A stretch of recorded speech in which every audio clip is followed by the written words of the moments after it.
remain standing for our opening prayer by Ms. Christine Blackett, Vice Chairman of the South Central Region.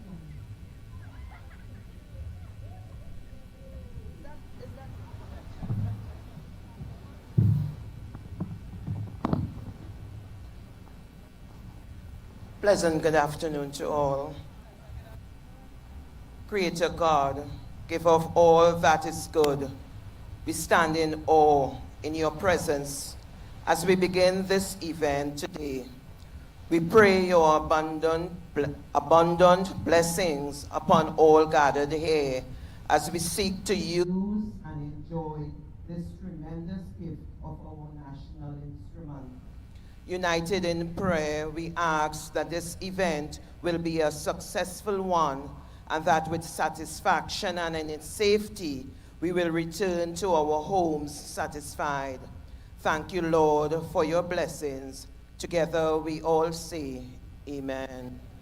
Thank you very much, Ms. Ursuline Blackett, Vice Chairman of the South Central Region of Pantrenbago. Please be seated, ladies and gentlemen. And we are live here at Victoria Square in Port of Spain for the small conventional band semi-finals on today, the 18th of January 2025. So I must start it off by saying Happy New Year to you, Happy Marcus. New Year, Aaron. Happy New Year to all the viewers. It's a pleasure to be here again. It's been a year. It's been a year. Right, We're back at it. So now we have 31 bands that are going to cross, I don't want to say the stage, but the asphalt which sits behind us here at Victoria Square in Port of Spain. 31 bands that would have faced the judges in the preliminary round and have successfully made it to the semi-finals and are now vying for spots in the finals. So let's head across to the mayor of Port of Spain as he greets us. Yes. Development of our national instrument, and of course, most importantly, to all of the young people and the elders that are here today supporting PAN, whether they are PAN players, whether they are spectators, whether they are fanatics. We are very happy to have all of you here in the city of Port of Spain. This is the birthplace of the steel pan, and we are happy as a council. We are very proud to continue to support Pantrenbago in whichever way we can, continue to support the development of our national instrument as it has been taken from behind the bridge onto the world stage. This is an important year for us in the city of Port of Spain and an important year for the continued recognition of the steel pan, as you would have seen what transpired in the parliament just a short while ago. So once again, whatever way we can continue to support Pantrenbago and indeed all of our stakeholders that are continuing to push the envelope for what I consider to be not just the capital of Trinidad and Tobago, but also the cultural capital of Trinidad and Tobago and the region. We are here to lend our support. We're very happy to host this small band semifinals here in the lovely Victoria Square. Looking forward to hearing all of the bands as they compete, and we're also looking forward to a very successful Carnival 2025. Thank you all very much, ladies and gentlemen, and let's listen to some band today. Thank you very much, His Worship the Mayor of Port of Spain, Alderman Chinua Allen. Good afternoon, ladies and gentlemen.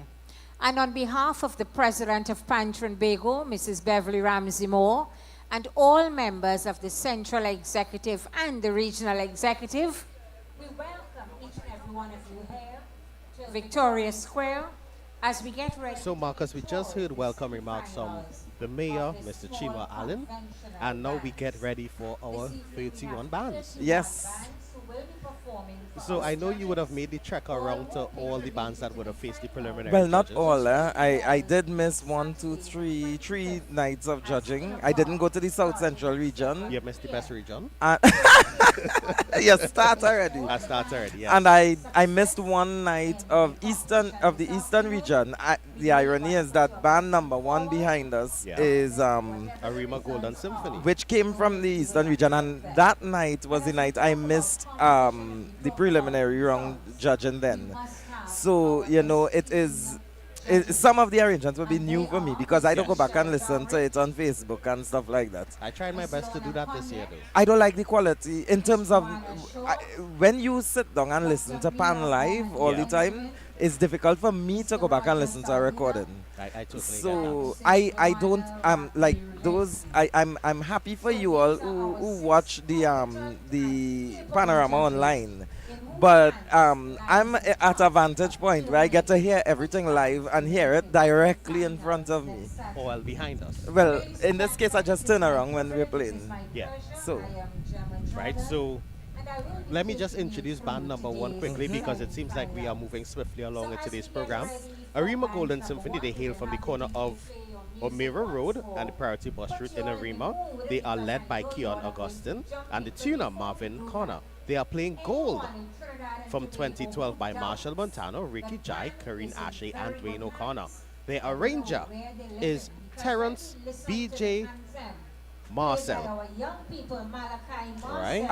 But while they were coming on, the version that I heard was the Maestro version. Yeah. Not the Marshall Montano 2012 version. Yes.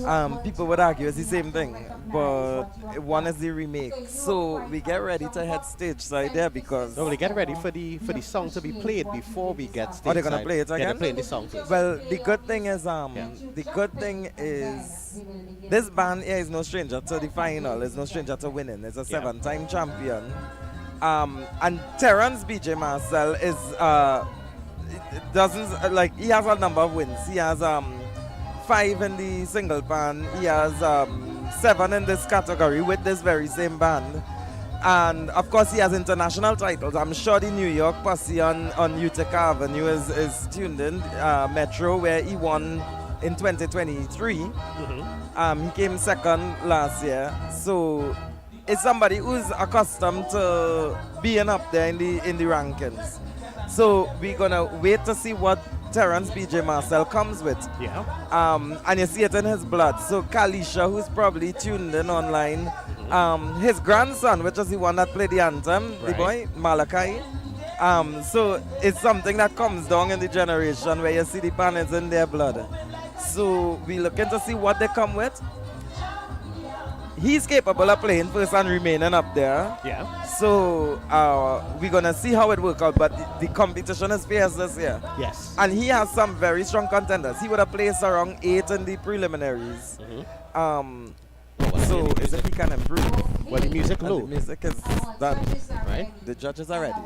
So, And the players are ready. so that means we have to be ready to take you stateside for band number 1, Arima Golden Symphony, playing Gold. Yes. They hail from the corner of O'Meara Road, the Priority Bus Route in Arima. Let's put our hands together and give a warm Port of Spain welcome to Arima Golden Symphony Steel Orchestra. Led by Keon Augustine and pans tuned by Marvin Connor. They have chosen to do for us the selection Gold, which was composed and sung by Cecil Hume, the maestro, with a remix by Marshall Montano, Ricky Jai, Karine Ashe, and Dwayne O'Connor. It has been arranged for the band by Terrence B.J. Marcel. Ladies and gentlemen, here in position number 1 to play for us, Gold. Let's put our hands together once again and warmly welcome Arima Golden Symphony, Gold.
us at Gold. BJ Marcel's arrangement. They Well- came out looking for gold in position number 1. In fine BJ Marcel style. Well, I mean, this is a formula that worked for BJ since, I mean, he revolutionized the single pan and definitely changed the game in the small category as well. And you see him knocking on the door in the large as well. Yeah. So a final is nothing for BJ to make at this point in his life. He just know any category he just make the final. He don't run out or isn't a threat or anything. So now with a 45-second intro, he really painted the picture going into it. And of course you had 7 minutes 36 seconds the time that his arrangement lasted. But you know BJ is one that his arrangement is always filled with pepper, plenty pepper, not slight. And he always utilize all those runs and stuff in the front line. Always make sure it's the energy and the vibe of it. You cannot get away from that with BJ if you know you don't like fast music. And also the middle pans were very clear throughout the entire Oh, yeah. arrangement as well. And every part of the motif was pronounced on those the bases and all Yeah. with the gold or the And it was just used with throughout. And they also went into the classic chant if you are a football fan. Of course. You want a goal. Yes, and they were saying the judges, we want a goal. Yeah. Judges, we want a goal. So it's funny. I mean, they engage, and of course, they saw the inclusion of the Exodus crew. I saw Lisa in front there. I saw Simone in the racks, and a lot of the players from Exodus went out to give him that support. And I'm guessing you may see them in the medium category as well with Arima Angel Labs, which he went to this year. Right. So time will tell. When that time reach, we'll see what's going on there. But you see the camaraderie and that's something that the Eastern region I actually like with those bands. The players in the Eastern region go around and support their arrangers wherever. Hey boy, I see an ice coming, you know what I mean? So, but it's good. That's what BJ is known for. The Yeah. tempo, the speed, the notes, and the cleanliness in it too. Yes, it was a very tight arrangement as well. I'm sorry I missed that night in the prelims, so I can't say like how much it would have much it would have improved improved or and changed. those things, or what changes would have been made between the prelim and now to compare it. But definitely I have something to work with for when they get into final, because this band, as I say, is not a stranger to final. And I mean, although they play it first, based on that execution there, I can't see trouble in making that top 14. And I'm going to say because they are sitting in 8th position. Yeah. And they are a 7-time champion as well. They won in 2009, 10, 11, 12, 13, 5 straight. In 2014, Supernovas came in and interrupted it Right. before heading up to large, and then they won in 15 and 16 again. So we're gonna hear I sent for BJ Marcel to come and have a few words with us.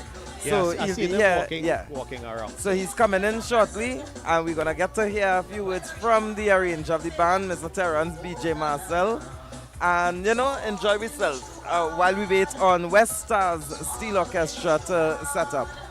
So we're gonna. So I'll vacate my seat and allow BJ to come in and we'll set it up properly. No for problem. The next band, all right? All right.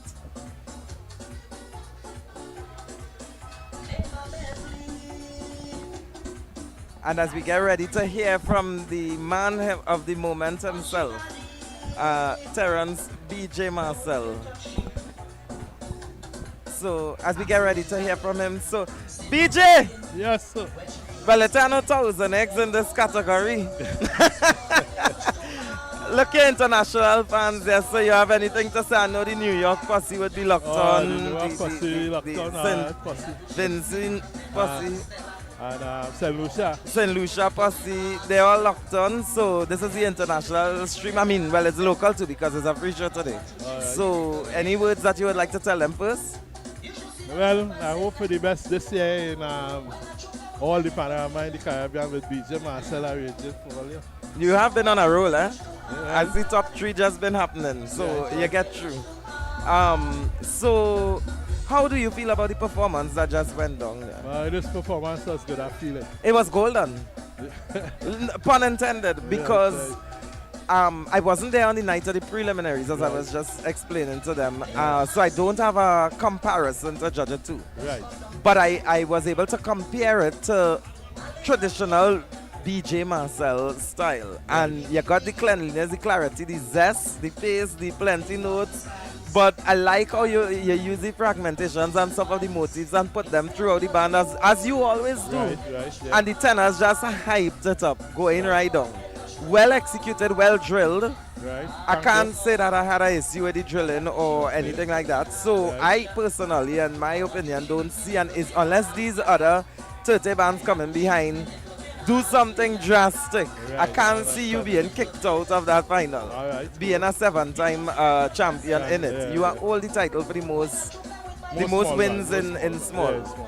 So, besides that, what was the journey like with this? Was it a difficult journey in terms of getting the music down, the players, the rehearsal times? How was the process? Well, what we had to do is thank Arimol, Angel Harps. for practicing by them.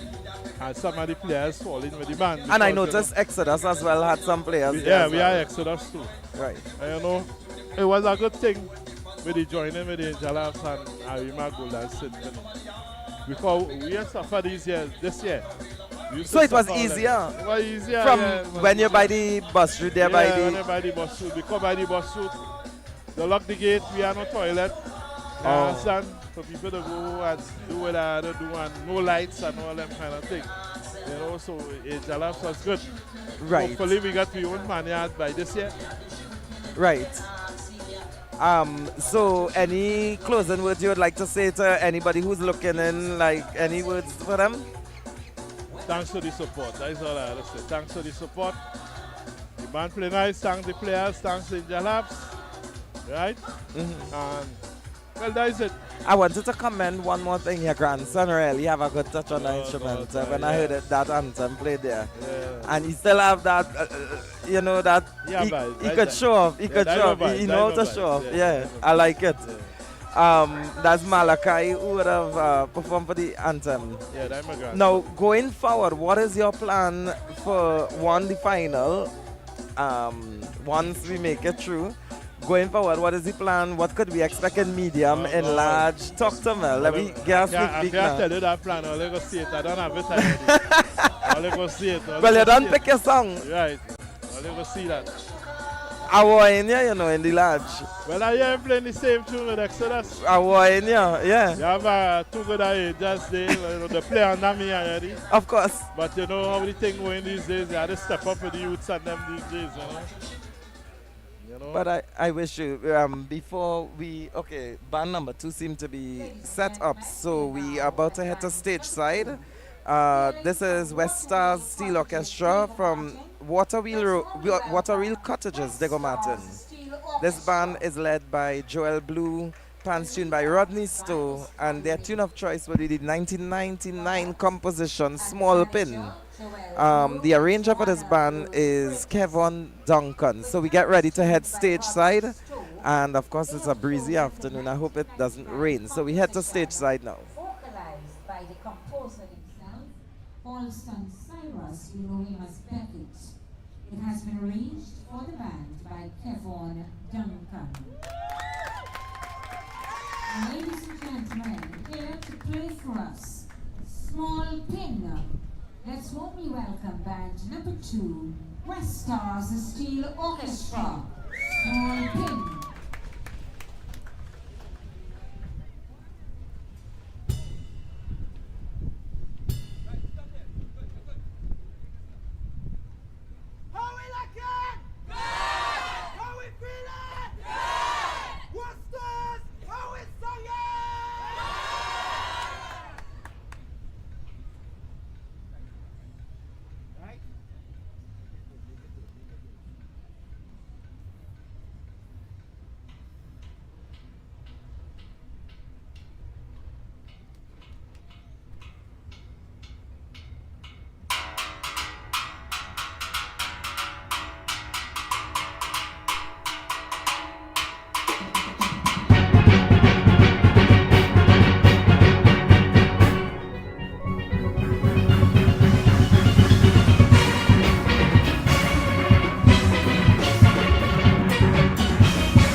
of to the West 1999 West Stars composition of Steel Forest Orchestra. Spring They Siren hail from Waterville For their rendition of Cottages in Small Diego Pin. Martin.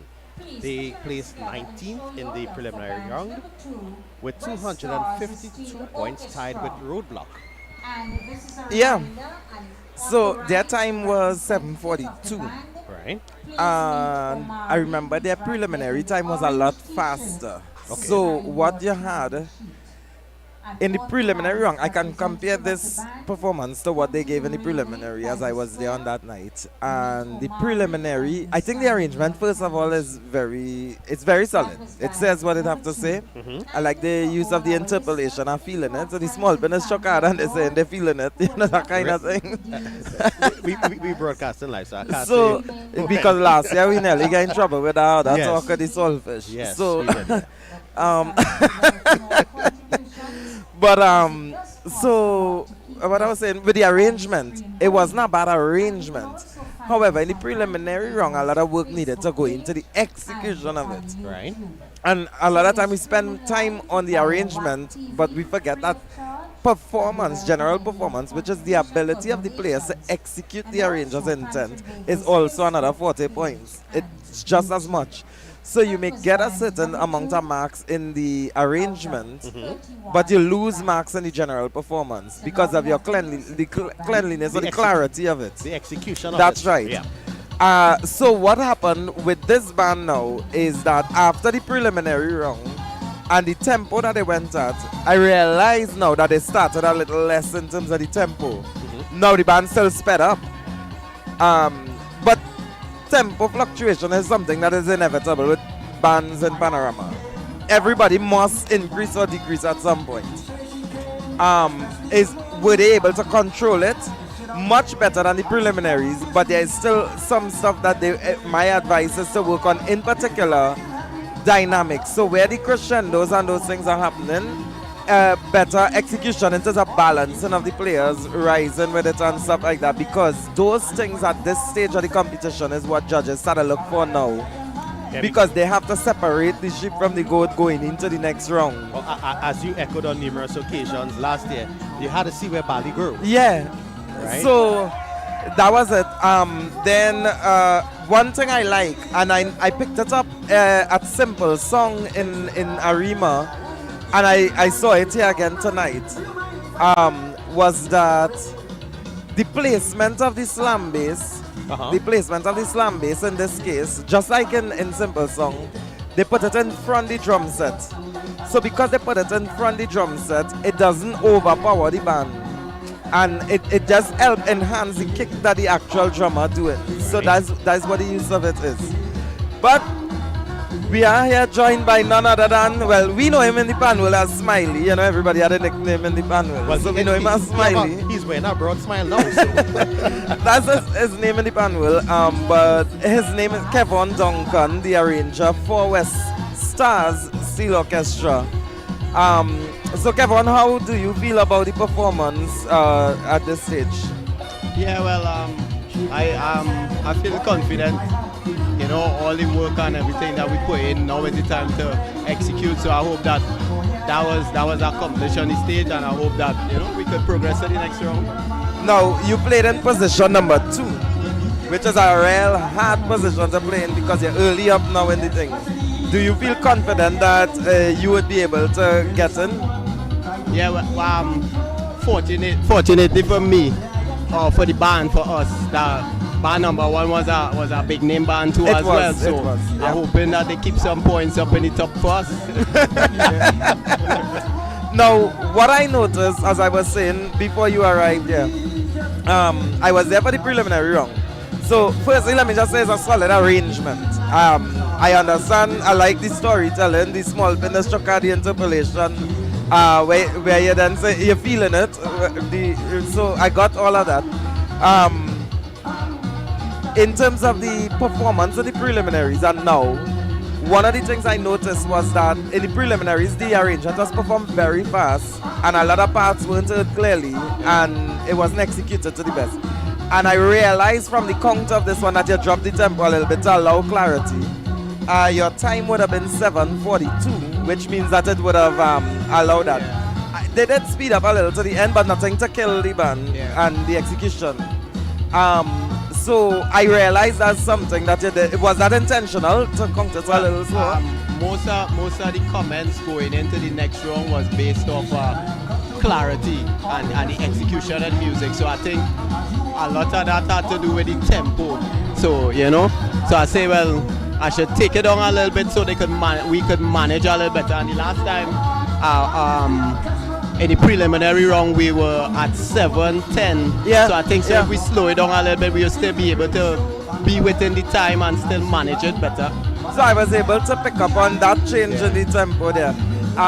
Glad to know it was intentional because the intent was achieved. Going forward, my only advice is in the drilling of it. Once you have those crescendos, it really needs to balance across the band because some of the crescendos could be milked. Yeah. The execution was there, but it could be milked, if you understand what I mean, at a more effective way. Once you have the balance of the band they're practicing. On the topic of practicing, what was it like this year in terms of getting the rehearsal together, having the players, any issues, any... Diego Martin kind of far away from all the other bands, and we're the only band really functioning down on the western side, so far west. I noticed Fanatics wasn't there and Meritones wasn't there. So, getting players to come from outside has been kind of a challenge, but I'm working with some of the youngsters from the academy, so a lot of them were able to graduate and be able to make their debut at the Panorama. I personally we are the band trying to focus on building the youth so we wouldn't have to depend so much on because the players thing is a struggle. It is, yeah. So we just trying to build and see each year how much we could have of our own players. So, in the future, because it'll be a struggle when the players playing all over, just to get a solid rehearsal is a challenge. But I want to commend you, as you mentioned that, because I've been following the work in terms of the camps that you all been having, the workshops and stuff. And you have been taking a lead in terms of training an army now, because there's about 2 to 3 different groups here move on. Where you actually see the community involved in it in Diego Martin, where the community send their children out and they all come out there and learn. Yeah. And every so often, in every few months, you just see a new batch coming, and the old batch is still there. Yeah, and the young people is encourage each other too. So some of them weren't even a part of the academy, but a friend tell a friend. And, community, somebody playing in the area and they're hearing and they're seeing a lot of youngsters, so it's encouraging them to come. So I just trying to keep on going and keep encouraging them, and they inspiring me as well too. It's an inspiration both ways too. Yeah. So, well, I want to say congratulations again. You made it in. Please give my regards to Joel, Joanna, everybody out there, the whole team. And all the best. I hope to see you in the next week, Saturday in South. All right, I hope so too. Thank you. All right, take care. All right, thank you, and all the best for the season. You too. And that was Kevon Duncan, better known as Smiley. I'm going to say that was Smiley. Well, yeah. Better known as Kevon Duncan.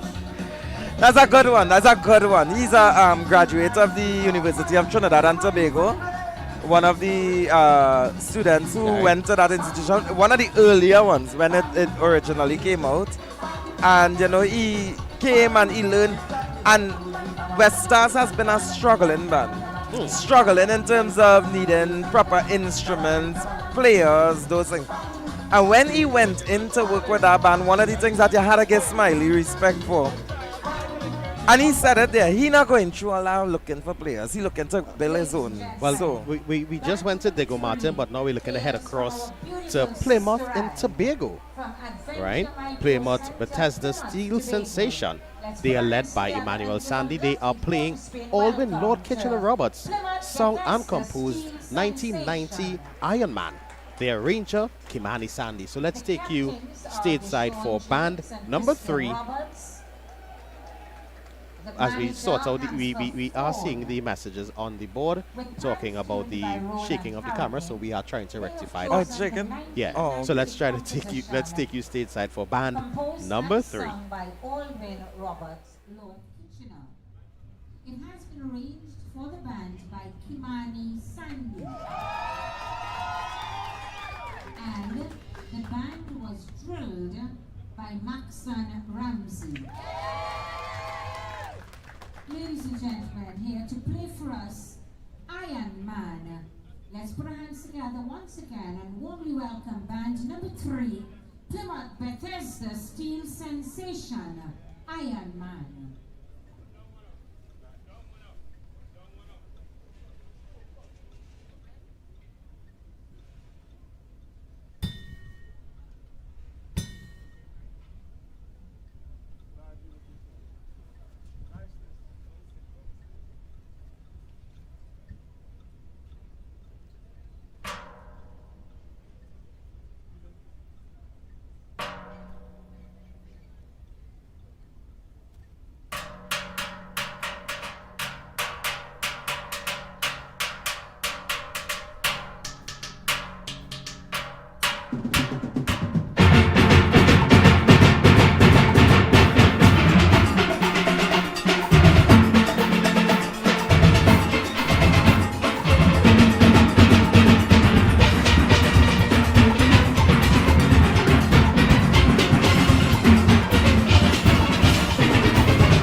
Kimani Band Sandy's number 3, arrangement of Lord Kitchener's Plymouth composition, Bethesda Steel Iron Man. Sensation, Please playing put your Kimani hands together Salandi's and show arrangement your of Lord appreciation Kitchener's for Iron band Man number from 3. back in Plymouth 1990. Bethesda Steel Now, Sensation, Iron Let me Man. talk a little bit about the band And before we get just to into let the you know, arrangements. ladies and gentlemen, that, of course, Because I want to wait to Anthony get Raymond Kimani Yeah. merchandise as on well. I sale. sent for him. So please visit our Let me. booth.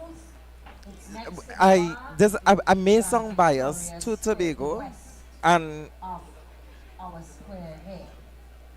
I Alright, may so sound please biased visit to our Tobago merch with what I'm booth. about to say. There you will find Um, a whole lot of merchandise. But remember, I mentioned at the beginning I could only talk on what I heard all for you, when live well, versus what I'm hearing now for the first time. So, for example, Golden Symphony was the first time I heard them, so I had nothing to judge them based on at the preliminary round. Now, when we went to Tobago, we did Tobago in 2 nights. So the first night we started at this band in Golden Lane, Tobago Panthers, that won the preliminary co-champion Was so that far. tied? Yeah, it was a 3-way tie. We went, the second band we went to on the first night was this band, Plymouth Bethesda. And when we pulled up there and I heard the introduction of that band play. Uh-huh. Now, if you know how, at least in most cases with steel bands, the introduction is the last thing that the arranger do. Correct. So, when you hear an introduction, you must know if they put that on the morning of. Based on the skills of the players, you're going to know if they put it on the morning, you'll know if they put it on a day or two before, you know. Yeah. When I heard the introduction of Plymouth Bethesda, I watched across to one of my colleagues there and I was like, pressure in the camp, you know, for we.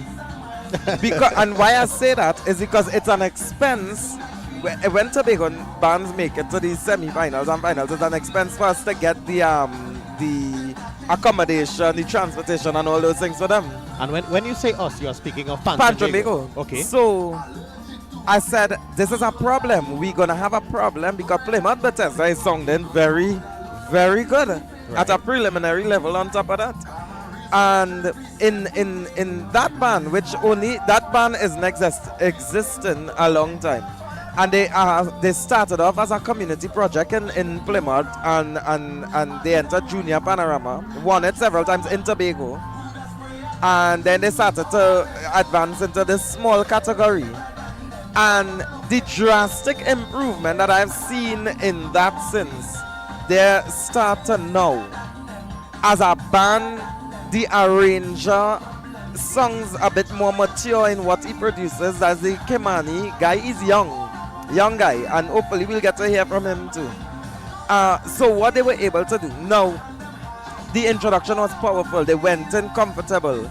Again, minor little drilling things that could be amended in terms of some of the runs and passages there. Yeah. But the arrangement is solid. Correct. You saw he used the Iron Hamiso Bazadi Right. in terms of interpolation. I'm not a fan of interpolations or what people call sampling. But when you use it and use it in an effective way, I could appreciate the use of it. Yeah, because Then, Iron Man. and you had the Iron solo. Now he did it different because when you think of Iron Man, you'll think of Renegades. Yeah. And that was the famous year of 1990, which is Renegades winning with that versus Fun Clear. Band by You Storm. just had to put that up there. Yeah. But all right. Because you put in earlier, you All throw right. your South talk earlier. No problem. So with that now, in the Renegades version, you had some Iron solos all in the introduction and some. It didn't happen that way. He gave the Iron Man a solo, but to come out in front of the band and solo while the band playing then. So Right. it could feature and highlight that. So he did it different. He wasn't trying to, he wasn't trying to run down what somebody else did then. He was trying to invent his own space And- with and it. that's And what I could has- appreciate that. Now we are now joined by the arranger of Plymouth Bethesda Steel Sensation, Mr. Kimani Sandy. Kimani, how you felt about that performance? Honestly, I love the performance. I know that the band has been practicing countless nights. We have a lot of hard-working young kids there. My band is mostly young children and older people. So with school and all these different things, it was really difficult at some points to practice. But I'm honestly proud, very, very proud of my band. On Very the proud. topic of school, you are a UTT student now. Yeah, I'm in my first year. Oh, you just started? Yeah. Okay. So, because I noticed some UTT players there during the preliminary and today as well. Because UTT is in Trinidad, so how are you able to balance being in Trinidad for school and having the arrangement done? It's a lot of practicing in school. And then when I do travel over to Tobago, I try to travel almost every 2 weeks. And the band normally pays for my travel. So I will come over and then I will try to give them as much music as possible and then come back to school. Honestly, it's really hard, but I know that I want my band to reach far. I was just mentioning of the vast improvement in that band in the short space of time it existed. And going from Junior Panorama in Tobago, being the champions there on 2 occasions, or three occasions, to come in here now. And how do you feel in terms of moving forward? Are you confident? What do you feel? Honestly, with the speed that the band is moving, as you said, with the improvement, I am honestly very confident. I know these players, during the season, I could see that they're showing a lot of love for the band. Even though we share plenty of players in Tobago, they still come out countless nights and still give us the support And that we need. how old are you? No? I'm 21. 21. You realize what's happening here, right? Well, yeah. So this is another UTT. We had one UTT, I would say veteran, Smiley, Right. because of the time he went, and a new one coming in. And you're gonna see more UTT and UV and all those graduates there, and they're gonna battle against the older ones. But what I want to ask you, Kimani, what made you want to get into pan Good arranging? question. Honestly, it came from, well, I originate from Katrina Steel Orchestra. Right. And growing up in that band, I was always infatuated with pan because my whole family was playing. So even people inspired me, such as Duvon Stewart and Kirsch Ramsey and O.J. Richards. They, knowing that they are from Tobago, coming from same background as me, and to see the greatness they are doing in pan right now, they are, I would say, the juggernauts of pan. Now, your instruments as well sound more powerful than usual. So it's big improvement. But we have to go to stage side now. So congratulations, Kimani, and all the Thank you best so much. moving forward. Thank you. Right, so we stay in Tobago for band number 4, C&B Concordance. They are led by Aaron Trim, tuner Augustus Peters, their arrangers Shaquille Brooms and Peter Clark, and they are going to be playing a Mikel Tasia Williams composed song, but sung by Daryl Henry, that is Farmer Nappy, the 2023 song, How a Livin'. So let's see how they're living in Tobago with this arrangement. Let's take you stateside. It has been arranged for the band by Shaquille Brooms and Peter Clark. Ladies and gentlemen, in position number 4 to play for us How I Living, let's warmly welcome once again C&B Concordance, How I Living.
Williams' composition. The thing steamy, eh? Vocalized by Daryl Henry. Yeah. The thing steamy.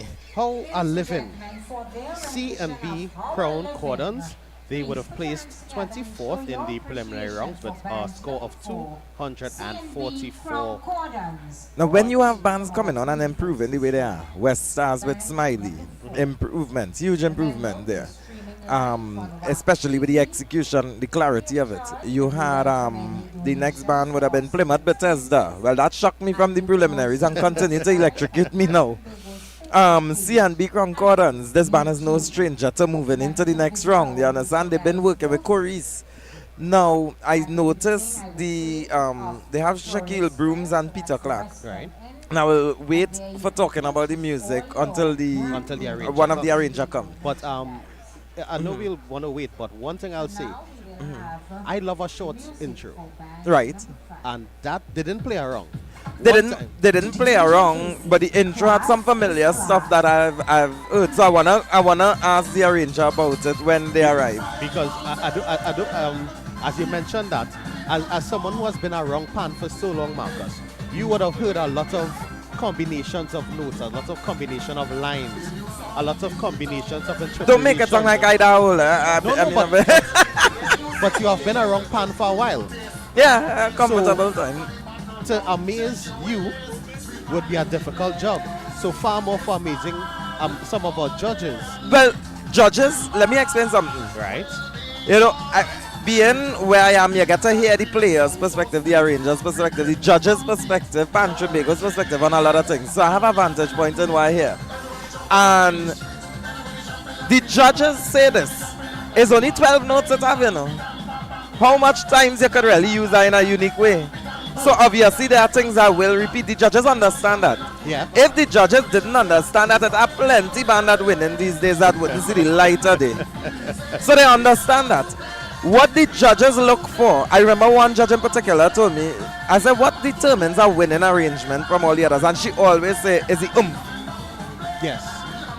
Take the 12 notes and do what you need to do with it, but you must give me something different to just, you know that Yeah. knock me off my foot. Yeah. Let me fall off the chair while I'm judging. Now, And right. and those things. But this band has improved in terms of the performance. Now they performed well at the preliminary round. But I noticed the difference in this round is the inclusion visually of Corey's Graham in the front, who would have been the drill master of the band. So I saw Corey's coming in there and conducting the arrangement. It's several notches higher than the preliminary round. So let's just welcome Shaquille Brooms. How are you today, Shaquille? I'm good so far, I'm good. Well, congratulations first for making it to the semis, and I must say that it was a huge improvement. What I just heard here from the preliminaries as well. Definitely. So how do you feel about that performance, Shaquille? Well, as Marcus just mentioned, there was a lot of improvement, and there was still room for improvement. But to me, it's guaranteed that we could move forward to the finals, you know, and always have faith.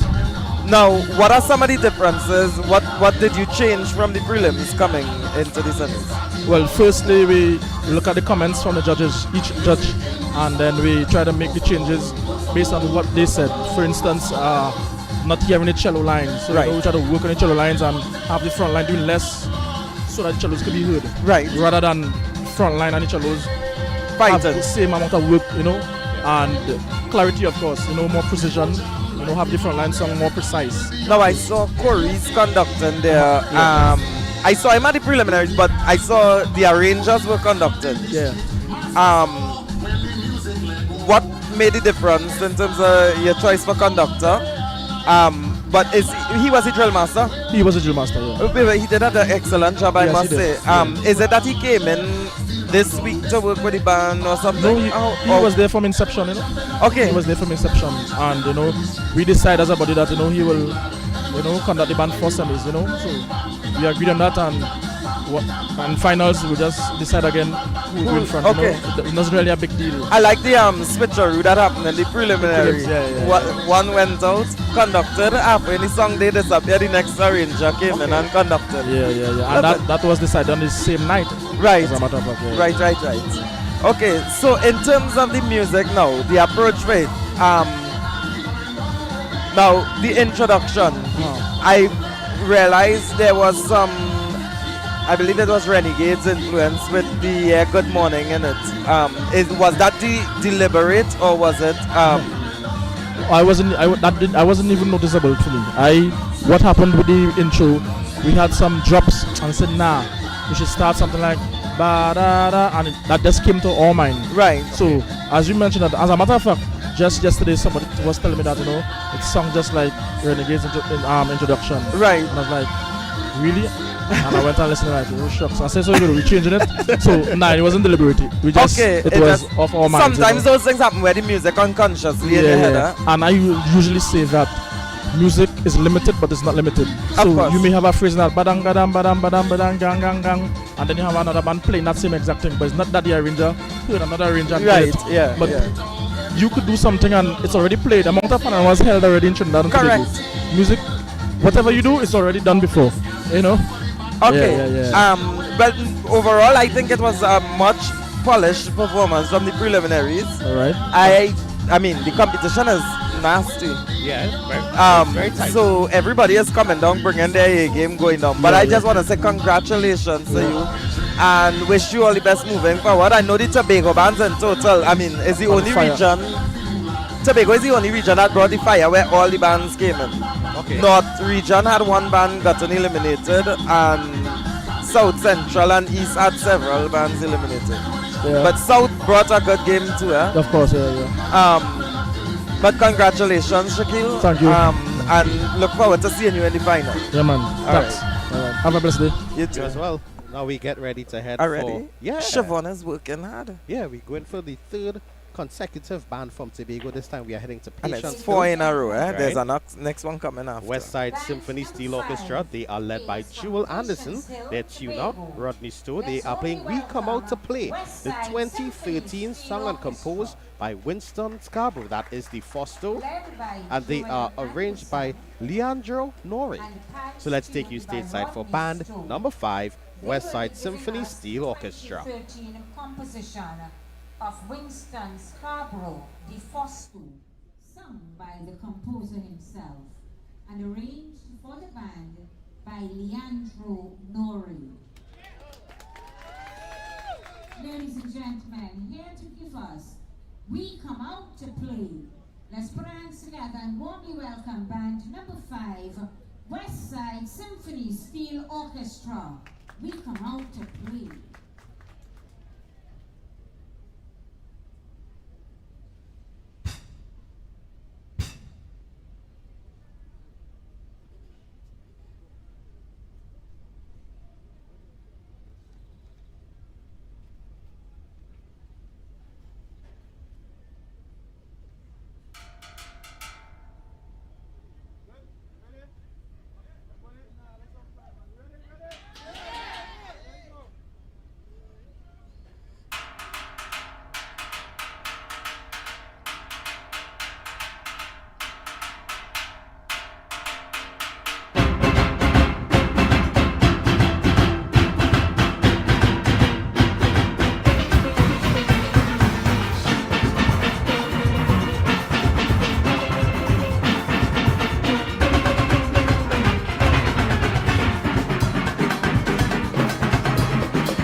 Band number 5, giving us. That was We band Come number Out to 5, Play, West Side arranged Symphony by Leandro Steel Doro. Orchestra, saying that we Ladies and come out to gentlemen, play, and they let's give definitely a did not show lie of there, Marcus. appreciation for We West need to Side make an Symphony No, stop, no, sorry. Orchestra. They lied. They From didn't come out. They didn't play. They came out and they meant business with that. Of performance. course, no, West Side Symphony is a band I love dearly. Remember?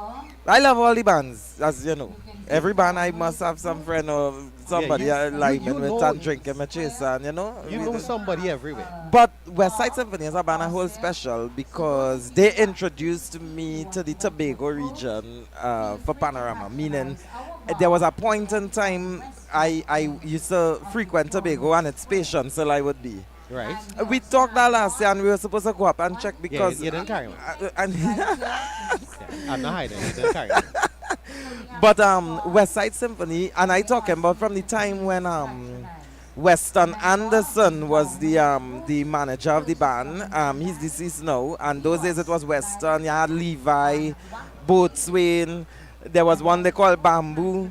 These nicknames. Bamboo was playing double seconds. He's strum and every time I thought I run, he sing, he turned into a Lydian singer. Well, a Signal Hill alumni. But he was, and of course, I want to say, shout out, I think Assemblyman Tate is there. He usually play with the band. I saw him for preliminary night doing his thing, and you know, it's always good. Now, West Side Symphony has shown themselves to grow as well. And what I like about the Tobago bands now, there was a period when Tobago used to import a lot of players from Trinidad. It doesn't seem like they're doing that. They invested, everybody invested in their bands so much that Tobago could now, I mean, yeah, it still have players that go up to Tobago to help out, but it's not a make or break then. Yeah. That Tobagonians could pull their bands and they could actually, even if they decide to play around with their bands, they do that. And you know, it is a huge improvement. They invest in their bands.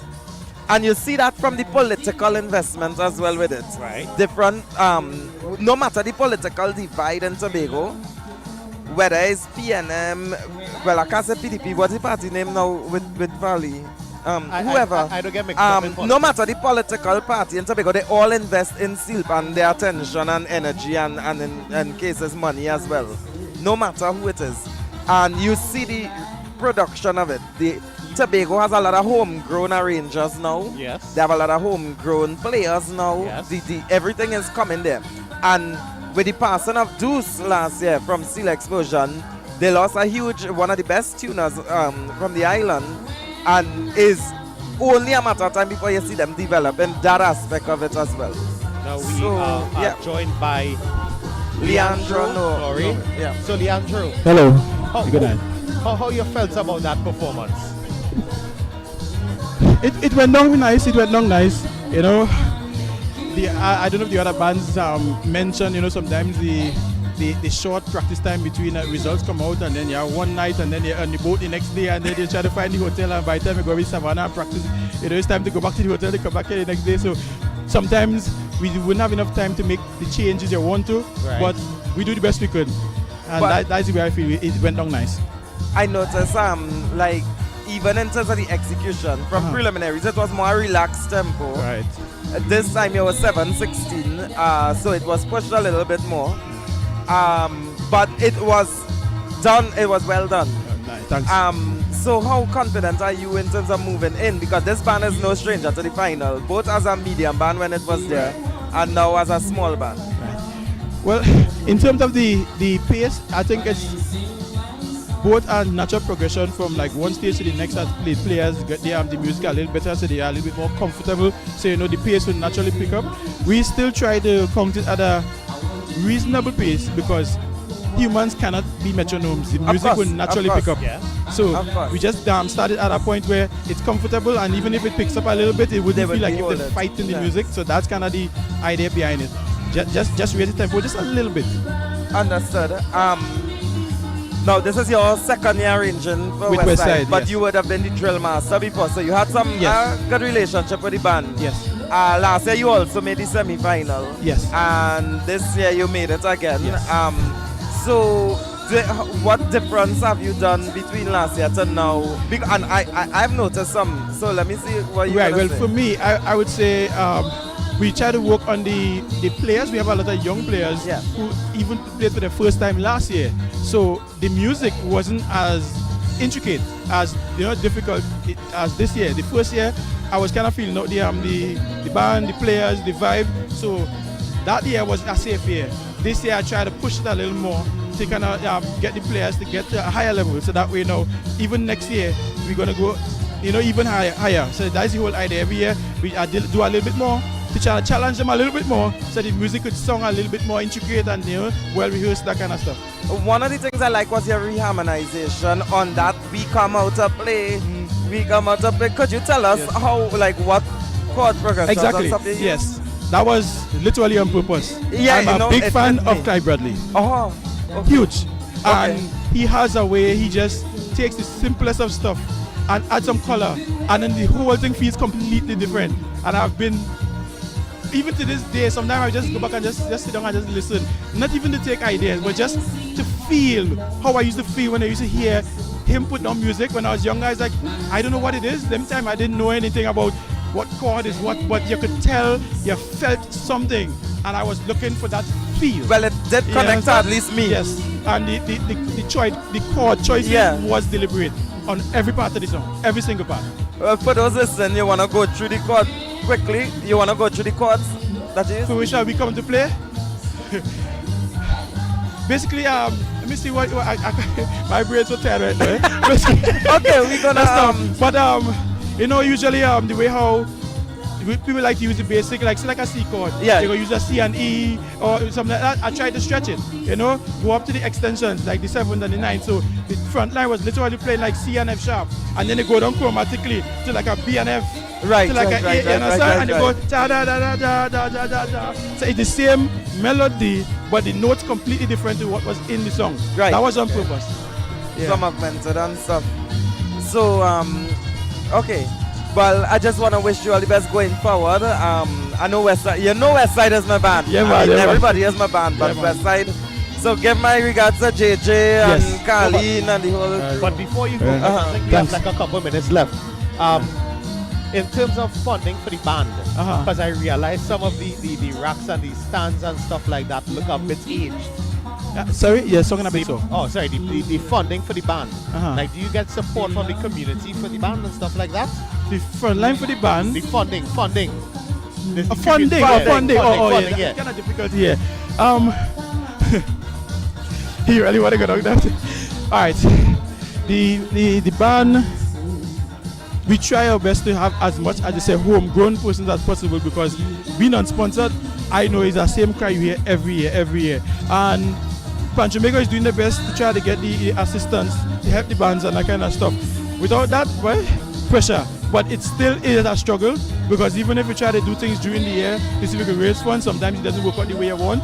The kind of money, so say you might want to change out some of your instruments because they aged, and you could hear that no matter how much you tune it, they can't really take too much. And you would like to change, but that is not always possible. And then you have to work with what they have. Yeah. And sometimes that is the situation that bands would be in. But we had to go. Thank you very much for that.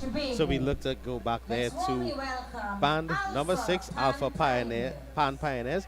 They come from Backlet Street in Tobago. They are led by Matthias and Marina Marfan. The tuners, Mario Joseph, and they're going to play Timothy Watkins. If you don't know who Timothy Watkins is, that's Baron. They are going to play Sweet Soca Man from 1990. I started to feel old. And they are arranged by the very popular soloist, Mr. Keyshawn Julian. So let's take you stateside for band number 6. And while we wait for band number 6 to start, I must remind you that all of you who are watching on WAC 90.1 FM official YouTube channel, we ask you that if you have not subscribed to the page, please do so. If you can, head across to wac.tv to donate. And it doesn't cost anything for you to like or share the stream to let someone see what is taking place here. Because Pan Trinbago has been working hard to get Pan to the state it is, the place it is now, and they continue to push the envelope of what Pan can do and what Pan will do. So show your support by donating on WAC.tv. because as you just heard, the help pantry in Bega doing it ain't cheap. So your help is needed as well. So make sure and donate, and as you donate, we will shout out some of you as the show continues, and we broadcast you live for the small band semi-finals right here at Victoria Square in Port of Spain. I am here at 868, and sitting alongside me is Marcus Ash as we get ready for band number 6, Alpha Pan Pioneers, playing Sweet Soca Man. Let's go stateside.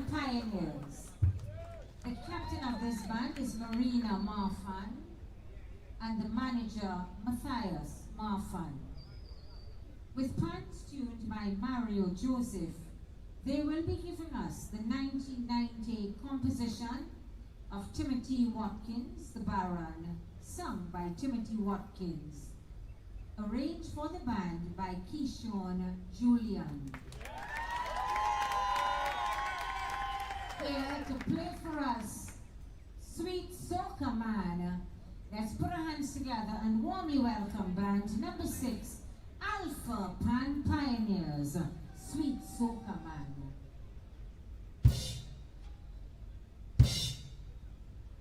Alpha Pan! Pioneers! Alpha Pan! Pioneers! Alpha Pan! Pioneers!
Gabriel Joseph. Sweet And the tune Soca Man. arranged by Keyshawn Another arrangement that Julian. improved. Ladies and gentlemen, that was Excuse. band number 6. Put your hands together Now, and show I your always have a fear when it comes to Alpha an arrangement or a Pioneers. panorama performance that when they are getting into the soft part that somebody forgets that at that moment that is when I have to go soft. That's why you have a drill master. But I want to read something because I want to read something because I got this information and I think it deserves to be read, which has to do with the Alpha Pan Pioneers. Right. And what Marina Marfan, which is the one of the leaders, captains yes. of the band. So she said, as the sun was setting, our band gathered with excitement and anticipation to perform for the THA Pan Champs. That would have been in 2024. Yet, amidst the rhythm of steel drums and the joyful energy of the crowd, there was an undeniable absence that weighed heavily on our hearts. Last year, we lost a true stalwart of our community and a foundation and beloved member of Alpha Pan Pioneers, Mr. Ventnor Hargreaves. And this year, we decided to honor him by dedicating our performance to him. Ventnor was more than just a musician and a scratcher man par excellence. He was the heartbeat of our ensemble. His unwavering passion for music and his deep-rooted love for Panorama inspired everyone around him. Over the years, he had become a mentor to many, sharing his knowledge and instilling a sense of pride in our cultural heritage. So this year, Alpha will play one for the Ventor, a real maestro on the old scratcher. He played so fine, he made you feel to whine. And I'm sure he's doing the same now in the Kingdom Divine. And I decided that I should read this here because Ventnor is someone, I mean, I've known him for the years I've been around. And whenever you saw Alpha Pan Pioneers, he is there dedicated with his band. He's part of it. And if you know Alpha Pan Pioneers history, it started as a church band. Right. There's a Catholic church in Scarborough there. And the Marfan family, Matthias Marfan and his daughters, Marcella, Marina, and they were part of the foundation of that. And he was there for that. And he stayed with the band throughout and was part of it. And he would always be able to give you the history of the panorama of the Tobago side of Pan. Right. I mean, he know the Trinidad side too, but you see the Tobago thing, you can't beat him on that. And he died last year while waiting to cross the stage with Alpha Pan Pioneers for the THA Pan Champs. He was there and then fell ill and collapsed after the taken to hospital and passed away. And it was really one of the spine of Alpha Pan Pioneers losing him then. But I'm joined by Keyshawn Julian, the Keyshawn Julian. So we want to get into some conversation with him. Keyshawn, sure. Talk to me. How you felt about it? I thought that it was a great performance. I mean, we put in the work. We did our best as possible, and I think that we should be inside. Hopefully, let's see what the judges had to say. And why Sweet Soca Man, Keyshawn? So first of all, when picking a panorama song, I always try to find a song that speaks to me.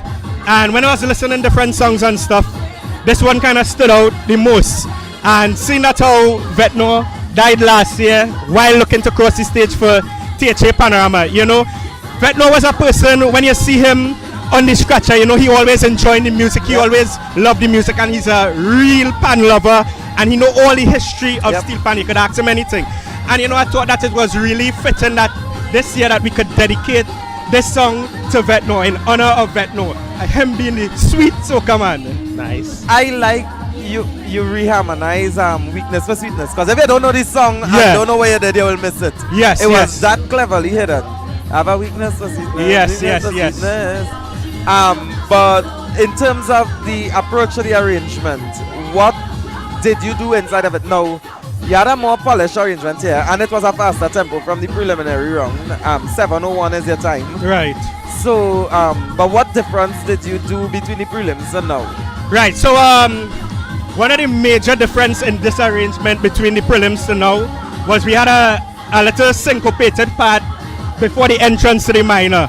you know, to add a little spice and sweetness to it now, but a little oomph to it. So we thought that we wanted to push the limits in terms of the band and the players and give them something a little more challenging into this round, because what I told them is that we had to perform like we perform in the finals, because this is it for us. We have to ensure that we secure our spot in the finals.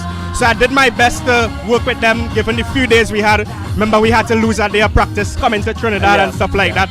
So we really did our best given the resources and stuff that we had. And let's see where it goes from here. All right, Kishon, anything you want to add? No, I just want to say congratulations on your journey as an arranger thus far. We wish you the best. Continue going forward, and we hope that someday soon, hopefully, we see you with a medium and a large band. Yes. Medium and large bands. I hope you're paying attention. So, Kishon, anything you want to say before you make your way off? And this is the international, local and international. Everybody is tuned in. Right, so I just want to shout out everybody who is watching us locally, internationally, all the pan lovers, pan supporters. Your support, although you're not here in person, your support really helps to drive us within the steel pan community and arrangers in particular. Like, we go back on the live and look at the comments, and we really appreciate the support that you all have been giving us. So thanks again for tuning in, and it's been a pleasure entertaining you, performing for you all, no matter how far you are. We love you guys. Thank you, Kishon. And also all the best with your journey as a soloist as well. Thanks very much. All right. Thanks very much. So we are allowing Kishon to make the exit as we get ready for band number 7. It looks like they are almost set up. Yeah. A band close to my heart. Well, of course, They close from to your South, geographical location. They from South, yeah. No, not just close to, just because of the location, but also because I would have grew up the hill from Fun Clay. Right. And now to see the different iterations of Fun Clay in the different classes of Panorama making their way, it's really proud to see that.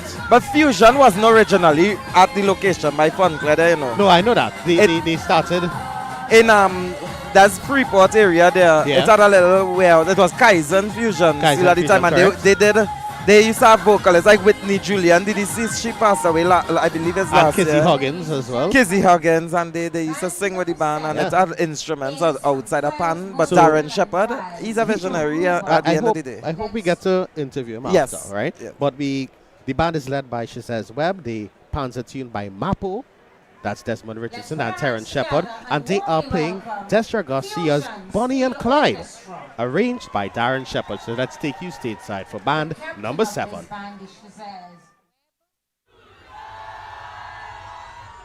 manager is Mr. Darren Shepard. The pans have been tuned by Desmond Mapo Richardson and Terrence Shepard. Their tune of choice is the 2004 selection composed and sung by Destra Garcia. It has been arranged for the band by Darren Shepard, and the drill master was Ben Jackson. Ladies and gentlemen, here to play for us, Bonnie and Clyde. Let's put our hands together and warmly welcome Fusion Steel Orchestra, Bonnie and Clyde.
was arrangement of one composing song by Desiree Garcia Now, in 2004. 2004 was 20 years ago.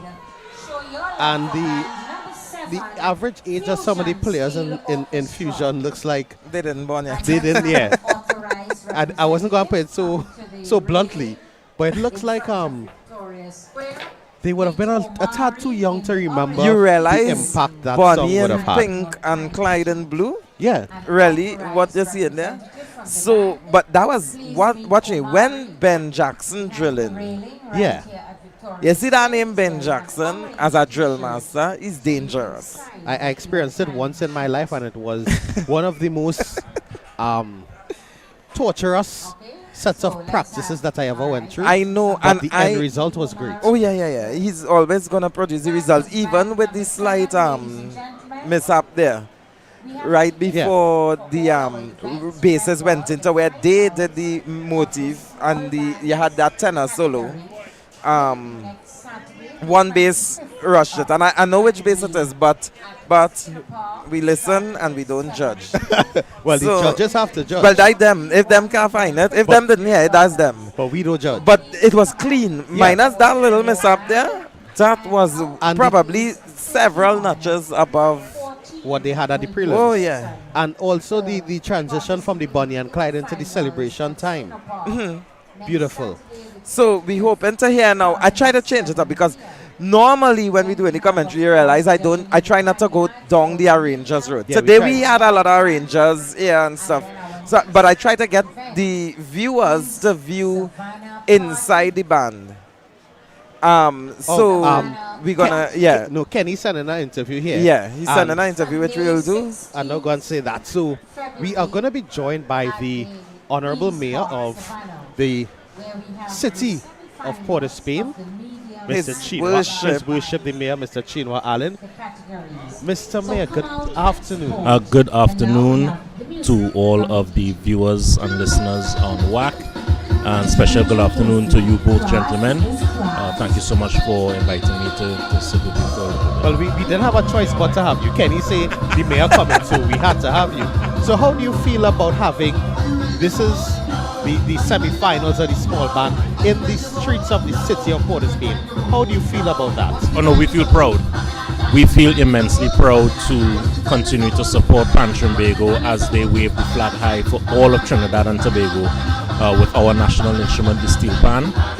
We're very happy to be able to host many aspects of the panorama competition here in the capital city. And today we're here for the small band semi-finals at Victoria Square. The atmosphere has been electric. The competition, as far as I have seen so far, has been very, very stiff.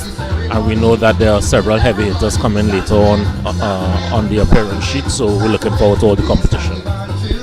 Marcus, anything? So I saw, well, a lot of things were put into place because from a Pan Trimbago and a thing we would have to be communicating with the corporation through Councillor Clint Batiste, who is chairman of Downtown Carnival. Right. Yes. So he would have been liaising with us and organizing everything from the car park and all those things.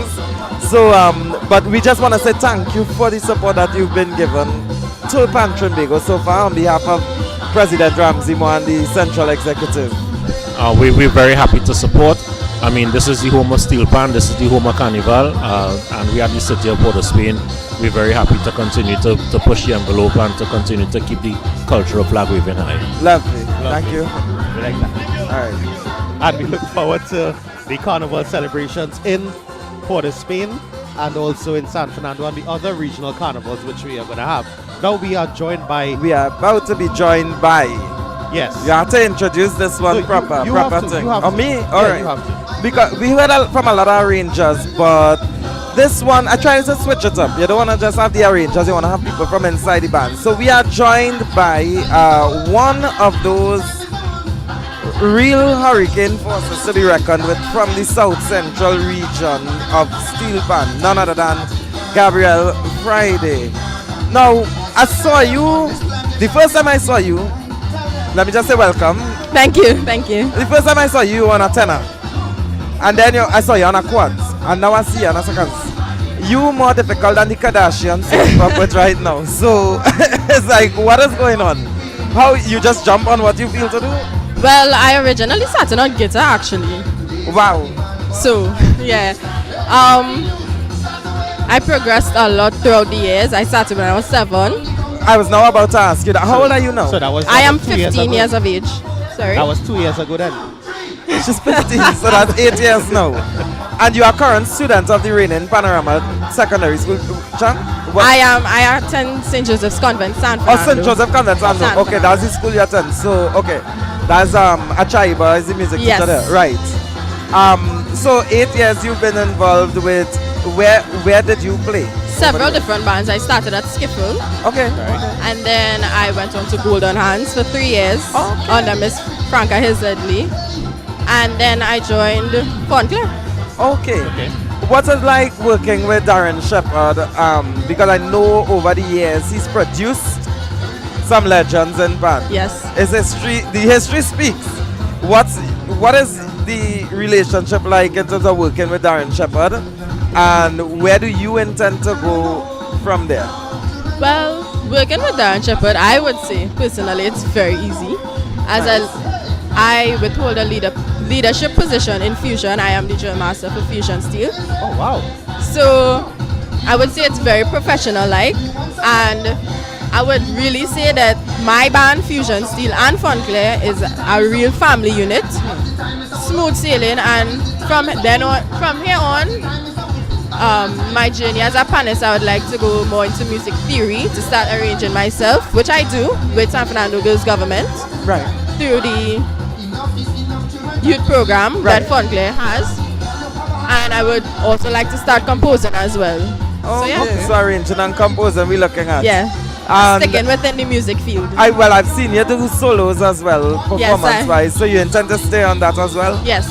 At the age of 15, Trinidad and Tobago and the world, I want you to look on at this young lady from the Southland, because what I've been seeing coming from the South in recent time, I mean, you always had over the years Darren Shepherd, the Liam Teague, and the Professor, and all of they coming from that area. But what I'm seeing coming now, through the Golden Hands and the Fusion and those places, there is going to be a shake-up in Pan happening where the younger generation is concerned, and the shake-up is starting in that region. Trust what I'm telling you. Take my advice and look at it. Open your eyes.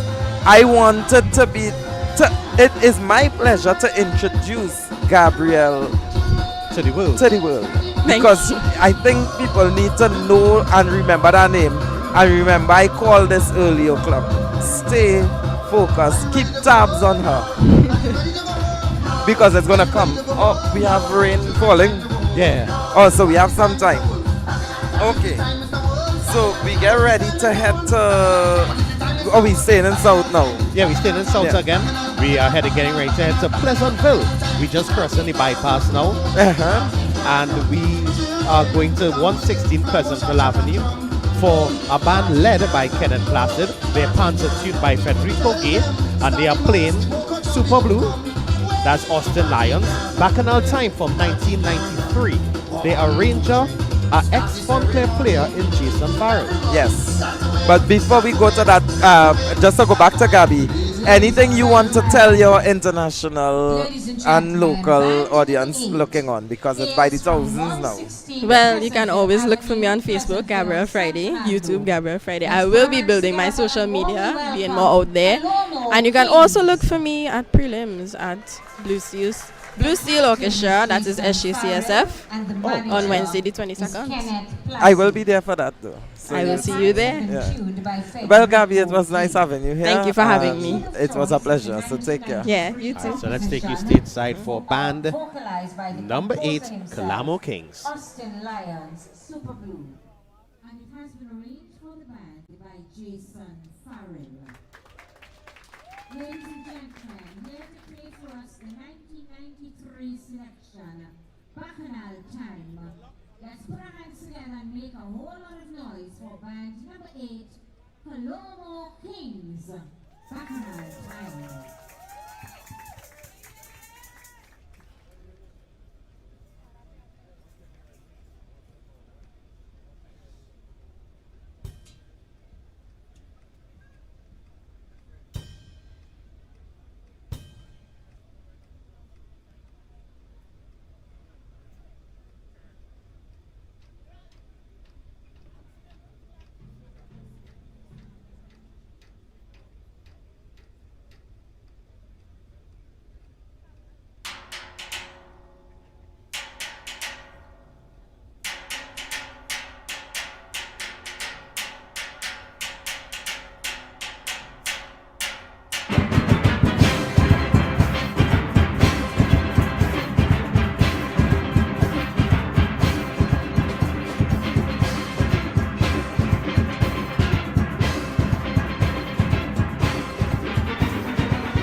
together for band number 8, Colombo Kings Steel Orchestra, Bacchanal Time. Remember to have your authorized And we would have just had band number 8, Kalamo Kings, by Victoria's playing a Jason Farrell arrangement of Austin Lions, that Super Blue Bacchanal Time. Now, I am just gonna give you some information for those of you who would have just joined us. We are live at Victoria Square in Port of Spain for the small conventional band semifinals. Thus far, we would have had performances from Arima Golden Symphony, West Star Steel Orchestra, Plymouth Bethesda Steel Sensation, CNB Crown Cordons, West Side Symphony Steel Orchestra, Alpha Pioneers, Fusion Steel, and that was band number 8 that would have just graced the stage. That was Kalamo Kings playing Bacchanal Time. And I must remind you that our judges for this evening are Damian Phillip, Kenrick, Jason Noel, TK Samai, no sorry, that was the wrong one, Dr. Mia, Normandy Benjamin, Joanna Short, Michelle Dorridge, Joanna Radbeer, Roger Sarina, and Lorna Corniet. And they are judging based on the criteria of 40 for arrangement, 40 for general performance, 10 for tone, and 10 for rhythm. And we are looking for 14 bands to head to the finals of the small band that will take place next week, Saturday. That is the 25th at 7 p.m. at Skinner Park in San Fernando. Tickets cost only $150, and the pay-per-view is $15 right here on WAC.tv. We ask that if you can't donate, please head across to WAC.tv to donate. And if you can't donate, make sure and click like or share the stream so that persons who are not aware that the pan is taking place will be aware, and also to see the great work that Pan Trinbago is doing for Pan in our country. Because remember, it's Steel Pan for so as we unleash the power. And I am here waiting on Mr. Jason Farrell to join me for a very brief interview as we wait for band number 9, Golden Hands. They hail from 134 Independence Avenue in San Fernando. They are led by Vanessa Headley Brewster, and their pans are tuned by Kaylee Noel and Bertrand Kelman. They are playing Robert Nelson, that's Lord Nelson's Beloved from 1983, and their arranger is Vanessa Headley Brewster. So coming in to join me now is Mr. Jason Farrell, the arranger of Kalamo Kings. So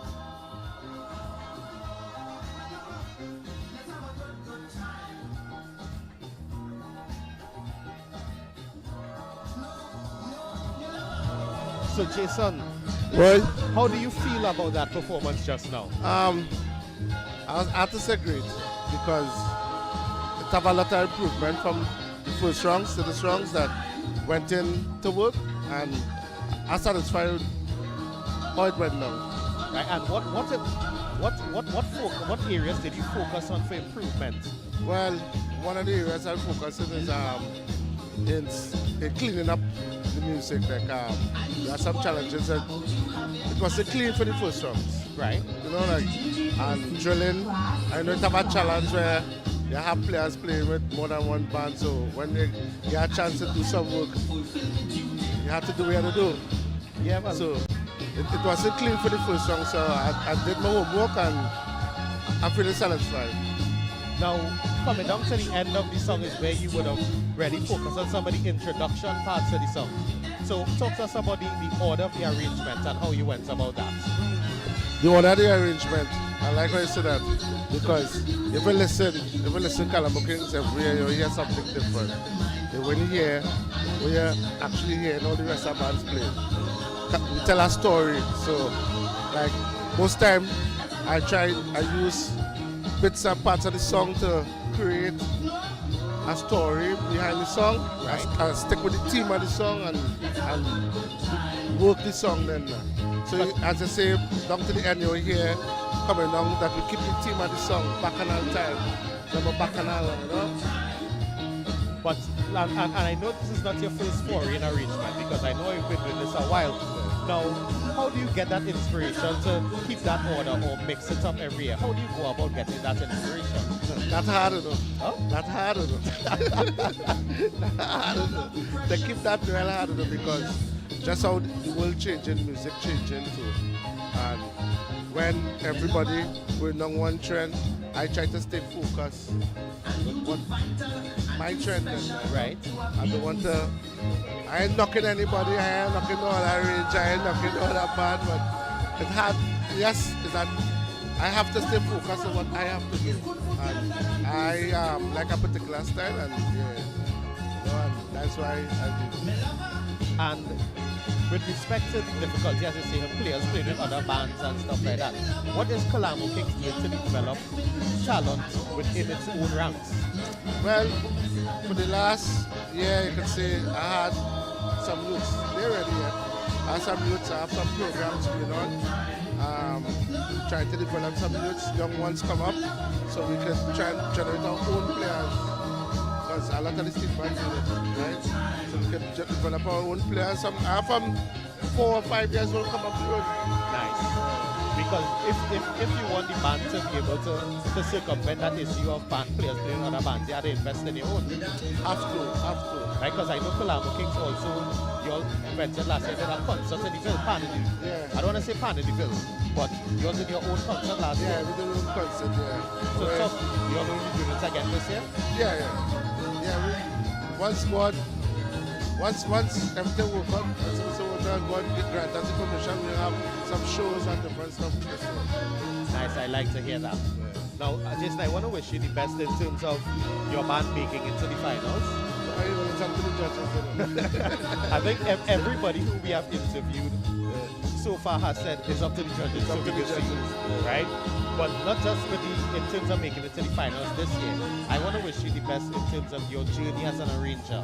Because I remember you as a player in Funplay when I was there. And to see you as a arranger now shows great progress. And I'm proud to say that I knew you before that. Yeah. Right? So, congratulations on how far you have come. And we wish you the best in where you are heading. Thank you. Right? And as you said, you want to stay true to what you want to do. Yeah. So, stay focused on that, and trust me, the success will come. Thanks, brother. Right? So thank you very much. And all the best to Kalamo Kings, not just for Panorama, but also with the concerts and the programs as well. Thanks, yeah. Right? All right. So now, for those of you that listen to WAC, you know that this arranger that is coming up is no stranger to the airways of WAC 90.1 FM, as she hosts Steel Pan City each and every Sunday from 2 to 5 p.m. So let's get ready to take you stateside for band number 9, Golden Hands. They are playing Lord Nelson's Me Lover from 1983. Their arranger is Vanessa Headley Brewster. Let's take you stateside. Their hands have been built by Bertram Kellman and Sheldon Best, and they have been tuned by Kyle Noel. Their tune of choice is the 1983 composition of Robert Nelson, Lord Nelson, vocalized by Lord Nelson, arranged for the band by the leader, Vanessa Headley Brewster. Ladies and gentlemen, here to play for us, Me Lover. Let's show our love for band number 9, Golden Hands Steel Orchestra, Me Lover.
Band number 9, giving us a Vanessa Headley Brewster's arrangement of one composed Money here. by Robert Of all the bands that would have performed thus far, of the 9 bands that would have performed thus far, this was the band that reached closest to the 8 minutes, first and foremost. Yes, 7:55, which means Yeah. that they really did what they need to do to hold it down. Yeah. Oh my God. The tempo was good. Clarity. The arrangement was good. Jesus Christ. And you know, watch me. You see Vanessa in front of the band? Calm. Vanessa she stood on the side and you just see the look of pleasure on her face listening to them, and they did not disappoint. Franca Hills Headley would be a proud woman if she's here today. Let me tell you something. Lit. We need to get a word from Vanessa. Yeah, I already She organized have to no get choice. She needs to come home. This is her home. Yeah, this is. Not- Yeah. Wow. Woo. I was watching Kenny on the side there, and the first band to make him cry. Nah, he didn't cry yet. Yes, he did. No, he didn't I cry swear yet. to God, he did. You sure? Yeah, I get to that. Oh, okay. Well, I didn't notice that. I'm But telling you. this was the first band I see Kenny get up and dance. No, this is what it's about. They brought the Rama to the band. Yeah. I love it. I could understand, and it's not something that I didn't expect. It didn't shock me that Golden Hands did so well because it's a band that always produced. This is the 2018 champion. They are at one of 6 former champions that will be performing tonight. The second of which passed so far because the first band, Arima Golden Symphony. Now you have Golden Hands, and they came. They delivered. Golden Hands don't need a number. Pulling a number don't affect them. They came and they did what they had to do. And watch me. I missed that performance of the preliminaries. That was one of the performances that I missed. But Right. Vanessa, we need to make sure Vanessa is here. Yeah, I would have asked Vanessa, the young right. man who is assisting us to ensure that She we get did. Vanessa. Watch me. Now, if you haven't been paying attention to the results, Golden Hands and Fusion Steel would have tied for 6th place with 263 points. And I am not a judge, but I could say there's 2 bands in the final for sure. That band, that band there is a dangerous one for this competition. And hopefully, I want to see Golden Hands grow too and move out of the small to go up into medium and large and really dominate, because they will make Southland proud. Well, only time will tell her. And one thing before Vanessa joins She's us, coming and I get yeah. nervous. I'm getting excited for this. Yeah, let me tell you and something. one thing before Vanessa joins us, Golden Hands is not just a band. It's an institution of Oh God! And you saw the older ones, the Yeah. Richard and the Daniel Roberts on the drums and those No, things.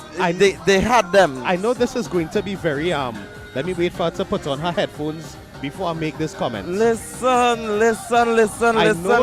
Vanessa! I know this is going to be strange for you, Vanessa. Welcome home. Usually you host, but now you have come here to be interviewed today. Welcome home. It's happened a couple of times. Vanessa, how do you feel about that performance? In love. I feel in love. Listen, as I said, I didn't see you in front of the band conducting or anything, but I noticed you on the side there, and the look on your face said everything. And what you felt, how you looked, is exactly how I was feeling. Nice. And I also said that Franca Hills Headley would be proud. She would be satisfied. I think so too. I definitely think so too. And I don't have any words to say about this. Let me ask first though, what made you choose this song? Well, usually mommy and I during the year go through songs, trying to decide what we were going to do for the year. And back in May, she sent me a series of YouTube videos. Farmer Nappy was one, a Kitchener was one, and then she said, "Oh, my lover." I said, "What?" "I love it." She said, "Good. I'm seeing it now. Lights, disco ball. We'll have a good God time." That's how it's in the message. back in May. So it was a no-brainer for me. That's the song we were going to do. I felt like I was listening to you in 2018 all over again. That's how I felt. Right. And you are one of 6 former champions who are here to get your way into the final. Yeah. I'm not a judge, but left up to me, I could see Golden Hands easily progressing. Do you feel the same way tonight? Well, I expect I have things in place for Saturday, the 25th. Lovely. I mean, you know. No. And that's not arrogance. I just. Yeah, I am a judge. Yes, So you are. I have adjudicated my own music after prelims. Right. I made notes. And I took it to the driller and the members of the section leaders, and I said, if I was judging Golden Hands, these are the things I want to fix. Who was the drill master for the band? Kevin McLeod. Oh, nice. Yeah, all Golden Hands. Flame, if I could say that. And I saw Richard there. I Yeah, saw lots of the drummer, Darren, Joella, a whole Yes. lot of older people. And the ones who came in the middle, and the new ones, of course, there as well, Yeah. supporting. It was just like, it was magical to watch and hear in one. Yeah, For everybody, me. as we say, this one for Miss, everybody just wanted to do it in honor of Mommy. And that's why we originally withdrew from Panorama, and the outcry was so huge. Everybody said, nah, we coming together to do this thing. And this is the easiest a song has ever come out of me. Now, you are on the heels of just winning the Pan is Beautiful Ensemble category. Right. And I remembered when I looked at that and I was like, nothing coming. I told you that to your face as well. I said that performance there, that Rhapsody in Blue. Rhapsody in Blue, it said it. And I feel the same way about this performance tonight. Okay, good. I'm telling you that to your face. All right. So, but I'm lost for words. It's not often that happens. I know that. Yeah, very, very true. Now, Vanessa, talk to us about the arrangement, because Kenny didn't get a pan dance. Kenny don't get a pan dance normally. Yeah. Right? You see, what I think Kenny is recognizing is Bradley's influence in the whole thing. Now, Bradley arranged My Lover for Nelson. A lot of people don't know that. And so it's easy to kind of go into that harmonic direction. Lots of extensions and so on. My style, I like to sprinkle that in a little bit, but a blend of the diatonic and the not so diatonic. Okay, because one thing I wanted to point out really quickly was the fact that he had the tenors playing one line of one song, while the bassist was playing the next line and the next song. That's right. Right? So Love is a Many Splendid Thing. That was Mommy's favorite from Despos as Right. well. Right. Blended. Right. So thank you very much. I still have the goosebumps on thank God I wear long sleeves. All right, Thank you gentlemen. very You have a much, long Vanessa. night. I don't envy you. 31 Wow. bands in total, and we were 9. Do the maths. So thank you very You much, all have a Vanessa. great night. We Thanks wish for the you- opportunity. Vanessa, it was a pleasure. All right. And we wish you the best in getting to the finals and positioning high, or even winning. We'll wait and see. We'll say good. You can't say what I could say, but I wouldn't say. Thank you. So thank you very much, Vanessa. Now we move on to Vanessa band Henley. number 10, Phoenix Steel Orchestra. They hail from number 47, Gillingham Avenue, Belmont in Port of Spain, and right across the road. Yeah. Right? They are led by Roisha Edwards. The bands are tuned by Mario Joseph and Juma Simmons. They are going to play a song composed by Yannick Rastogi and Zachary Raymond. And the song was sung by Ian Alvarez. That's Bungie Garland. Yes. Carnival Contract. That's an interesting song choice. Yeah, actually, yeah. But when I heard them for prelims, they were good. For what I expected from the song, they definitely came out good. Right, so we're heading stateside for the Roisha Edwards arrangement of Bungie Garland's Carnival Contract by Phoenix Steel Orchestra, band number 10. The captain is Roisha Edwards. Their plans have been tuned by Mario Joseph and Juma Simmons. They have chosen the song composed by Yannick Rastogi and Zachary Raymond, vocalized by Ian Alvarez. Angie Garling. It has been arranged for the band by the leader, Raisha Edwards, and the drill master, Aviel Canterbury. Ladies and gentlemen, here to play for us the 2024 selection Carnival Contract. Let's put our hands together once again and warmly welcome band number 10, Phoenix Steel Orchestra, Carnival Contract.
foremost, Mm-hmm. I was shocked by the song choice. Because when the DJ started to play just now, I was like, and the DJ supposed to play the tuner choice? But the arrangement was amazing. And again, I want to find out what inspired the tuna choice, because that's not Correct. something I would listen to Correct. and go to play on steel band. Like, yeah. If me personally, if I was to do that. But I heard somebody soloists, because you know pan soloists are a thing at events now. Some of them they dabble with this song. Right. Right. But we want to say thank you to those persons that. Sorry, Kenny just disturbed me again, and Kenny's really do something sometimes. Hey, it's a new year. We said we wasn't gonna punk Kenny. Right? But yeah, the pan so there's that. But to hear for entire panorama arrangement did shock me, and I enjoyed it. The constant use of the call sign, Right. Yeah. I like how the middles wasn't always quarreling. Now, while I find the middles could have been a little more audible, what I did hear from them wasn't always a quarreling. It was like some melody trying to run against the front line, that kind of stuff, where they would have held on the strums and think for certain parts of it to give that sense of let the front line do what they need to do. And that I had actually like about it too. I want to find out from Marisha why she picked it. Now, it's 7:58 the time came up to, which means that they executed it very close to the arranger's intent. Right. Denzel Headley was the drummer, so I want to know what he did to kind of hold that down there. Something I was going to say, but in terms of the overall performance, what I heard from the preliminary round to what I heard now is a way more polished performance. Right. So kudos to Phoenix and Roisha Edwards, because this band also is a very new band, existing 2 to 3 years. Yeah. They entered the same Pan is Beautiful that we were just talking with Vanessa, and they made the final as well. And this is their first stab at the national panorama in small categories. So And they would have we have placed to see 26th in the preliminaries, tying with our boys. Now, before we continue, must tell you the 2,000 plus of you who are watching on YouTube. 2,000? Yeah, 2,000 Oh. plus. That you could head across to WAC.tv to make your donations. And I must say thank you to George That is what I came. That's what I came to do now. You know. to George Atchison, You know, like Mr. Bruce some Seal, people can beg better than others. Stanley you know. West, and Courtney Johnson. Yes, Kenny, you have a begging face. Yeah. What can I say? We like to thank all the people who came and watched and and enjoyed what we're doing. But remember, you can subscribe, you can like, share. The more you share, the more it's better for us. Easier you'll be able to find the website when some people always call me, I can't find it because you didn't subscribe. Subscribe and you'll always find us. You know what I mean? And hit the bell too. Hit the bell. So you get the notification. So you're notified once when we go everything live. new coming up, and this season, my God, we have things. So look out for the stick fighting and whatnot. And I am gone. Nice. Thank you. We going down in the Gael. Yeah, going in the Gael. All right. And we get ready to hear from Roisha. She is here to to answer that pressing question that both of us have. Right. So we welcome Miss. And Roisha is a graduate from the University of the West Indies, where she studied music there. They keep chilling out arrangers there, boy. Between UTT and the good thing is that you have a lot of arrangers who didn't go either. Okay. Self-taught, or they learned they were mentored by some of the veterans. Roisha.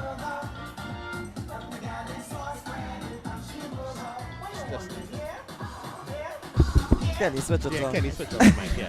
Hi, good evening. Congratulations, firstly. Thank you. Thank you. Your performance at the preliminaries and making it in.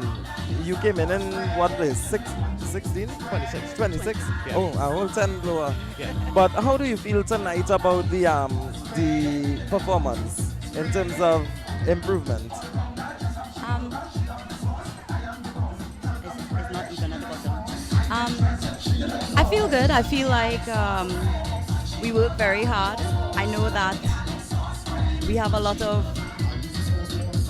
ways still to go because we are a very new band. This is our very first panorama. We've only been in existence for 2 years.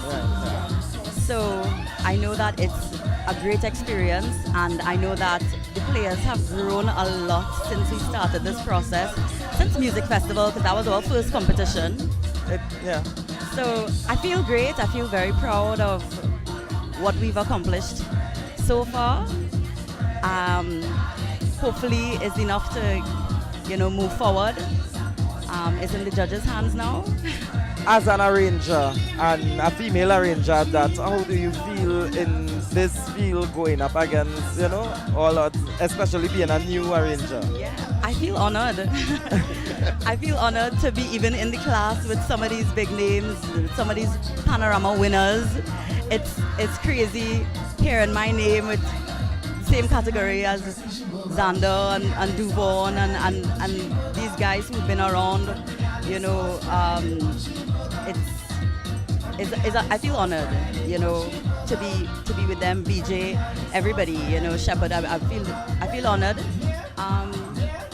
I'm just happy to, I guess, rep for the women, because in this category it's only Vanessa and I, and I feel good. It's nice sometimes when people come into the yard and they're looking at all the men to try to find out who's the arranger, and then they say, is that red girl over there? And they say, she do the arrangement. So. Now, this is the first time. Okay, go ahead. Talk to us about why Carnival contract? Yeah, that's where I was going.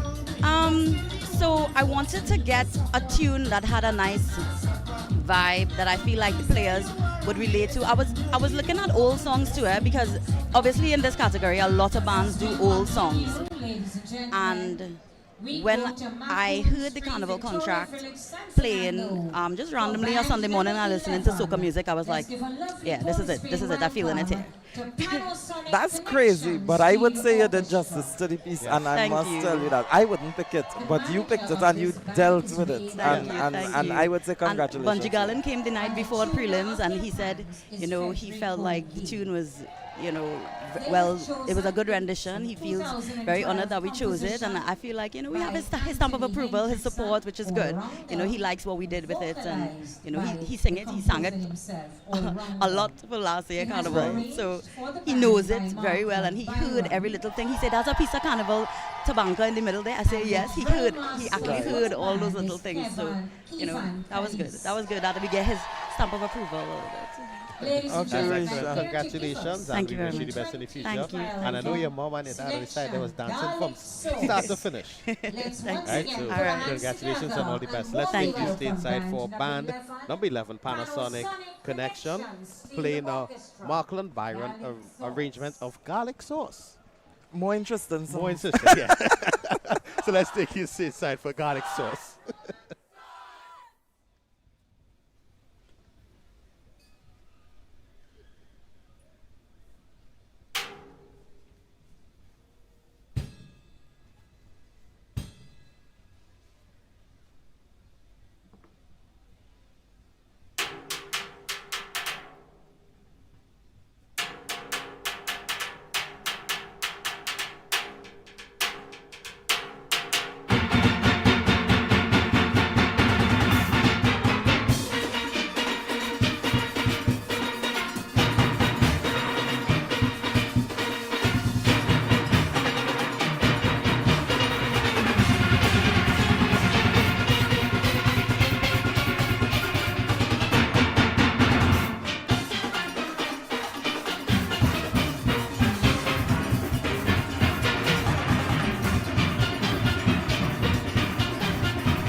from Macomb Street, Victoria Village, San Fernando.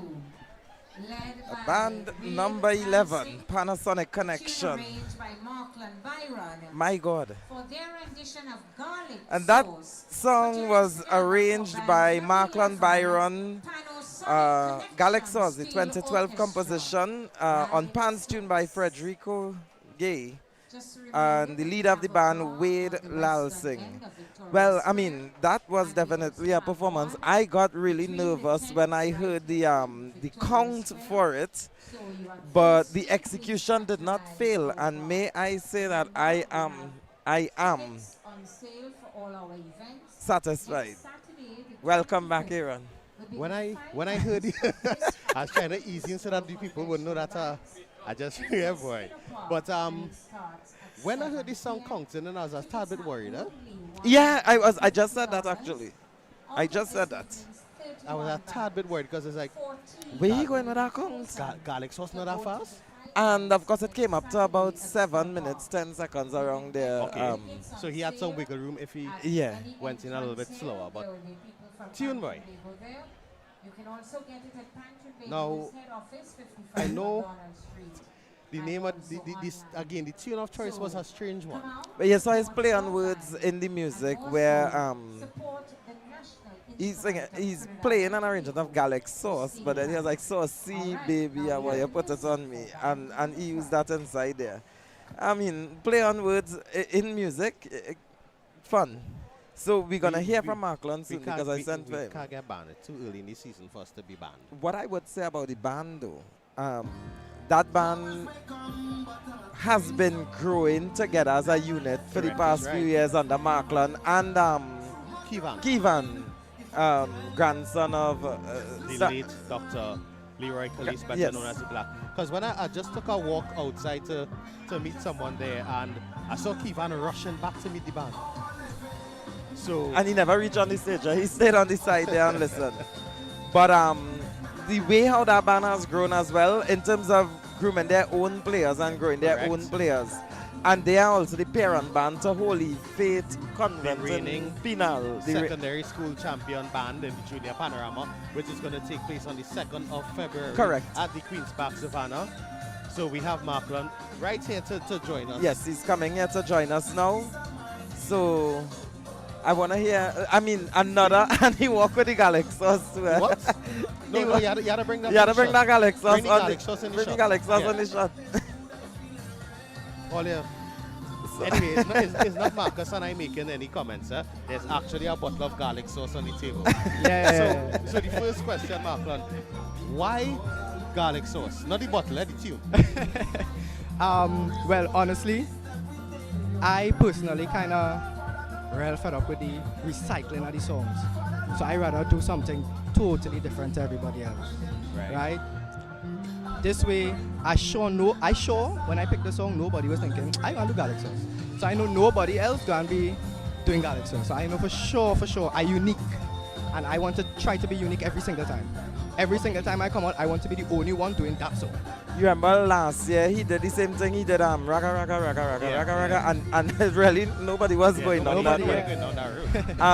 Which is a real good way to think in terms of song selection. And I know you, based on our conversation last year, you already had selected that song like after the panorama was over. Yeah, for sure. Actually, I actually wanted to do garlic sauce last year. Okay. All right. And I ended up doing Raga Raga instead. And I also, which means right after Raga Raga was completed in terms of arranging, from the time I put on the last note, I started garlic sauce.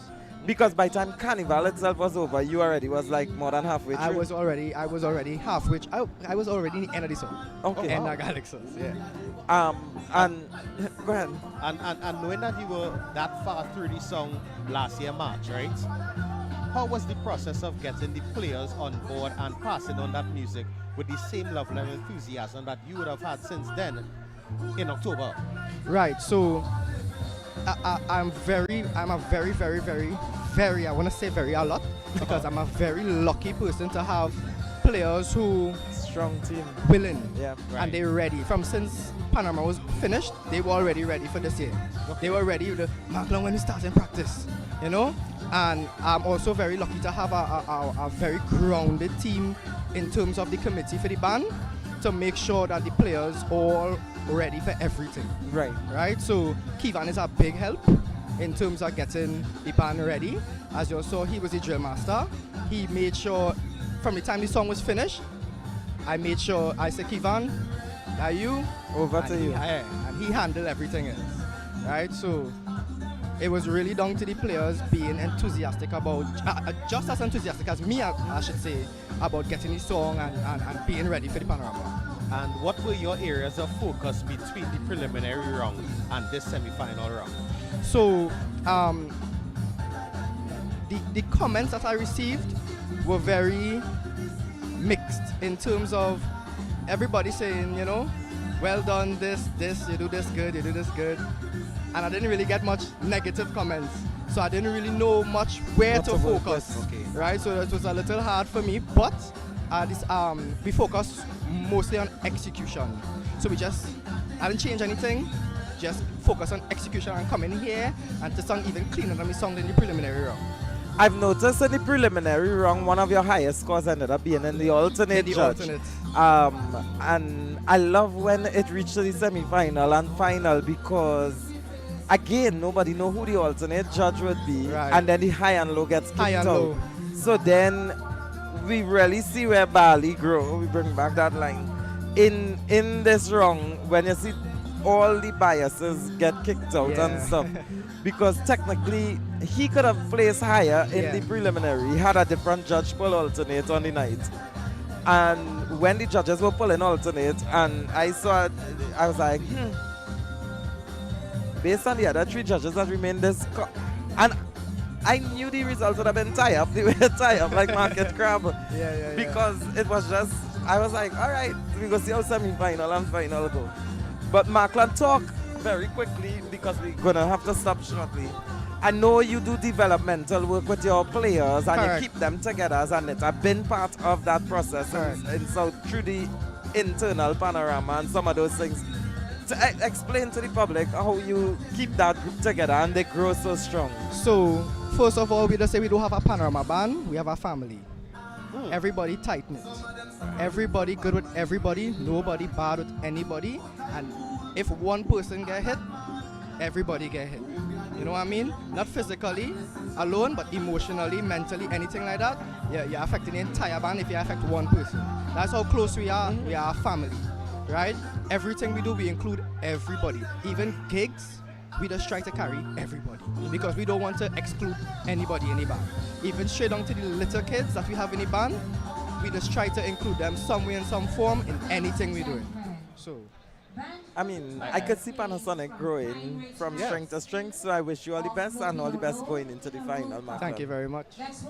Thank you very much, Markland, and all the best for the rest of the season, and hopefully we'll see you in the final on Saturday. Yes, thank you very much. Right, so now we get ready to head to stateside for Perfect Current Steel Orchestra.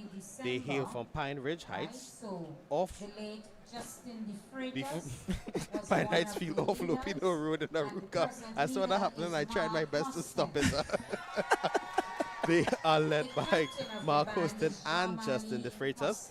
The pans are tuned by Rodney Stowe and they are arranged by Mark Hostin. Now, they are going to be playing How I Living. Yes. So let's see how they're living up in Aruca, close, well, just off in Lupino. Still in reach there yet. Serious? Yeah, still in reach Lupino yet. Yeah, because we're going to head stage side for... I don't know what Kerry. I don't know what Master Control trying to say now. Yeah, I don't know, but let's head stateside for band number 12. Oh, you want to go Lupino too? Oh, you want let's head stateside for band number 12. Perfect Cadence Steel Orchestra.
That was of one composed by How I Live In. Fantasia Williams.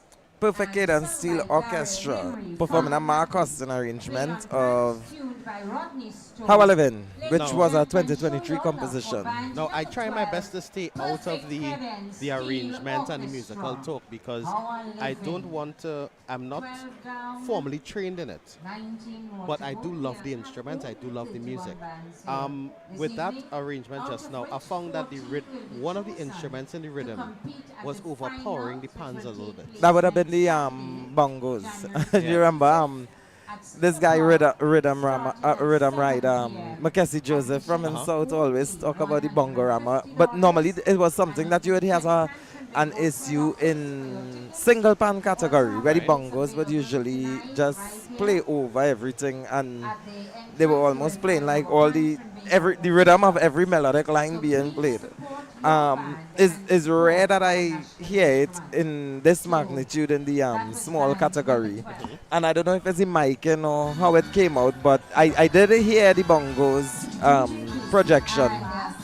But this band is like a band that have their own personal issues as well, because you remember last year this band would have been the band that I was talking about where the neighbors would have called police or whoever to end the rehearsal, so they were always struggling with rehearsal time, and then they had to move to a different location in Five Rivers last year to be able to actually rehearse. So hopefully we get to hear from Mark Austin himself, who is the leader, to see what the situation is, if they still had the same issue, because it's another band that has a lot of homegrown players, where you see he's trying to work and groom players to have his own band and not be dependent on freelancing. Right. If you look, you would not see a lot of the familiar faces in Pan playing. Is because he actually grow his own players, and his family, everybody is involved in it. Oh, that's excellent. Yeah. So credit to him for that. The downside in it sometimes is with the experience now, or lack how you look at it, you may not be able to get the intent of your arrangement out all the time. But it's something that you work and you work and you work, and eventually things shape up. So Perfect Cadence is a band that is growing. Every year they grow. They made it to semi-finals last year. They made it again this year. And they didn't place too high. They placed 30th around there. Yeah. So for them to be able, and it takes growth. They will grow and they continue to grow, and eventually, you know how it goes. So I want to hear from Mark Austin in particular to find out like the issues and how things worked out with the band and those things. And he's coming. He's on his way here. I can see him coming there. So I want to be able to find out what it is going on, because you don't know if there are many variables to affect how your performance go. So thankfully I am not an adjudicator tonight. Good thing. So big up to Roger Sardina, Mia Gormandy Benjamin, Joanna Short, Joanna Ragbir Leslie, Michelle Dorridge, and Lorna Cornier. 2 are the adjudicators this evening here. So we're gonna head now to Mark Austin, leader and arranger of Perfect Cadence. Mark, welcome, and thank you for joining us here tonight. Thanks, guys. My first question, what I wanted to find out, I know last year we had an issue with the rehearsal space and you having to move last minute, and it would have affected the ability of the band to really get proper rehearsal in and execute. Was everything sorted out this year? Like No. All the choosing was careful, yeah? Yeah. The misguided acting principal forced us to leave the school. We saw the assistance of people in authority in Aruka, and nothing came out of it. So from February to September, we were dormant. We had no place to rehearse. Which is not normal for the band having your own players and stuff. Yeah. Our manager, Justin, who unfortunately passed on December 5th. Right, this performance was in tribute to Justin. They mentioned that before they hit the stage, yeah. Justin being a well-known trade union person, tutor, before he retired, organized with the NUJFW, NUJ, through former President James Lambert, and we were allowed to rehearse on the field in Pine Ridge Heights. Okay. Right? So and again with the assistance of the Northwest Regional Authorities, Regional Health Authority, we acquired 4 20 by 20 tents, and we were rehearsing on the field, and we were grateful for that. Again, that was the manager's just an intervention. However, when it rained, the field will flood out. Yeah. So at one time, we're still standing on pallets. Right. Right. And we prepared as best as we could. When we were being adjudicated, we had to move to Modern Symphony Panyard. I want to say thank you to Modern Symphony in Five Rivers. Leroy. At short notice, Leroy Rivero. That was the Friday.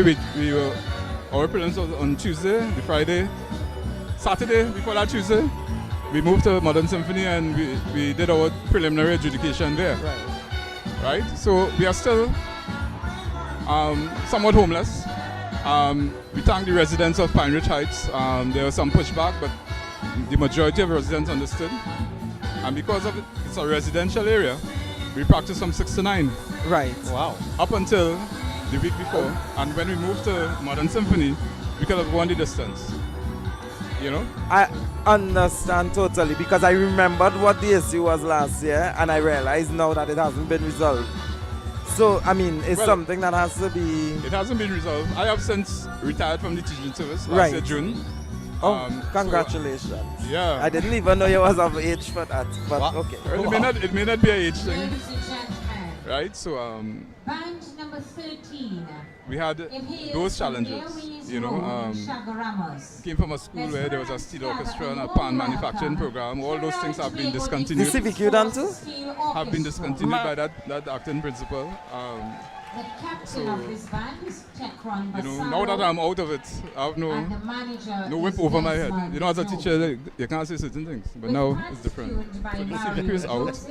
We have to get to stage side now. Yeah. We have to talk after. We could. I'll give him a number. We could discuss. Right, so all the best, and we do hope that situation is resolved, most importantly. And for next year, Panorama not just next year, Panorama, from tomorrow, it starts to get better. Hopefully. Right, so let's get ready to take you stateside for band number 13, Trinidad and Tobago Defense Force Steel Orchestra. They are going to be playing a Shaquille Vincent arrangement of Austin Lions, that is Super Blue 1983 hit, Swing. So let's swing stateside, Master Control.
Highways Road Shagaramas, giving us a Shaquille Swinging Vincent arrangement left to right, of one composed and they're sung playing by sweet Austin music so Lyons whole Blue night. in That was the Trinidad and 1983. Tobago Defense Force Ladies and Steel gentlemen, Orchestra. for their They rendition played of a Austin Swing, Lions, that's Super put your Blue hands together and Swing show from your love for band 1983, number 13. arranged by Shaquille Trinidad and Vincent. They got the left, right government boots. I'm trying to get two interviews squeezed in here for between this band and the next one. One being Shaquille, and the next one will be a surprise once they arrive here. Some of you all will know them, but we'll see how we get through with it. But the arrangement, this band plays 13th in the preliminary. Correct. Now remember, they would have judged Northern Region judge first. Right. And sometimes when you judge earlier, you are the benchmark and you are what the other band's performance will be based on. So when everybody, and then you have to understand the variables of judging on different nights, different acoustics, different everything. Yeah.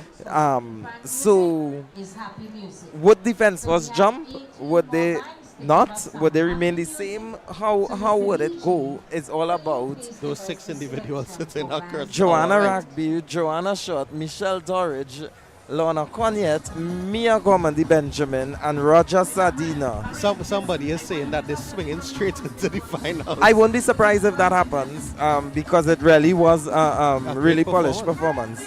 So I'm hoping to get the interview with Shaq and with the other person. And for those that don't know, Shaquille Vincent is a former winner in the junior panorama category. And schools. So he's a 2-time winner in the schools panorama, a 2-time champion with NAPS combined. Right. And then he's also the reigning champion arranger for the junior panorama. BP Renegades Junior.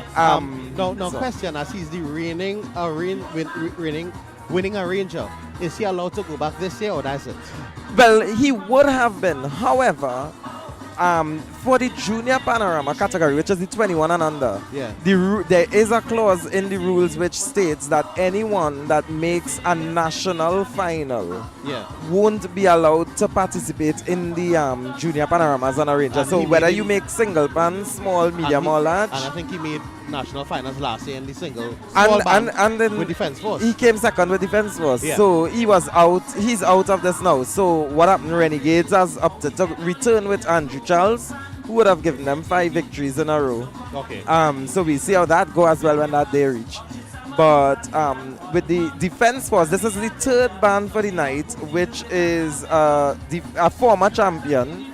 Because Defense Force would have won in 2019, if my memory serves me correct. Because I think in 2019, Duvon had won all the conventional.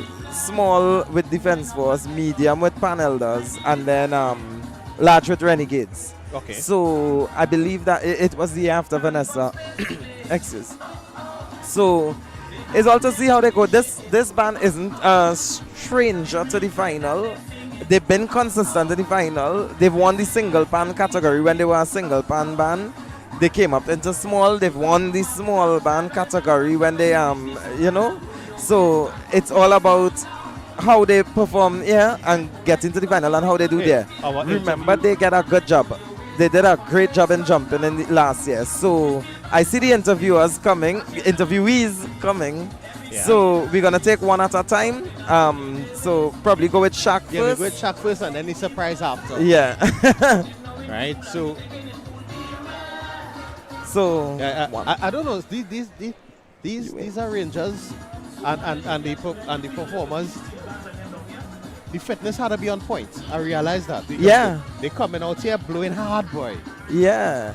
So we have with us Shaquille Vincent. He's coming, he wiping his face. It's very sweaty. Right? Shaquille Vincent. So Shaquille, first and foremost, congratulations on the victory last year in the junior panorama. And Thanks a lot, man. We talk to us firstly. Why swing? So just the concept of being a member of the Trinidad and Tobago Defense Force, and that concept of left to right, left to right, left to right. Right. That's our militant concept, but Correct. we also want to show that it's not just a military vibe, but we could also swing and enjoy ourselves in our party and make a more relaxed idea of that left to right concept, and just to give positivity, vibes, and party, and just, that carnival atmosphere. Right. Well, I know you are not a stranger to the final as an arranger in all the categories you've been in so far. I also know that, well, you know how to jump because last year you came 6th in the prelims, 6th in the semis. Correct. And then out of nowhere you just jump up and ended up in 2nd place.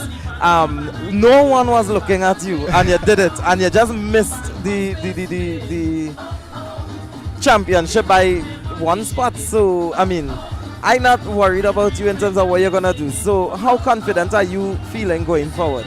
Well, definitely based on the vibes of the players and the atmosphere of the racers and thing, it's always good to see that persons that you're actually arranging for enjoying the music. And that in itself will build my confidence. So seeing the players having confidence in the arrangement will make me confident in the competition. So I must say, I believe that we have what it takes to go all the way. I believe so too. So, well, Shaq, I think that's it on my end because we have another interview to do there. So we taking the two of you.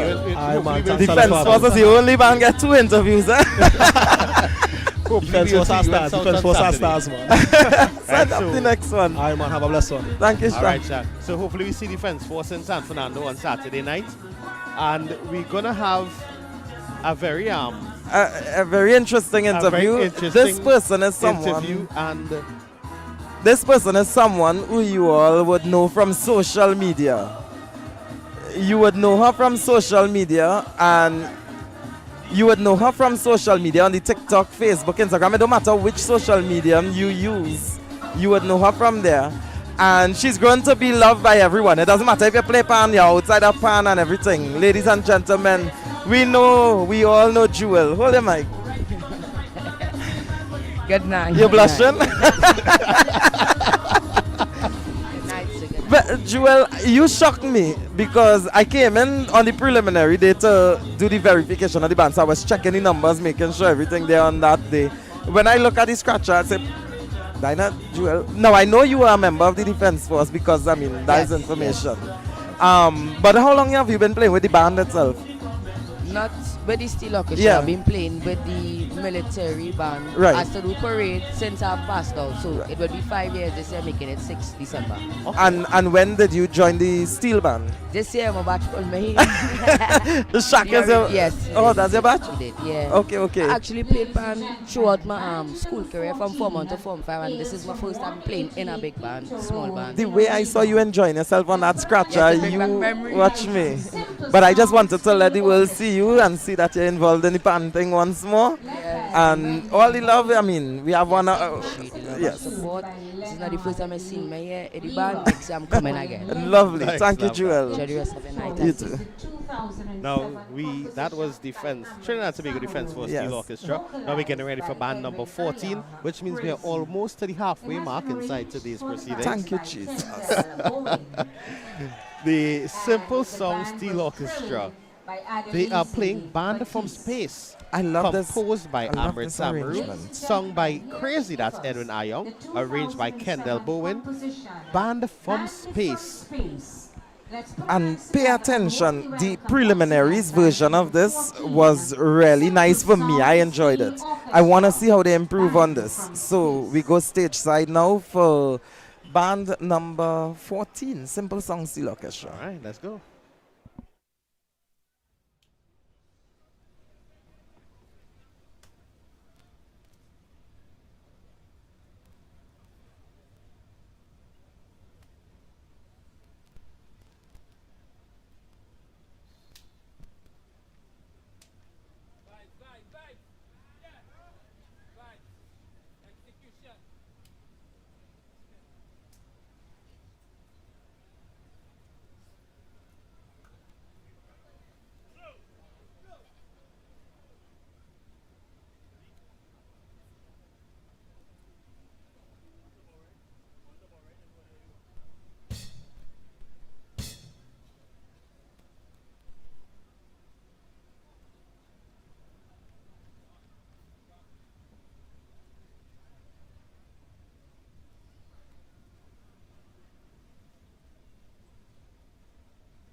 by Kendall Bowen.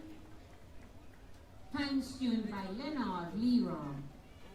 This band gave us the 2007 Band from outer space. I wonder, in terms of the judging criteria, right? I know that there's 10 points in there for, well, 40 for general performance. My apologies. Right? The drone add into that, or No, the general performance cause is the ability of the performers to execute the arranger's intent. Okay. So it's about the performance and the clarity of the performance and those things. so it has nothing to do with special effects, nothing to do with. Those things are just to enhance, like for the, there's nothing in the criteria, so you need to have fireworks, confetti, or any kind of special effects. Let me just put that out there clear. So that's that. Is the about the performance. You heard that little slight thing in the tenor. Yeah. I mean, but watch me. My highlight. Again, as we said, we listen and we don't judge. But I enjoyed the arrangement in terms of what the arranger was trying to produce. I did send a correspondence to him in terms of about it, and what I like and what I recommended and those things. So it is like, you know, it was one of the arrangements that stuck out to me as an arrangement. You understand? Yes, there were minor little hiccups in terms of the performance that could be, you know, tweaked once they get into the final. But there's minor stuff that the judges have to give the nod for them to reach the final. Yeah, and but you you mean saw that. the arranger sister played double seconds in the middle, and that's the highlight of my performance. Watch me. Nisha is her name. We had to talk quicker because I want the arranger come and I talk about his sister. He in the army, he just played in the army, and them just hit hard. Well, so I hear. But Nisha, the views expressed are that of Marcus. It's not Panchambego or Wak. Watch me. or Aaron. It's not Panchambego or Wak, but Nisha, let me tell you something. And we must thank the person The who would have judges must donated. give some extra points for these things, man. I don't want Kendall come and him. Oh God, he coming. Let me change the topic. Right, so while you change the topic, right. let me just say thank you to the person that would have donated thus far. Right. George Atkinson, Bruce Steele, Stanley West, Tony Obi, and Courtney Johnson. All you have to do to donate is head across to WAC.tv. Well, I don't know how to donate on YouTube, but I see people doing it there. So if you're in the YouTube chat and you want to donate, there is the option there. Here now, we really had to have like a case of water or something for them on the side here. Look at because yeah. Kendall. Yeah, man. How are you today? Tired. Well, I saw you playing with the band before, and then you just come across and, well, played again. It was your arrangement, but you played. So, for those looking, Kendall Bowen is part of the Trinidad and Tobago Defence Force as a member of it. And he's also the arranger for Simple Song. And so, Kendall, just talk to us quickly, firstly, about balancing that, practicing with the Defence Force and then arranging for the band. During an SOE. Well, like any other, forget that part, yeah. like anything else, work is work first, and then when I get my spare time, I in Simple Song, still orchestra, whole day, whole night, anytime I get the time. Okay. All right, and so the balance is tight, but I do what I do.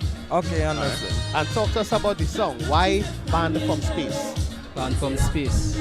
No particular reason. I was coming from Kush, and I was looking for a song, and I just playing songs in my car coming from that long distance, and the band from Space catch me. I just say, right, I feel like this song is for this. Now, you know how I felt about that arrangement in the preliminary round, and the arrangement didn't disappoint me. Of course, well, I heard the little, was it you made that mistake?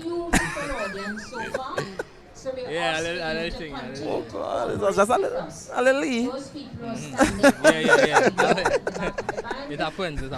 So, but I mean, going forward, you know what you have to work on. So once the judges give their nod and stuff, you work on, do what you have to do. What was the relationship between the band and, I saw Adile's drilling. So how you got him and the band and the chemistry between them? I met Adile's through the music festival. That's when I first met him. Okay. He was talking about me with somebody. Right, and he didn't know I was right there. And he said, but look Bowen right. The fella tell him, look Bowen right there. You is Bowen? I say, yeah. Thing. And then he tell me about history and thing, through music and thing. I decided to give him a chance with drilling the band. He did a wonderful job. I was now about to ask if you're satisfied with the results. Yeah, he did a wonderful job. I would agree that he definitely did. As a drill master myself, He's definitely doing a fantastic job when I see him drill bands. So you made a very good pick. Yeah, man. But overall, I just want to say congratulations on making it here and wishing you the best moving forward. So that's it. And tell Nisha, say hello. Okay, man. Thanks, man. All right. And that was Kendall Bowen, and that went well. Kendall Bowen, arranger for the Simple Song Steel Orchestra. They just performed Band from Space, and we head now to St. Margaret's Superstars.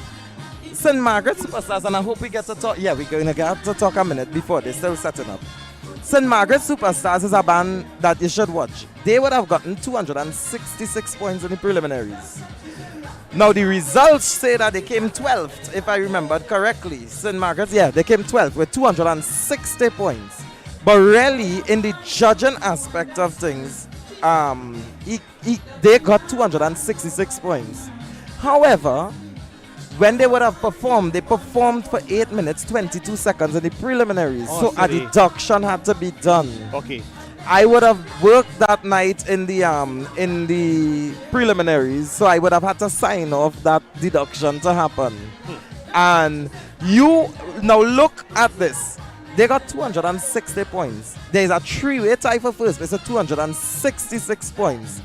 They came 12th after 6 points was deducted from him, because the rule in the competition says once you've gone over time, 1 mark per judge will be deducted for every 10 seconds gone. So in other words, you have a 9 seconds grace period.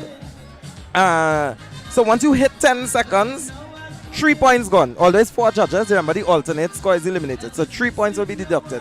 Once you hit 20 seconds, another 3 points. They would have played for 8:22. And I can't ignore that, because, I mean, the rule is the rule. We all read the rules and signed it before we participate. Right. So they would have gotten that penalty of 6 points. Dropped from first to 12th because of that. Because you see how the market crab was tied up in the first set of places there. So how would that affect them now? Because you're about to see the horses bunch up. Because St. Margaret's is about to play Uptown Fascinators, which came 4th, 1 point behind all the bands that placed first, is about to come after. Not far behind is Southern Stars, and then lower down you have well, before that we have Fascinators Band Symphony. Yeah, that's what I mentioned. Or Fascinators, and then you have Uptown Fascinators. Uptown Fascinators after, Fascinators right? Band Symphony, and those bands were up there. So you're going and see the cluster now, minus Arima Golden Symphony, as well as Fusion and Golden Hands that performed earlier. Yeah. Now the horses are bunching up. So how does that affect the scores that the judges are going to give out? And remember, could I speak about the judging criteria? Because you have 6 judges on the panel. No one knows who's going to be alternate. Yes, and immediately after the last band, when I hopefully during the we have an intermission after this band. I would hope not, you know. You really want to run through to the one bands non-stop? Yeah, I feel so. Oh, cool. But I'm trying to get to explain the judging system. But before that, we'll need to head to band number 15. So, yeah. Yeah, band number 15, St. Margaret's Superstars. Oh, from St. Margaret's Lane in Belmont in Port of Spain. They are led by Kurt Abraham, pans tuned by Jason Holder. They are playing Rootsman's Rock Me from 1995, arranged by Sheldon Peters and Elijah Beckles. So let's take you stateside for band number 15. The manager is Mr. Kurt Abraham. Their pans have been tuned by Jason Holder. They have chosen the 1985 composition of Leston Paul, sung by Yafel Osei. We call him Rootsman. It has been arranged for the band by Sheldon Peters and Elijah Beckles. The drill master is Karel Taylor. Ladies and gentlemen, in position number 15 to play first, Rock Me. Put your hands together once again and warmly welcome St. Margaret's Superstars Steel Orchestra Rock me, rock me.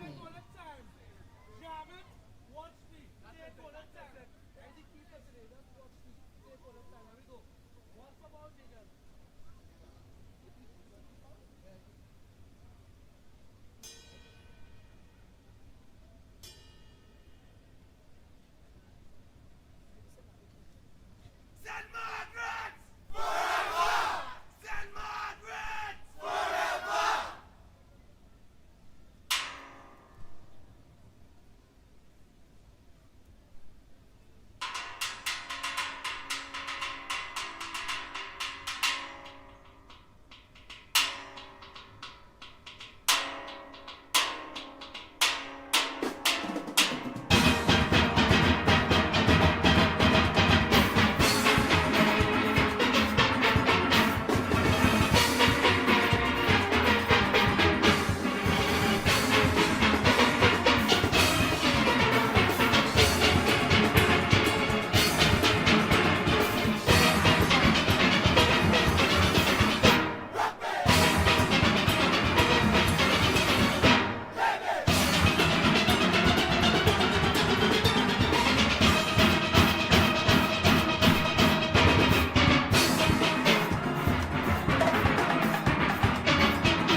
from 8:22, you said, Marcus, down to 7:30. 7:30. That's 50 seconds shaved off based on the tempo. That was Was the tempo faster or slower? By far, the preliminaries had a rock with it. Rock me, Okay. da, da, da. Yeah, like it was totally different. But it definitely, I mean, they took that 6 points and they definitely did not spare a second. They just went. So that was the energy in that performance was, to quote some social media influencers in Elon and Penny, and the energy was amazing. Right. The arrangement was beautiful. The energy was exactly what St. Margaret's is, because that is a band that has energy, and another band, that band it was it came from St. Margaret's Boys Anglican. That's where they started. Can I go and say when I saw St. Margaret's and then I read that they came from Belmont, it's like, So they have like, I think this last year gone made it 12 wins they had, because they had 9 wins in primary school for Junior Panorama. Right. Corel gave them 2, and then Guayco came and interrupted, and then he won again last year. Right. So that's about 12. And the same players cannot play in primary school for 12 years. So it was year after year they developed, over the years.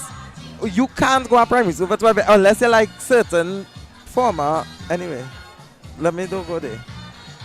You cannot play in the Junior Panorama for 12 years. So obviously it's years and years of grooming and training players that happened there. And what happened on top of that was that even as players matured and went on to secondary, I think they started participating in the 21 and under category. Right. And then they eventually went up to small to challenge that. So with that kind of succession planning that goes on, and they've made their way into so many things. Like we have a St. Margaret's player that started in the first generation that is in Pantrimbago now as the vice chairman of the Northern Region, Nicholas Dabro. Okay. Yes, he's a product of St. Margaret's, and you have a lot of arrangers and stuff that came out of the institution, I would call it. So, and Patchy, well, on the paper it says Elijah Beckles. Another nickname here. Yes, so they know on paper it's Elijah Beckles, but in Pan it's Patchy we call him. So Patchy, congratulations again. Thank you very much. Now, Lewy, before I come to the preliminaries and that 6 points deduction that sent you from 1st to 12th, let me go back before that, because in single pan you also arranged. You were not successful in moving on to the final from the preliminary round. What caused you? What changed? What changed? To be honest, I used a different setup from the previous year, and I thought that setup would have worked, but based on the results, I saw that it wasn't the most suitable area to do the prelims. From next year, I will work the suit. I use a different area, and next year it will be, I will say a different woman play voice. Lick your wounds and come again, as I tell anybody who don't make it to the top. I want to ask, when you say area, you mean location? Location. Okay. Now, moving on, what have you learned from that you would have implemented in St. Margaret's now to be able to play so high at the prelims, knowing that you played on the first night? Well, basically, I learned from my mistakes, and I use that, let me say, that negative outcome, and I push the music through in St. Margaret's until it is a positive one, and basically there's the energy from the band, and they say, it's alright, come in St. Margaret's and do your best, and if you do your best and be yourself, the outcome and the results will show. Now, it should. Now, time would have been the biggest issue in terms of what Marcus was alluding to earlier. But what else would you have focused on between the prelims and the semi-final round? Alright, well, first, we work on punctuality. That was one of our problems at prelims, right? So we make sure the players was on time so we could work on different areas that we didn't work on, because the players was, was too complacent. And the results show, and also, it was a lot of, negative energy in the band, and we use that energy and that drive us, you know, to just to come out and do our best today. And I can say, based on the performance today, I'm speechless, to be honest. Now, what, for the sake of the listening audience, you want to tell them how old you are? I am 22 years old. 22. Yeah, I'm 22. He's 22 and one of the UTT students as well, another one. So you're seeing. Just saying UTT did not sponsor today's broadcast, right? Now, in terms of the time, right? Some would think, was it that you had to cut out pieces of your arrangement, or was it that you would have just sped up the song? Well, we cut out, you can say about 25 seconds just to play safe. I don't see the reason to speed it up because the song will lose the sweetness if you speed up the song. But so it did speed up today, based on what you all did there. Yeah, we did speed up, but just, I don't know, man. I just didn't find the reason to speed up the tune. I just cut it out. Okay. Okay. Understood. But I mean, the performance was over the roof. So yeah. Again, congratulations. Thank you very much. Wishing you all the best going into the final. Once you get the judges' nod, I am not one, neither is Aaron. So we just wish the best for you and all the best to St. Margaret Superstars. So thank you very much. And, I appreciate it. And also keep it up, because to know that you're producing such sweet music at such a tender age. It is, and 10, we were saying 22 is a tender age. Something off with that statement. But to know that you're so young and you're producing such great music, we can't wait to see what you have in store for us 5, 10, 15 years down the road. Yeah, understood. And yet, the best is still yet to come, to be honest. I'm just grooming and trying my best, and I will not give up. I love that. Yeah.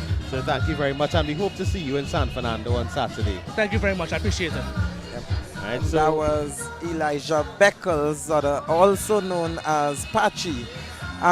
So there is. Sometimes we had to figure out how people come up with these nicknames, because that's some real weird nicknames. I'll compile them and get. That should be a book. Yeah. Yeah. Trini nicknames. Yeah. Or steel pan nicknames. Oh, and do that. So. Now that we have a few minutes to go, because the judges got, based on what the message was sent to me, they got 10 minutes to go to the washroom, grab something to eat or whatever, and come back. Because we are halfway through the semi-final judging, so they just gave them that little, escape. To explain to the viewers looking on how the judging system works, because I like for people to understand what is happening so they will know why results turn out how it is. Another thing I'd like to say is that Pan Trinbago, as in us, the executive of Pan Trinbago, don't decide, okay, this is how it go, we say so and all, you have to follow that. It is a democratic process because it is done in a constitutional way where it is raised at the right forums, where the members who are performing, which is the steel bands, must vote on it to pass that. So to understand how it goes. Now for the preliminary round, 4 judges are selected to go around to bands for the preliminary judging. Okay. On the first day of judging, before a judge even sit down to judge a band, we would produce a box with judge 1, judge 2, judge 3, judge 4 in it. Because sometimes over the years, when you put them in alphabetical order, sometimes judges get accustomed to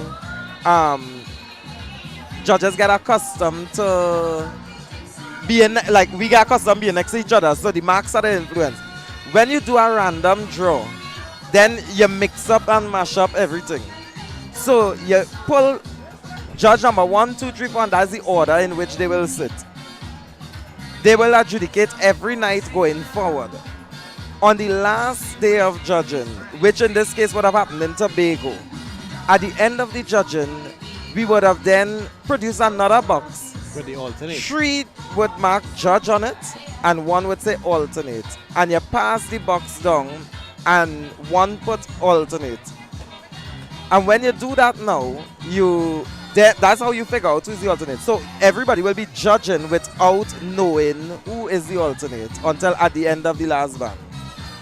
When that is done now, for the semi-final, after you get your top 30 bands, well in this case 31 because there was a tie for 30th, you will then, or a tie for 29, some one of them numbers down there tied. You got 31 bands moving forward. What happened now is that 2 more judges are added in this round. Again, before the judges even sit there, the boxes pass with the number order that they will be So that's seated. 1 to 6 now.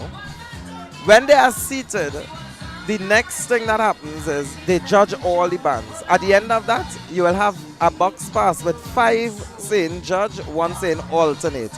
And they will slide it down. And then Whichever they remove the judge top pull band. alternate, their scores is immediately removed. Then, for every 5 scores going across from the other 5 judges, the highest and lowest is removed. So it does not have to be the same judge score being removed. Once is the highest and lowest score. So to be completing that statement, the highest score and the lowest score for each band is removed. Yes. Right. For each band as they go down. And then the total is now out of 300 as usual, with the 3 judges in the middle. And when you add up those those 3 middle scores there, that decides how the That's the winner scoring is system. done. So with that system was recommended not by Pan Trimbago. It was at meetings of the membership, which is the steel band movement, the body, the band leaders. They come to sit down there and then they decide how they're going to be adjudicated upon, because people may think Beverly Ramsey more as president of Pan Trimbago is the pan boss or the real boss in Pan is the membership. We are literally working for the members. When we make a decision in the absence of the membership, we then have to go back to them and they have to ratify the decisions we make. So essentially, Pan is a democracy. Well, yeah. Now, and this is where I'm glad we're having a conversation like this now, Marcus. Because in my days of playing Pan, which would have been about 10, 15 years ago or thereabout, Panorama scores would have been 4 something or something like that. So, which means it would have had 5 judges that are judging. So the system would have changed from in the early thousands, early like 2005 to 9 thereabout, to what it is today. But when you sit where I sit, and you get to see some of these scores, it's almost impossible to remove a bias. Yeah. So the safest way to remove biases is by this system, because everybody have a conspiracy theory. Everybody have a conspiracy theory. And this judge get this banda because they scratched the car when they was passing with the rack, and that is why she just marked them low. And this judge has marked them that because his son went and played with them band. And that is how it is go. Marcus, some of your reasoning a little I've heard, I'm not saying anything I've never heard before. Eh? This is not what I'm making up. Okay. So the conspiracy theories don't done. So to eliminate the conspiracies, who judging your low for spite and who judging your high for spite, and this is something that the membership decided. Deuce, the same Deuce from Seal Explosion, who passed away last year right after preliminaries with Seal Explosion, he was the one who moved that in a meeting for the alternate judge to be decided after the judging and not before. Because prior to that, you used to have like alternate judges. They would pick the alternate, the seat in order before, and the alternate. And alternate always would give high marks and things because they twiddle in their fingers because and they know there's stuff. alternate.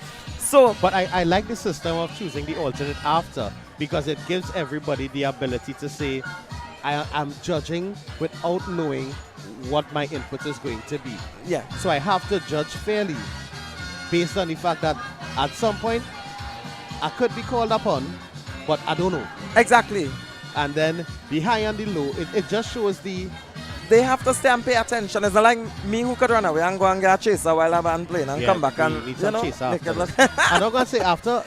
Everybody get a break except us, huh? But I see the judges, the judges are coming back returning to their seats, which means that the show is going to continue which means now. we could take a slight break. Chaser break? Chaser break, yeah. All right. But forget the chaser break for now, but what I was saying is, from a mathematical standpoint, removing the high and the low brings the median scores into play. So it does bring a fairness to it. Because if one person gets 95 right through, one judge gets 95 right through, and then somebody else getting 60 something, if you include that, and then the median scores on the lower end, it's not going to balance out. So the median scores are what's going to show where, as you say and what we say here, where barley grew. The judges are seated, and so that means the intermission has ended for them to have their break, which means that we can finally go to band number 16. So let me introduce band number 16 for you. Please. Band number 16 is Uptown Fascinators. They hail from the corner of Plymouth and Idlewild Road. They are led by Celicia James Martin. The pans are tuned by Augustus Peters.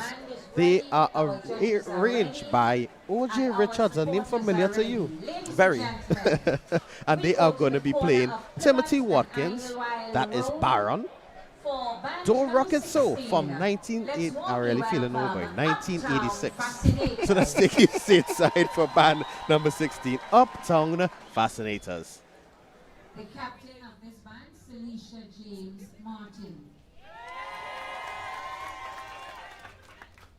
Their pans have been tuned by Augustus Peters. They have chosen the 1986 composition of Winsford Devine, sung by Timothy Watkins, the Baron. It has been arranged for the band by O.J. Richards. The drill master, Joshua Bedu. Ladies and gentlemen, here to play for us, Don't Rock It So. Let's make some noise and warmly welcome band number 16, Uptown Fascinators. Don't Rock It So.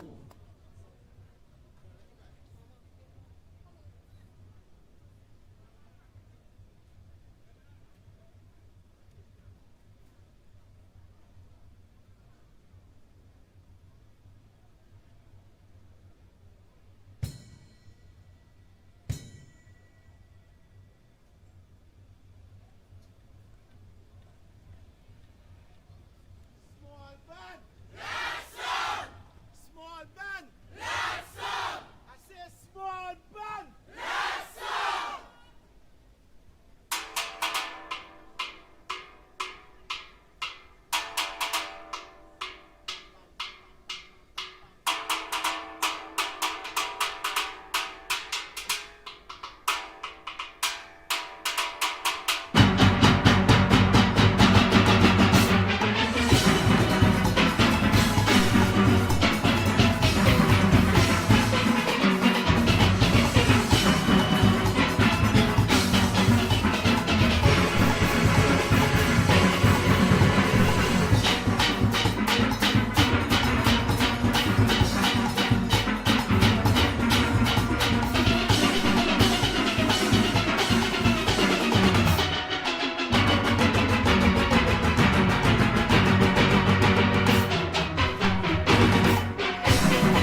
Arrangement of one composed by Do Richard Devine, rocket sung so. by Timothy Watkins, Guevara, And we're gonna rock it, a rocket and Prayer rocket, a Hand, rocket and tuned rocket. by Augustus Peters.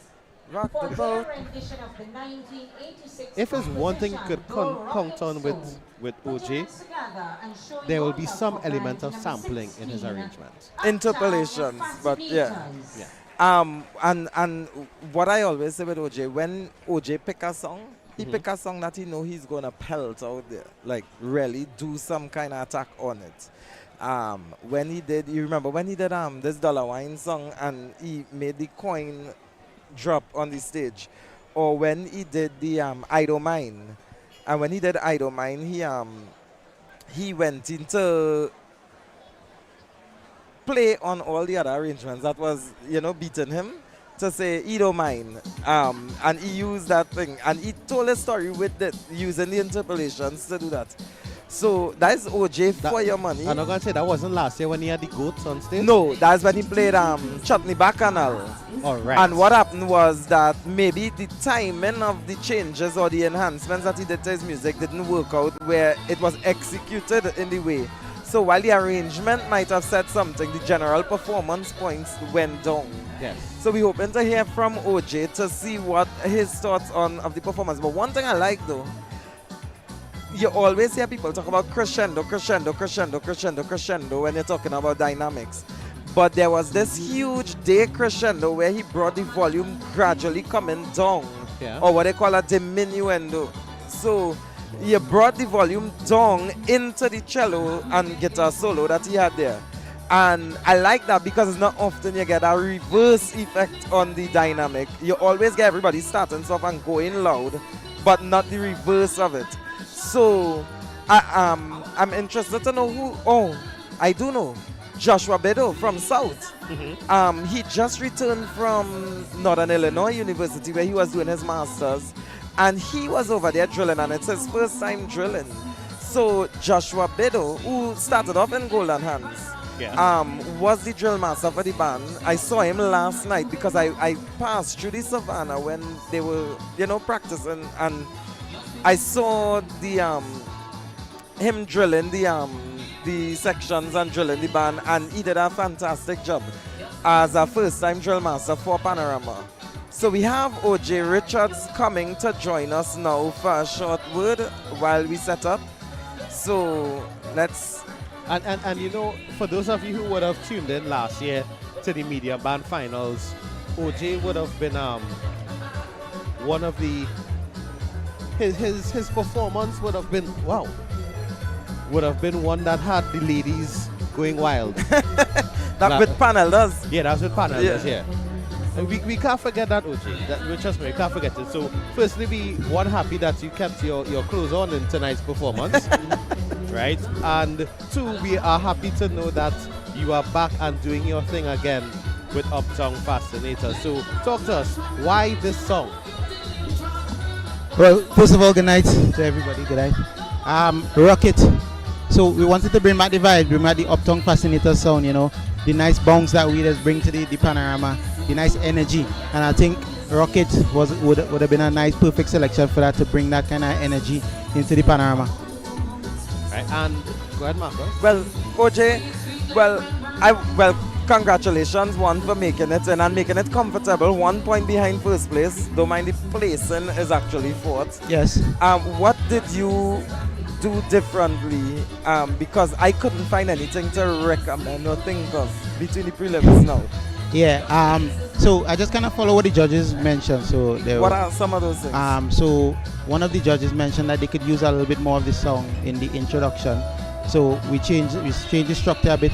We did a little bit more sampling of the original song in the introduction, because in the original one we just had it up at the top, just a quick little thing, because I just wanted to tease the judges with a little bit of the song. Right. I don't want to give too much of the song in the introduction, but I mean, if they're asking for that, then we just give them a little more. So we gave them up at the top, a little more in the middle, and the last drop, it was "Don't Rock the Thing." So so I put that in there so that we kind of please some of the judges. They were talking about working on the crescendos and things. So I decided, all right, I never hear decrescendo in a Panorama. I just said that. I literally just said that. So I was like, I never heard a decrescendo. Yes, I was like, all right, let me flip the scale.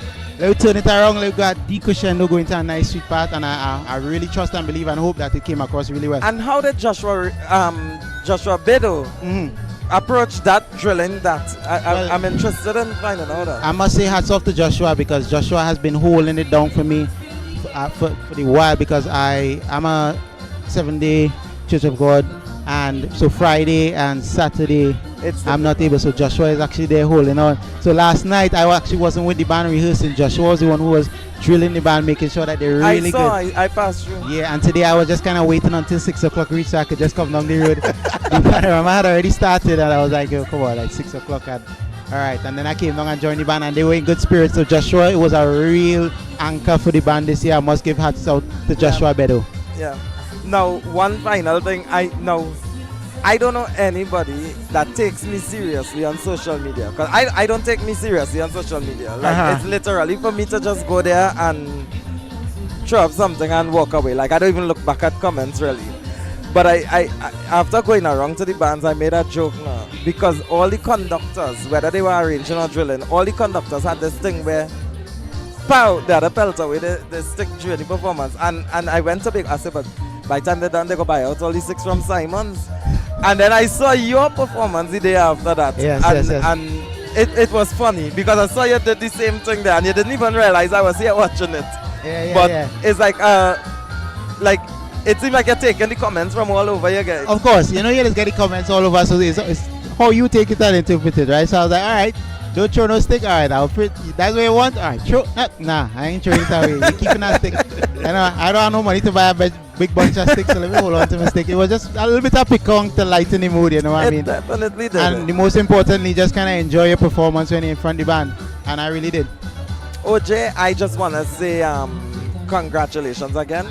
Going forward, what can we expect? Well, I could answer for the last part, but what can we expect from you for medium and large going forward? Tell us, are you ready for it? Well, you could expect a love story.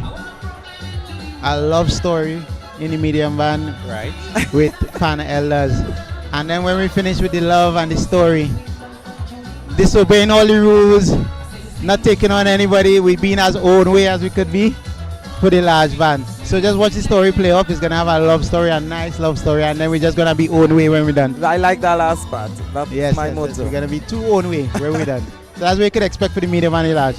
OJ, anything else? No. Well, I want to say thank you for joining us here this evening. Thanks a lot, and all the best in moving forward. Thank you very much. With the judges nod, you are there on Saturday coming. Definitely. Thank you very much. Thank you. Most welcome. And that was OJ Richards, the arranger for Uptown Fascinators, former champion within this category. Right? They played Don't Rock It So by Baron. So we have coming up next from one Fascinators to another. Fascinators Pan Symphony. They are led by Makeda Dordefour. Their tuners, Kylie Noel and Juma Simmons. Again, they are playing Timothy Watkins' Baron, composed by Leston Paul. Sweetness is my weakness. It's an interesting song, eh? Yeah, you don't hear it much, but I like it. Right, and their arranger is Stefan West. I'm realizing more and more that the single pan and the small band, they have a wider array of arrangers, but there are some names that stretch across all categories. And Stefan West, OJ, BJ, hey, everybody with. Well, Stefan West don't really venture into single pan or large as yet. As yet. It's only a matter of time. You can, because it's only a matter of time due to his track record in medium and you could say small as well. Right, but there are some names that are across categories. Across categories, you have Duvon Stewart, although this year he's sitting out a medium, but I mean, he has 6 wins in the medium. Yeah. So you can count him across all. He has wins in all the categories, actually. So you have Duvon Stewart, you have Kirsch Ramsey, you have OJ Richards, you have, who else doing that? BJ? Xander? Terrence, BJ, Marcel, Xander. Well, Xander didn't do any single pan going there. But I know he's coming up with Tokyo. Darren Shepard. Darren Shepard is one. He did a single pan. He did a small. He's going to be doing a medium and a large. So Darren Shepard definitely is one. Which medium band is Sheppy with? Because I don't want to call the name and I'm wrong. I'm not gonna because say that I've as well. heard that he's arranging for a media man in the East, but I'm not 100% sure. So until I see that, I wouldn't jump out and say something that I'm sure is but accurate. we're not sure about that piece of information. But what we are sure about is that you can head across to WAC.tv and make your donations, because that is how you can support Pan Trinbago, the pan players and the bands. And WAC TV to continue WAC.tv functioning as well, as well. to continue functioning, because this is what we do. We bring the culture to you in the comfort of your homes. So all that we ask is that you donate, and the donations stretch and far and wide. Right? So head across to WAC.tv, or if you're tech savvy, you could do it right here on the YouTube link. I don't know how to do it, honestly, and I'm feeling bad to say that. I was. No, I really don't know. But the next band is very near setup, so I think they're set up. Just now you're gonna see Siobhan's and oh, I understand why Siobhan hand isn't raised. Someone has collapsed. Oh God.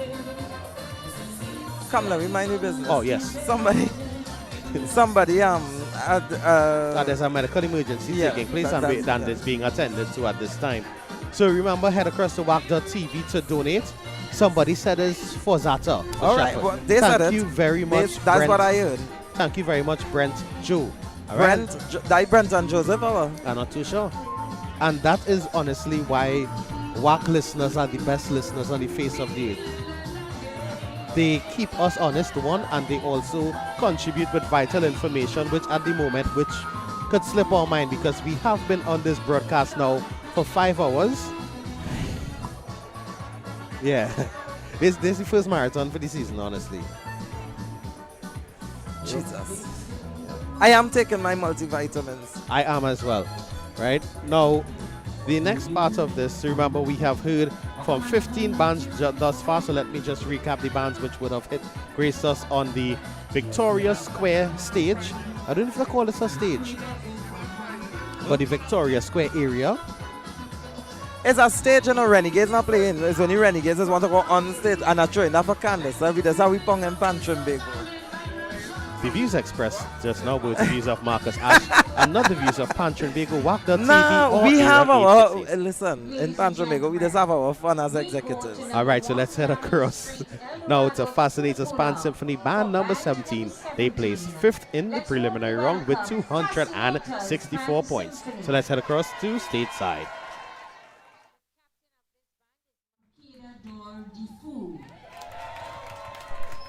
Their pans have been tuned by Kyle Noel and Juma Simmons.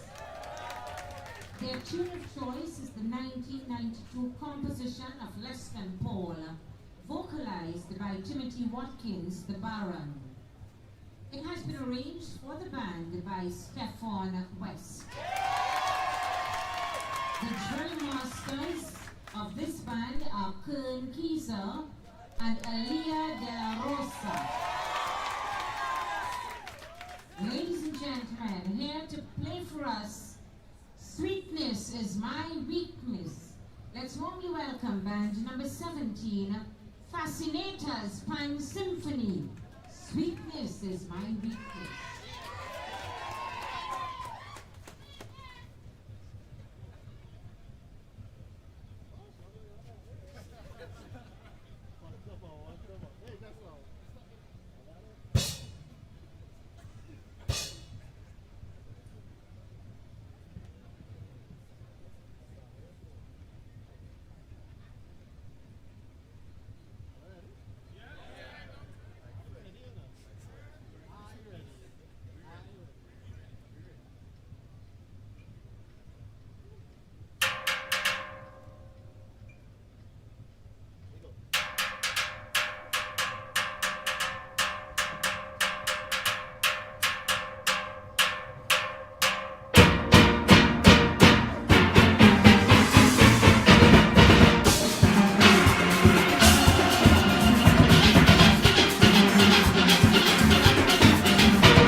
by Stefan West and selection played on Times Tune by Kai Noel and Juna That was Sweetness is My Weakness. Our syncopation boss arranging. It ain't Stefan West if you don't have some syncopation inside of it. Somewhat? Syncopation, the arresting the stress of the actual downbeat. So, bam. Everything he like to do offbeat kind of rhythmic stuff with his music. But I mean, they were placed very comfortably in the preliminary round. So, I mean, and then it's Stefan West, so you don't expect nothing less than that. And it was nice to see somebody vintage. And when I say vintage, I don't mean like that vintage in terms of the time, but some vintage Joylanders players from recent times who no longer like on the stage side per se, but they still went out to give Stefan that support. So you had like Terrell, Natalie, Cameron, and that front line there. Part of the front line also made up some who would have accompanied him to Miami Carnival last year when he came second with Elite Pan Stars, I think is the name of the band in Miami. I was over there. And he took some players from Trinidad at the time and they came back to support him. But you realize something, like, you know, in single pan category, you see the same faces over and over and over. And and this category now, you're really seeing, while you might see certain faces that familiar, or you may see a person more than once, is not how it was in the single band category. Yeah. Because what bands are doing, especially in the eastern region, I've noticed it, is that certain bands are teaming up with other categories. So like Arima, Golden Symphony, team up with Arima, Angel Labs, and Exodus. So you have the same players in different categories playing with you understand that? So all of them would be in Golden tonight. They would then go to Arima, Angel Labs together, and then go to Exodus together. You also saw, you saw that here. So Fascinators, you will see some of them in Cuba, Joylanders, you understand? That kind of partnership. Or Shazando, those kind of things. I saw Cordettes partnering with them as well. So we hope to hear from Stefan. Well, I see him almost here. No, there was a question that was asked. Well, because Stefan is here, I don't know if we'll have enough time to I answer sure I could answer it quickly. But in regards to the judging, if all the judges score the same, I think they meant the same amount of points, what happens next? Well, there's a tie. Yeah. And when there's a tie, so if there's a tie for first, then it's 1-1-1-1-1, and then right, the next but then you question is- add the first. So let me say a three-way tie for first. Yeah. You're giving the three of them the first place.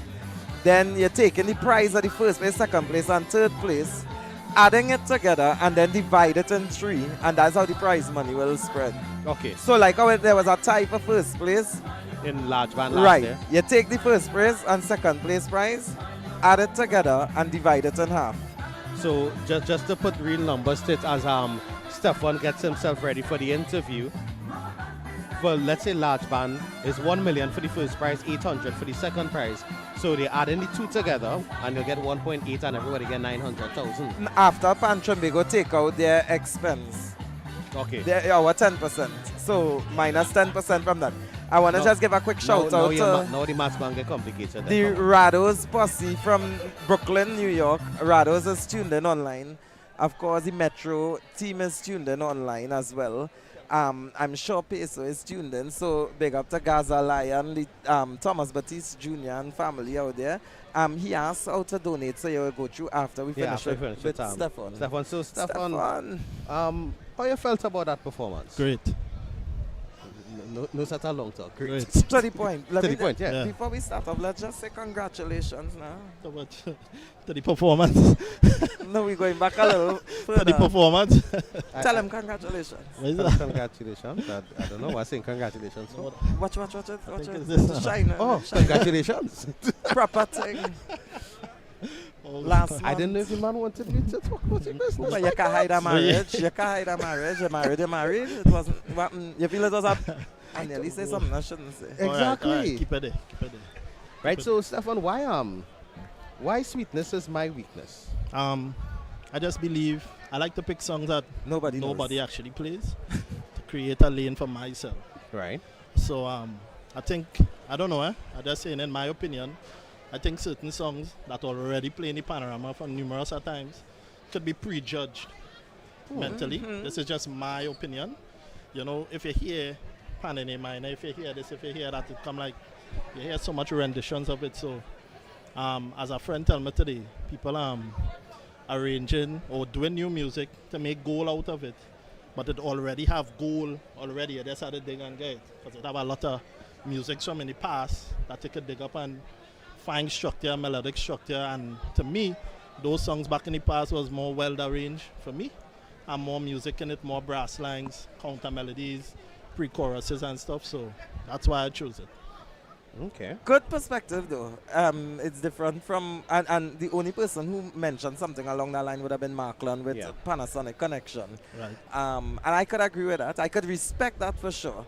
So very good on that. I just call you syncopation, boss. Yeah, but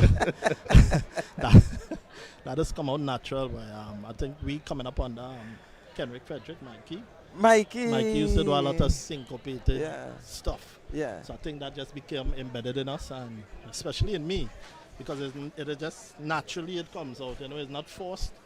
So it's not like I had to force it for it to happen. It just comes out naturally. You know. And I noticed, I've taken note, like your support base, and your support base is growing. Like because I know last year you would have been at LH. Yeah, no. This year you're here now. Hold on. Don't worry, we will play your tune. Okay. There's some technical difficulties that was happening there. So the support base. So you went from LH, you came across the Fascinators now. And I realize I'm seeing it's a mix. So I'm seeing some vintage Joylanders from same Mikey era and Clarky and Brongy, seeing that we on the east. Yeah. That came out. I saw the Elite Panzers crew came out. I saw like some support from Quartets and things. So is it that you have that support base, and how like you got it going? Because I know when you reach in Joylanders, they have their grown players there. What happened this year actually shocked me in terms of my Fascinators. So when I just came, I told them I just wanted like 2 tenors, 2 double seconds, you know, to do the music, and then they will distribute. So the first night when I went there, I saw about 5 tenors, 4 double seconds. So I was like, okay, cool. That's a nice group. Nice. So the second night, I started just see more players. So I was basically thanking them and saying, you know what, thanks again all these players to come out. So they were like, Stefan, we never asked them. It's just people showing up saying that they want to play or experience playing Stefan West music. So that shocked me. Right. That shocked me. A lot of people saying to reach Kuvafana. So again, Stefan somewhere else that is close to them, so right. Okay. So they come out, you know. And I was shocked for the support and thankful for it, because I didn't know it was so much young individuals who wanted to play or experience playing Stefan West arrangement. Now, your approach to the arrangement, I call it syncopation, boss, but what did you do different from the prelims based on whatever comments you got? If you could share some of the comments you got and what difference you did in it. Because that night of your judging was one of the few nights that I missed, so I didn't hear the preliminary version. So what? What I did with this, more shaping. Because for prelims, it's basically just setting the band for every round of the competition. So prelim, we put enough work in to address the preliminary round of the competition. So for the semis now, what I did was sharpen up plenty articulations, plenty hit crescendos and all these different things, more crescendos, more detailed articulation. Finding the accents in some of the intensity runs, and runs that have plenty intensity in it. With the set of syncopation, those kind of things, making sure they understand where the accent is and all these different stuff. So it's just more shaping the arrangement. Okay. Well, I'm realizing the next band is almost set. So Stefan, we want to say thank you for joining us here this evening, and all the best. Wishing you all the best, and congratulations on making it here, and all the best in going forward with the judges now. And we hope to see you on Saturday in San Fernando. Yes, thank you. All right. Now, Marcus, the person messaged back and said he didn't answer the question What was the question? So they said if all the judges score the same amount of points. For all the bands? No. Oh, for the Not for a individual band. band. So everybody score 95. Okay. Then what happens? The alternate 95 comes out. The high and both 2 more 95 will come out, and you'll just add 95 by 3. Okay. So yeah, that is what they meant. Because I was seeing people responding there about it. And somebody asked some question there. Something is wrong with maths. That maths say maths in. If you have a tie, you end up getting less. Then again, doesn't Pan Trinbago get money from the government to host these events? Why take 10%? Let me explain something to everybody watching here, please, because it may come across a little rude. And that's why I don't really read comments and things. Even if it's good or bad, I don't really read comments, because when I want someone's opinion on me, I'll give it to them. But the 10%, when the government invests money and allocate into the product called Carnival, that money goes into the bands or whatever. If $20 million is allocated to Panorama, prize monies alone is $16 million. Because if you add up, that is $16 million. Another And we just took on another project to pay some other panoramas coming up there in Trinidad and Tobago that usually sponsored. Then when do the maths there. Then when you're done, add the players' remittance. Then when you're done, add the judges, the fees for paying the judges, the catering, the roving, going hosting of the around, event. all those different things. And tell me if that adds up to you. And when it adds up, understand that Pan Trinbago does not receive a subvention from the government to run its annual affairs during the year. There's the same Pan Trinbago that put on Pandong Memory Lane, Pan in the 21st century, do all these things during the year, Steel Band Man, that they say, oh, we're doing such a good job for. And then when you put on all this, with that money that you have there, we don't get the subvention. So what happened is the gate receipts goes to Pan Trinbago, and the 10% payments from bands goes to Pan Trinbago, along with whatever corporate decide to invest and stuff. And that money ain't coming into my pocket. It going back into the bands, because outside of the competition, we have other things to do. But I done with this conversation here for because now. right now we because I'm not trying to preach common sense. So we're gonna go to what we are going to do is band number head across 18. to Tobago, corner of Kirk and 4th Street in Scarborough, Tobago. Our boys, their arranger is Marlon White. They're going to be playing Byron Lee and the Dragonaires, Tiny Whiny from 1984. Marlon say he coming to jump high in this. I saw him last night. He say he coming to jump high, so we're going to listen to it and pay attention. Sung by Byron Lee Right, and so the Dragonaires. with respect to the financials, does Pan Trinbago publish their financials? Our financials are given to our members. Our financials are given to NCC. The government gets their copy, and it's available for all, including the EY report that went after the 9 years of how we name. All right, so if you have your personal questions about the finances of Pan Trinbago, It's there. It's there for your perusal. All the and- money there. All right, so let's head across to stateside for 10%. Tiny Whiny. Look.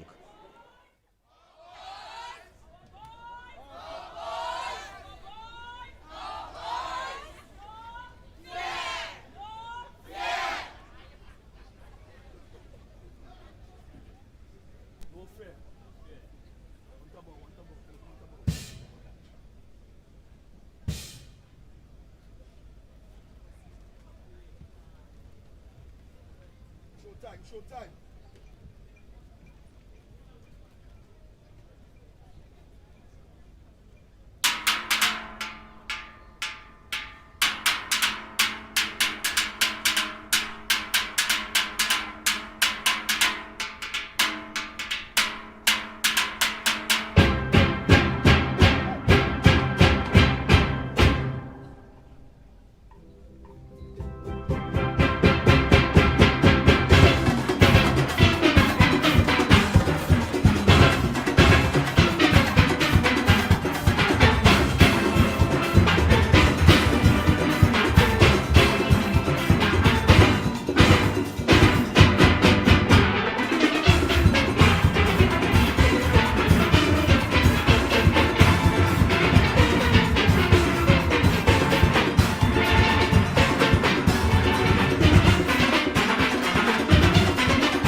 a really tiny whiny. An arrangement by Marlon White.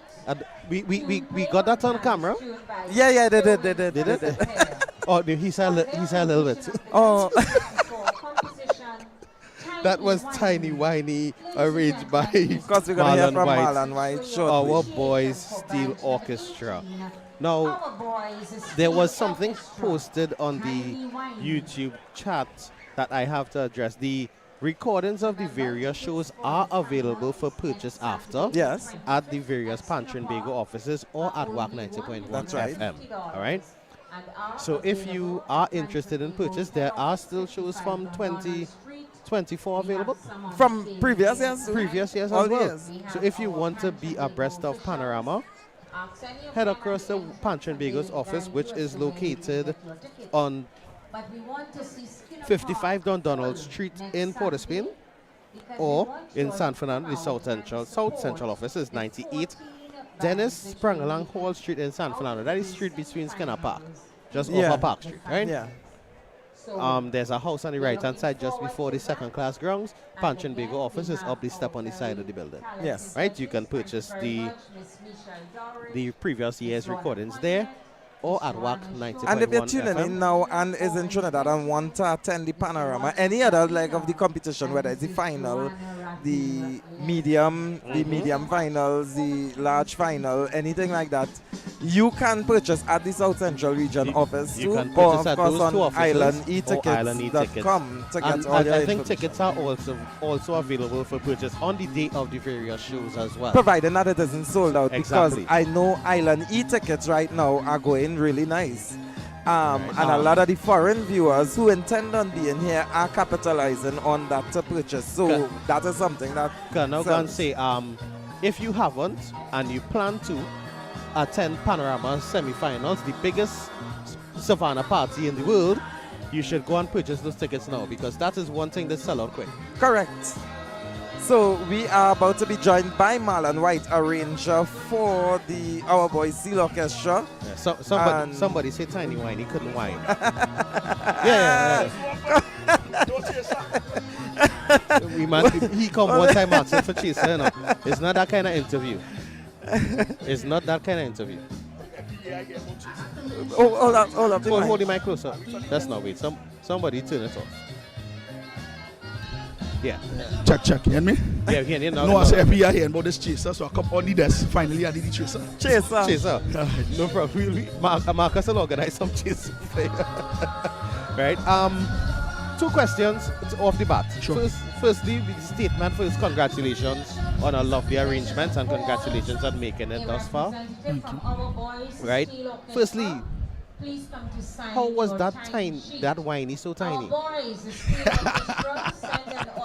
Imagine the just tiny, whiny. So tiny, and you have to whine. You can't get more tiny than that. And secondly, why tiny whiny? Not the man who come out to whine at the song we're talking about it. Well, to be honest, because of that, in terms of the antics, tiny whiny, you can paint a picture, right, in what you're doing. So, a story, so tiny whiny. Now, last evening I saw you at the Savannah. You know, we passing around. I saw Our Boys. I saw all those different bands there. And you told me, I come in for you and we going into the finals. Correct. Right. So, how confident are you with the performance of making it to the finals? I'm very confident in terms of making it to the finals. But obviously, you know, it still have some work to be done. Hopefully, judges put us into the finals, and then we go to the next level from there. A question that I asked a lot of the past arrangers that came in for the interview, based on the comments, because I wouldn't know what comments you had from the judges, but based on the remarks that they gave you, what did you do differently and work on to prepare you for today? Well, basically, all bands, main thing is execution. Right.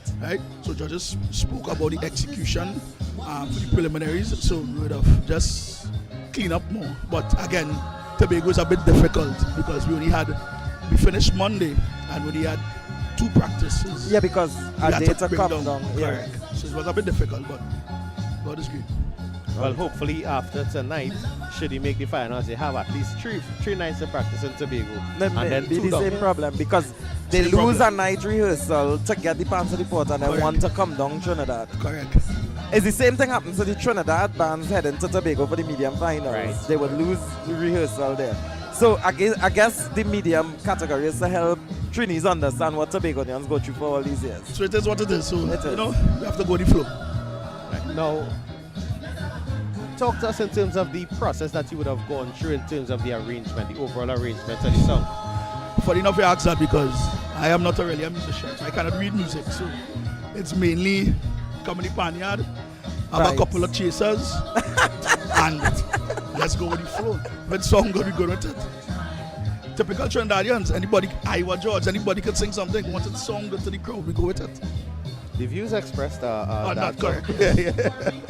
yeah. So that is it. So I think about a tune that I could really have a theme with, and then I just go with the flow, night after night. I like that. All right. So I see the second band is almost ready. So thank you for joining us, problem, Marlon. Marcus. Wishing you all the best. Congratulations again on making it to the semis and wishing you all the best to get into the final. And once you come back for the interview, we'll have some chaser. Make sure. Yeah. What, I have some chaser. in South, we'll take care of you, don't worry. Thanks, guys. All the best. Take care. Thank you, man. Now, as we talk about South, we're looking to head down South, and further down South, we're going down to my second home now of Erin Road in Saparia. You from down there? I'll tell you off it. Okay. Yeah. Right? My second home of Saparia, the band is led by Ricardo Marshall. The pants are tuned by Dudley Dixon. The arranger, when I heard this name down there, I say, but do you want to come down Saparia, man? Yeah. Right? And they're going to be playing Me Lover, a 1983 song composed and sung by Robert Nelson. That is Lord Nelson. This is interesting because they are playing it and Golden Hands just did a fantastic job in it. And is like the South bands come down with that. And Pan Elders is doing it in medium. Can you remember? Something OJ in the is South. about love. Something happening out down there in the Southland right now. As someone says, South is love. All right? So, but yeah. we must send some love to those persons who would have donated. George Atkinson, Bruce Seal, Stanley West, Morby Rudder. Don't know if that's his real name, but Morby Rudder. Morby? Yeah, Morby. Heather de Gale, Marion Devines, Tony Obi, Courtney Johnson, Philip Azance, Cam Phil, I'm not too sure if that's your real name, Alwyn Toppin. All right? All right. So you want to say thank you to everybody that would have donated. And tell them how to donate because some they were asking as well. Yeah, somebody so head across to wac.tv just now. Firstly, to donate you have to create an account and sign in. Right? As a matter of fact, I will answer the donation question when we come back after this band. No problem. I'm going to try to do it first to make sure I give an accurate information. So you're going to donate? Yes, I'm going to donate. But I won't call my name. Right, so let's get ready to take you stateside for band number 19, Southern Star Steel Orchestra, the South Band. Oh, last evening they came up to the Savannah as well with the Tobago bands. So they rehearsed at the Savannah. And I was able to, take a peep and listen to them. Because again, I didn't hear them for the preliminary. And what I was able to hear last night, and they were playing it at a groovy tempo. So I was hearing everything in terms of the music that was supposed to come out. It really saying plenty as well. So again, the South bands are coming, the Tobago bands are coming. Everybody coming because Golden Symphony started it with his team. So you have, it's just a competitive night. It is. We should be happy to announce that we are not Joanna Rugby, Joanna Short, Roger Sardina, Dr. Mia Gormandy Benjamin, Lorna Conyett, or Michelle Dorridge. Gladfully. I'm glad I don't have a judge here, Yeah, I can't judge. So someone is saying that Chasers for the finals. Chaser is for the finals? Yeah, Chaser is for the finals. Uh-huh. Only when they reach the final, then they could have Chaser. Yeah, for them. For them. Yeah, it keeps us fueled for the night. Yes, because it's been a long night thus far. It is now 9:50 p.m. here in Trinidad and Tobago. I don't know what time it is where you are, but I'm glad to know you're locked on and viewing or listening. And we've to crossed 3,000 WAC.tv. We crossed 3,000 people live, but you know what else we crossed while this broadcast was going on? What's that? WAC actually made 30,000 subscribers on YouTube during this broadcast. Imagine what will happen by large and medium. Exactly. So we want to say thank you to everybody who if we had the applause thing, we would have played now. Oh, I don't. Yeah, right. But thank you to everybody who are new subscribers. Keep subscribing and make sure and hit that bell so you would know when we go live, because we are the home of culture here in Trinidad and Tobago, the true nation station. All right. And we have a lot of shows coming up. And just to let you know, for Pan Trinbago events, we have the small finals on Saturday the 25th. I'll tell you more about that after as well. All right, so let's take you down to Siparia. Road, Siparia.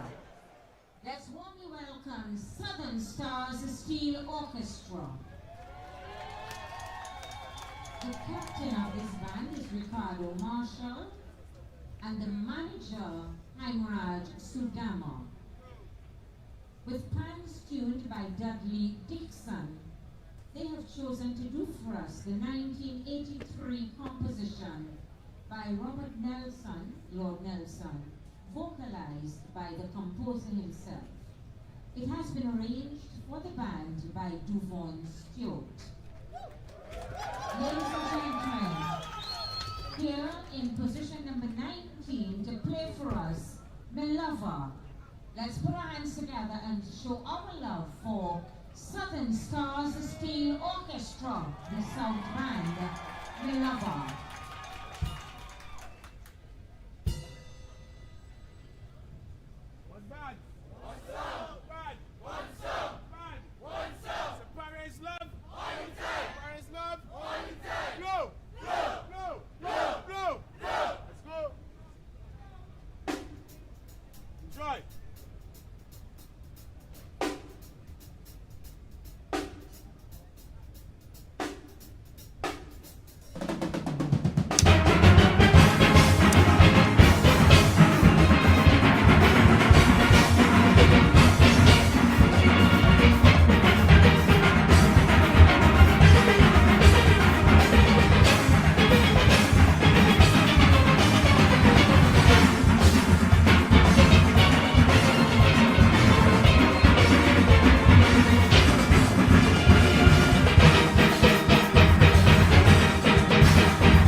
Sudamo.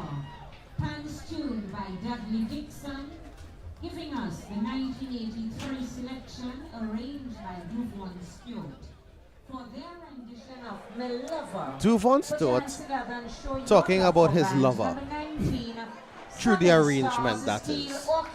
For you to, I mean, if you look at when Duvon won Single Pan gone there, he literally took what we know as Pan Round the Neck, or a single pan band, and transformed it into a real full song.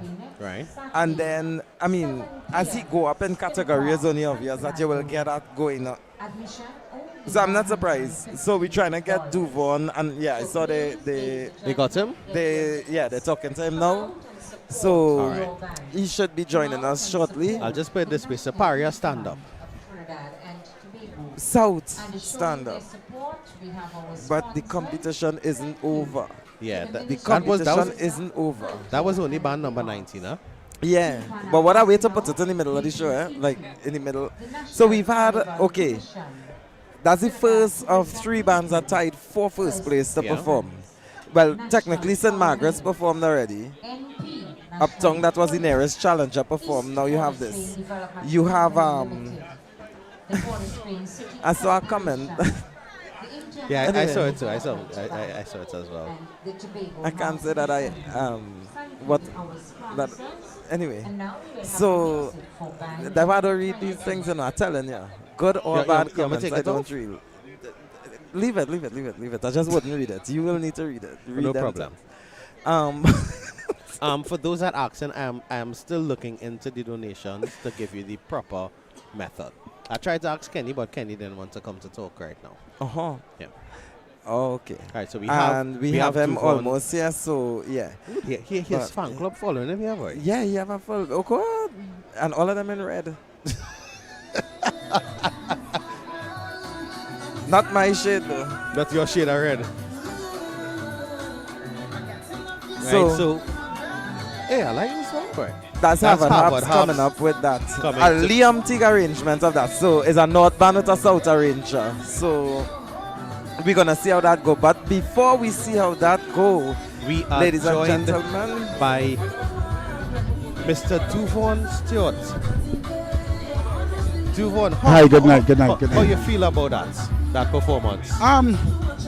Every time, good night to all the viewers and listeners in WAC. I must say that you all are doing a remarkable job in securing the culture, in securing the fraternity of the Steel Pan fraternity in its full entirety, in bringing sure that we could see the instrument in its full glory and its full bliss, and to accept that what we have in front of us is an evolution of growth and change, that a new crop of individuals is coming out, indicate that we need to pay close attention to and respecting what they do with the craft, the creativity, and bringing the music to light to the next dimension, to the next decade, to the next 20, 40 years.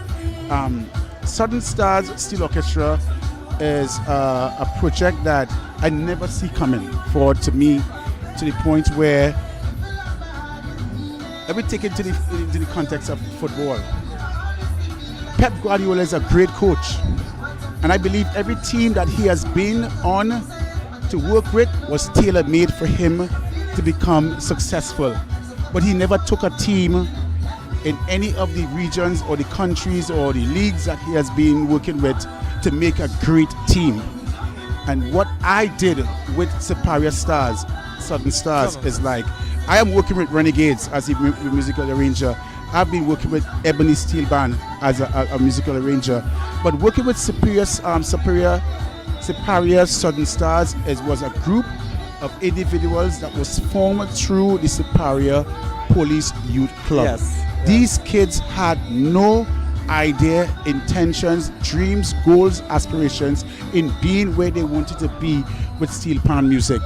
And to come to Superior with my credentials and my qualifications and my aura in the steel pan fraternity, to come to bless these individuals with what I could do with music, I feel elated, I feel happy, I feel grateful, I feel thankful, because every individual that graced that panyard at Sudama Alley every night that I was there felt the warmth of being in the space of greatness, which has been around Duvon Stewart, who has been a flagship for steel pan music for over 20 years and have been doing it unconditionally with love and respect. And to come to Superior and to be in Superior for that 2 months period where I get to meet the culture, meet the people, meet the environment, meet the whole hospitality that I receive at the end of the day. It was well received to see this band perform tonight and display a pedigree of love. And whatever the decision of the judges become tonight, I, Duvon Stewart, will feel gratified knowing that I came to Superior to do the just due diligence in making this community, this space that wanted to be in a great environment with music. Because as the late Bob Marley said, one good thing about music, when it hits you, you feel no pain. And my presence in Superior was well hit by everybody every single night that I made my way. And tonight is just a continuation of what I am going to involve myself in for a long time to come. So Duvon, you right now you're on a high in terms of coming out a single band as champion. So congratulations on Thanks that. very much. And you are leading the pack, although tied, but you are leading the pack in the small band category, preliminary. As a matter of fact, you leading the large band last year still too. You are the defending champion there as well. So you are on a high. Yeah. And I've learned from history and the experience that when you're on a high, it's just gonna roll until. So how confident are you right now in terms of what this year have? Because I know it doesn't end here. Well, the confidence level that is embedded in Duvon Stewart is to discover the great gift that God has blessed me with.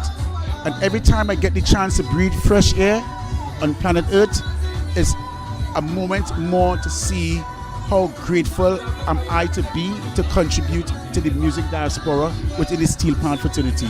It's not just being on a high, but yet still, if the individuals see me as the flagship, I now revert to becoming a humble soul, eliminate the egos, and try to nurture the next generation coming up, because there needs to be a continuation process.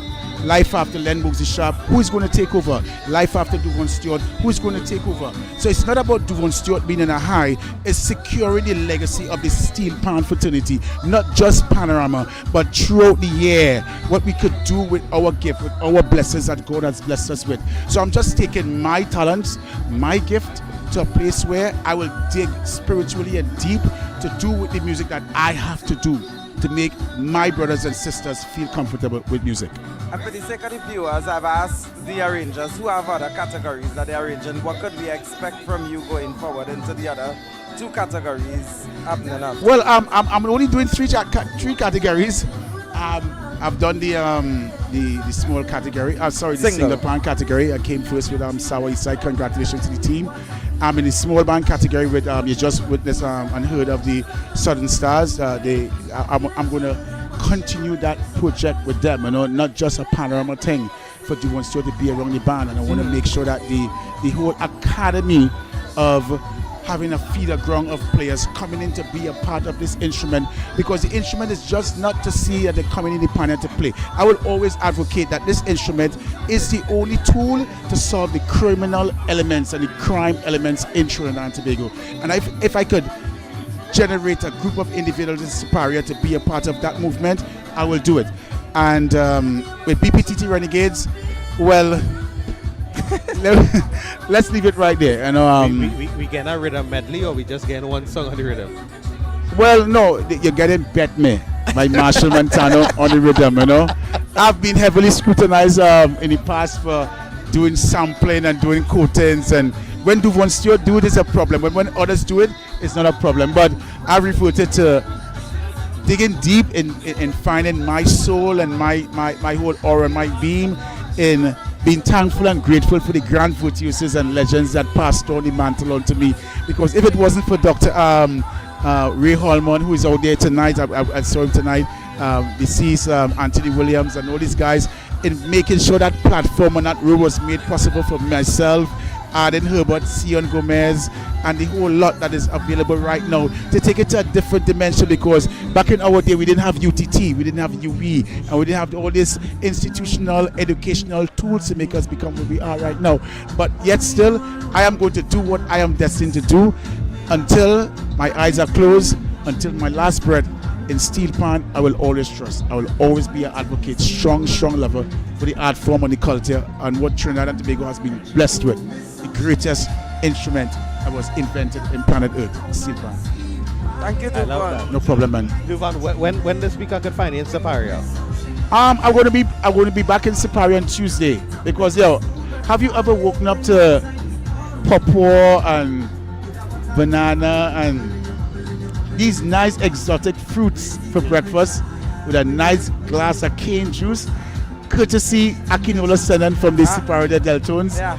They took care of me, and I was really honored and grateful for that opportunity to see nature. When last I wake up in an environment and hear cock crow at 5:30, 6 o'clock in the morning. But I don't wake up those times. When last I wake up in the morning and they have a nice cup of cocoa tea with the oil on top. But bet me. Have a nice night. I'll check in Siparia on Tuesday. No man, it's best man. Right. Take care. So, guys, that was a lovely interview with Duvon there. I'm going down Siparia Tuesday night. Somebody say what's that? This one.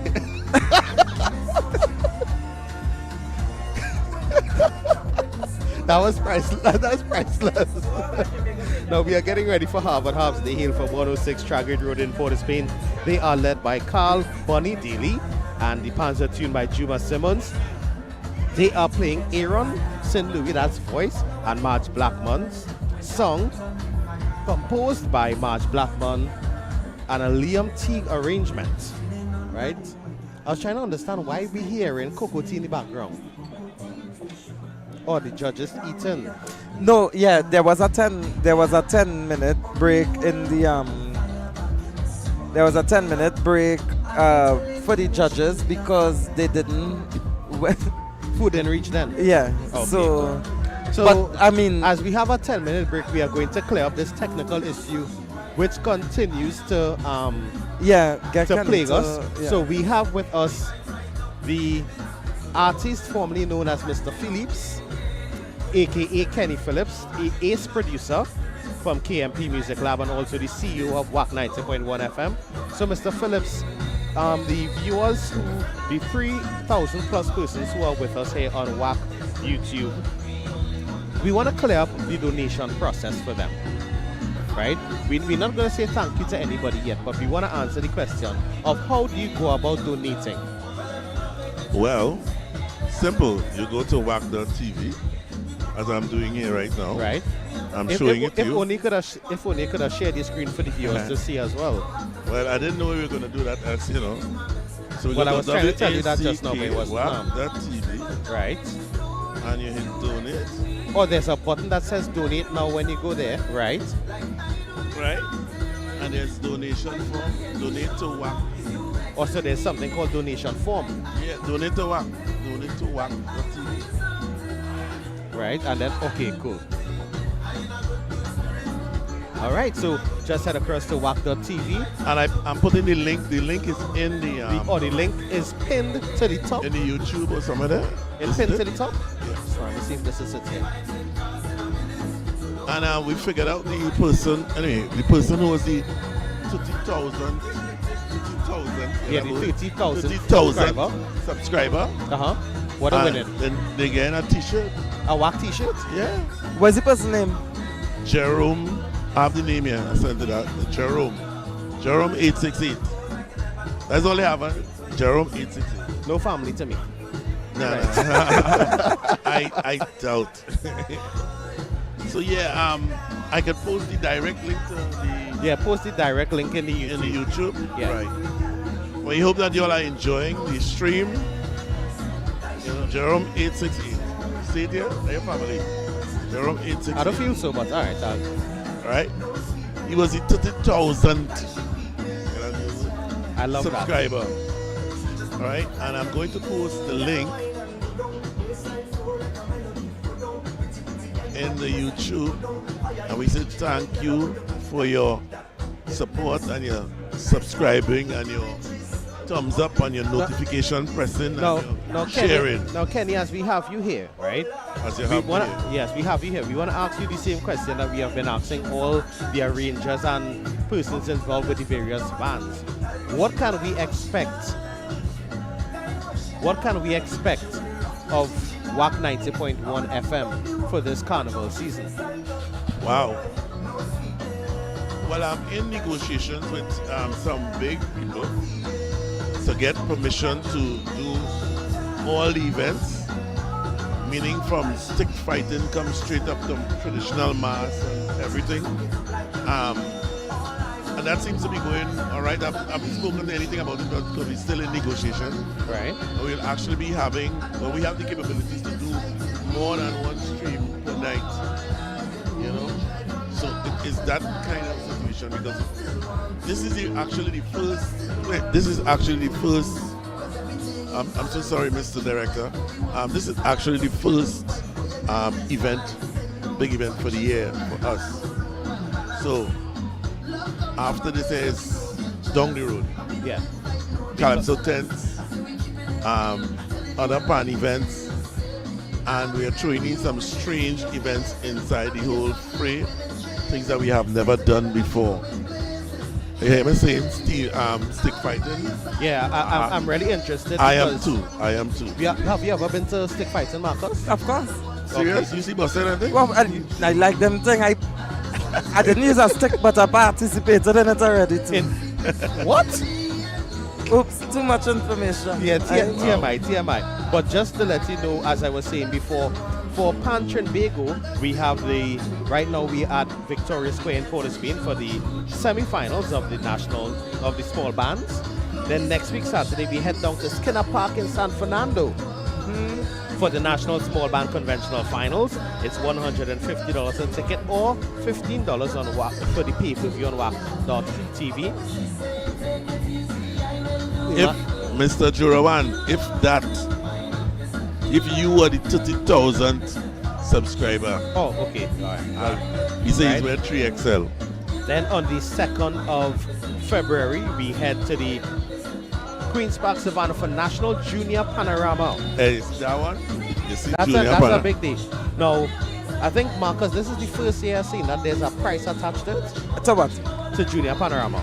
So there has always been a price attached to Junior Panorama, but over the years what would happen is the Ministry of Education would buy out the seats to allow the students and teachers and stuff to sit in. Right. So every year we would advertise that, and then they would buy out the seats and then we would just do it for free. Okay. But and people will come down and they just get in free. Also, we later down that would be advertised if that's the case. Provided that the seats are bought out. And another fun fact is that this year we'll have the North Stand up in time for the Junior Panorama. I one thing that I remember, we had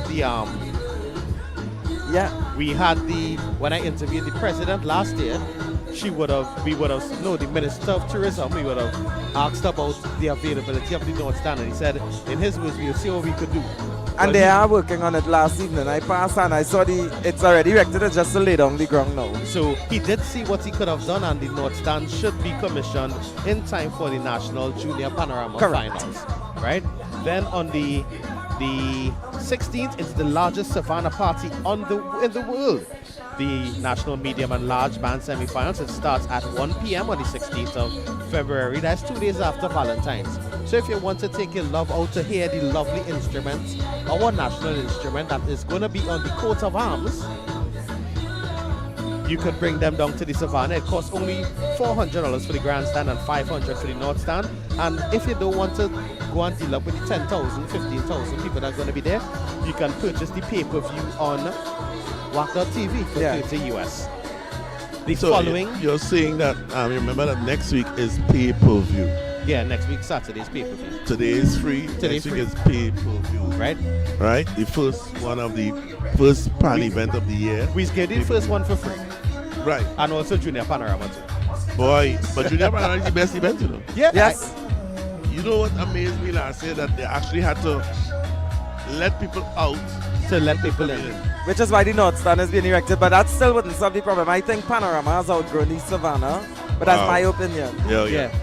Now, Serious topic. As you bring up the fun factor of Junior Panorama, last year for me to get into Junior Panorama, I had to walk in the Exeter, meaning where the bands come off the stage. Right, the I storm. had to walk. Yeah, the storm. Yeah. Right? No, but I like the actual enthusiasm of the kids. It's amazing. Now, usually the bands are louder in general when they are performing. Right. But for Junior Panorama, the children are louder than the bands. The children, I find the children bands, they have no like they will come here. These normal bands here, small band, medium, large. You have to do certain things because that's what you already know it is. The youngsters don't have no parameters. They could do anything and they do anything. They're just free. I like the energy where it doesn't matter which band is playing. They cheer everybody on as if they just won.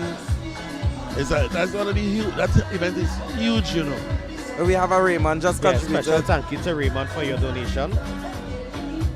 Right. On the 23rd, we head across to Tobago for the medium band finals at the Dwight York Stadium. It's $300 for the grounds or $100 for the bank. If you can't make it to Tobago but want to still be in tune with the action, $25 on WAC.tv for the pay-per-view link. This year, we head across to the east on Thursday the 27th at 7 p.m. That's in Larry Gomes Stadium in Malabar. Oh, but we'll call out the names just now, Kenny. Let me just finish with the Punch and Bagel calendar. For under the patronage of the MP for Dabley and O'Meara, the late Honorable Lisa Morris Julian, that's the Eastern Regional Pan Champs. I know last year we had South Central Pan Champs, this year we have the East.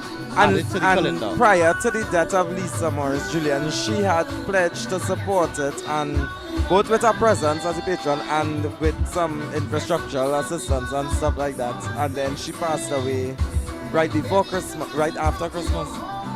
So, so we are gonna still have the event and hold it in honor of her because she was one of those executive champions that really championed the cause of Pan in her own capacity. She would attend a lot of the Pan events and stuff. It was one of those government ministers that is so present around Steel Pan. So we appreciated her time here with us, though it was short, and may her soul rest in peace. Right, and then on the 1st of March, we head to the Queen's Park Savannah for the National Large Conventional Bands Finals. Grandstand tickets, the special reserve is $850. Regular grandstand reserve is $700. Grandstand is $500, and North Stand is $400. All right. Then we have the various bomb competitions for Carnival Monday and Juve the 2 days for Carnival.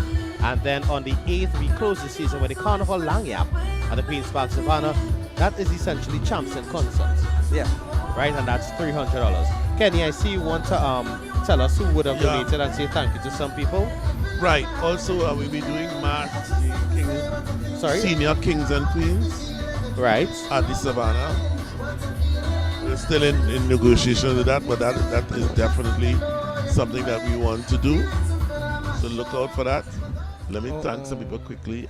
We'd like to thank Elmo Francis, Cheryl Philip, Azam Mohammed, Winston Dutton, Philip Azwans, Moby Rudder, Cam Philip, Heather DeGale, Alwyn Toppin, George Atkinson, Bruce Steele, and Stanley West. And this is where I take my leave.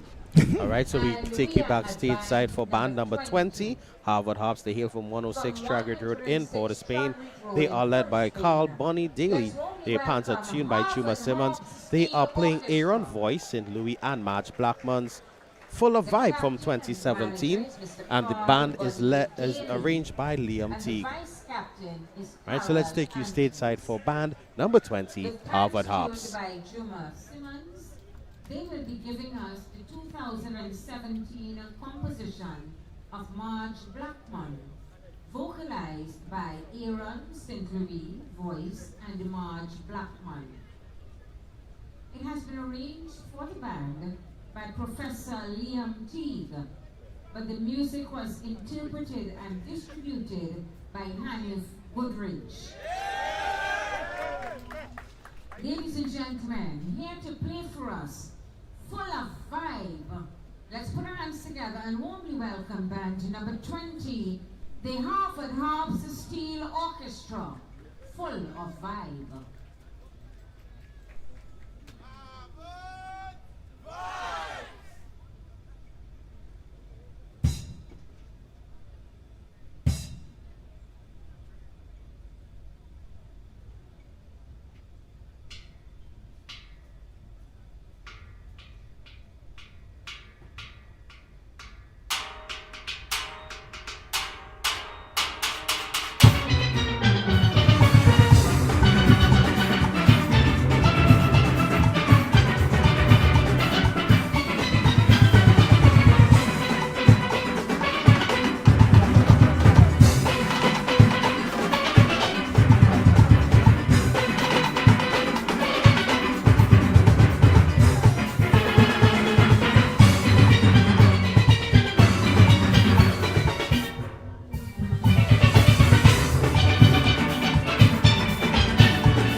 arrangement of the 2017 composition of Marge Blackman, sung by Aaron Voice Sinturi and Marge Blackman. Ladies and gentlemen, please put your hands together as we show our appreciation to And we are band back. number 20, the Harvard Harps In typical Steel Liam Orchestra. Liam Teague fashion, because I mean I've worked with him for about 7 years, so I know his style and what he come with, and he don't venture in the same road that any arranger goes down. Liam has his own voice. He uses some familiar stuff that I'm accustomed with, and he goes down that he explores different things. You could see the Arabian feel in some parts. He used the diminished as opposed to chromatic and those type of runs that he used. So it's just not the traditional panorama you would hear. And I'm sure he's tuned in now. So good evening to you, Liam, out there in cold DeKalb. So in a scenario like that, how does it work? Just as it worked in Silver Stars. So when he was there, he would score the music, send it. Well, in the case of Silver Stars, I would get the music and teach the music, drill it and everything, and they would perform. Sometimes he would come down, make any little amendments he want or whatever as the case is. But I know he isn't here now. Okay. He didn't show up because he has other commitments. As you know, he is a professor at the Northern Illinois University, where a lot of who we have today have been trained right there. And it goes as far back as Harold Headley, Sat Sharma, Dr. Janine Remy. It came down over time, Liam Teague, you had Sion Gomez, and then in that generation, it come down Aku Alit, Barry Manette, Mia Gormandy Benjamin, Josanne Francis, David Aarons out of Jamaica, who did his bachelor's in Trinidad, then went there. Can Cordes from Antigua and Barbuda, who did his bachelor's in Trinidad and then went to NIU. You have now, there's an entire new bunch there. Joshua Bido was there, Darren Roberts from Golden Hands, those two from Golden Hands went there. You have, now presently, you have David Yundy is over there. You have Kaylee Blackwell, you have Rashonda Dorset Edley, Jalen Charles, am I missing anybody? You have Nathaniel Guerra, Tijuana Hernandez. All those are Trinidadians who are in Northern Illinois University right now pursuing their masters in music, where they focus on performance, in particular with steel pan, under the guidance of Professor Liam Teague. And of course, we're going to be joined by the person who is doing what I did in Silver Stars. He's doing that in Harvard Harps now, and which is the distribution of the music and the drilling of the band and stuff like that. So that person is Hanif Goodrich. So Hanif has been working with them from before, and with Liam Teague as the arranger, he has been the person distributing the music and drilling it and stuff. So Hanif, good afternoon to you. Good. You're right. So congratulations first on making it to the semi-final round. Based on what the music that you would have gotten from Liam and the distribution and stuff, how do you feel about the execution of it? Based on the execution, I'll give it a 9 out of 10, only because out of everything that was heard, it's not, like very few things that to improve on, but I do think it's a more polished performance than the preliminary round for sure. For sure. Yeah. So lot of shaping and balancing. Right. I could hear the difference from the preliminary round. That was one of the bands that I would have heard. So what was the process like? Like, was it easy in terms of having the players there, the core group, and then those who came in? Talk about that journey. Well, that journey is, how can I put it? It's a challenge for sure. All right, but the good thing is the fact that I have a core there that has been working with and stuff at that stateside. They actually, is a big pillar in the band, and they by themselves, could hold it down, right? And well, the ones on the outside that would have pulled in and stuff, they would have add to the strength of the band, all right? in terms of any intricacies or anything with the music, to me is simple and effective music. All the players were able to grasp it and go about it due to my drilling, I must say. But yeah, everything to do with the music, as I said, it's simple and effective as far as I would have noticed. It's how long now you've been working with Harvard Hubs? It is my second year here working with Harvard Hubs. So when Liam, so this is the second year since with Liam Music? Yeah. Okay. Now I didn't see you as an arranger out this year. What's happening?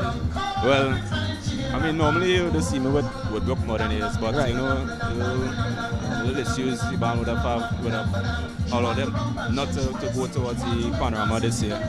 Besides that, well, I have been looking, been asking around for bands to arrange for. I just happened to not, get through to anything, but I'm looking forward to the following year. But right now, actually looking for, seeing that I'm doing drilling. I'm looking forward to see what opportunities I could get in the medium category or, if possible, the large category in drilling music. Okay.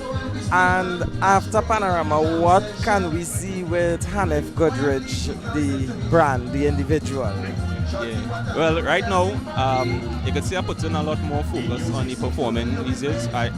I could say I had a hard time balancing, but I just teach music also, arranging, and besides that, the print clothes, right? Maybe you can see I have my little brand here. Yeah. So there's print jerseys and all these other things. So I have a lot of things. I have a productive lifestyle, right? And well, this year I'm trying to navigate back into the performing style. Because before, I do a lot of I ain't gonna lie, I do a lot of performances, but I ain't really marketing as much, posting up all these things. A lot of performances I did, and it's like I ain't posting up or anything. So right now, I put in a focus on my performing part. For this year, drop some more content. I just recently actually dropped a little video of my favorite soca for this year. So so each month I'm looking to bring something. Content. Just to stay relevant and stay in the eyes of the pan soca. Because the key to it is consistency, I can tell you that. Correct. Yeah. So for the viewers, any message you want to send? This is the local and international audience now. Right, local and international. All right, let's play it all there one time. Any bands on the outside, internationally looking for a ranger, you can hit me up. Right now, looking for the international connections. All right. I just like to say anybody, looking and all my supporters, all my fans and stuff. All right, big up for yourself. Thanks to the continuous support. Thanks to the good energy. Yeah, and big up for yourself. All right, thank you, Hanif. Thank you very much. So that was Hanif Goodrich, the drill master and the distributed the music for Liam Teague at the Harvard Hubs. And I think it's definitely a notch up from the preliminary round. And this reminded me of last year because they had the same thing last year when the preliminary happened. They just did and then when they came out, I was like, wow. They just spread out and they played. Right, so we get ready to take you stateside for band number 21, Motown Pan Theatre. It kind of cut out. San Fernando. Yours cut out? Yeah, mine cut out there. Welcome to Motown Pan So it's Motown Pan Theatre. From led by Ralph Silvers. Pants are tuned by Mario Joseph. They're playing King Short Shirts, song and composed Tourist Lego, and the arranger is Arden Herbert. We're going to Antigua. Yeah. On the topic of Antigua, let me just say before we head, welcome to Can Cordes, Director of Culture. I saw him here. So Antiguans, any Antiguan in the house? I saw the flag in the chat. Okay, so therefore we have some viewers. Can is here. Maybe we might be able to get a quick word with him. Maybe, depending if I could. He was here, but we're missing him now. And he's a big guy, so we really not gonna. So let's take you stateside for band number 21. As we welcome Tourist Lego.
of the 1976 composition of King Short Shirt.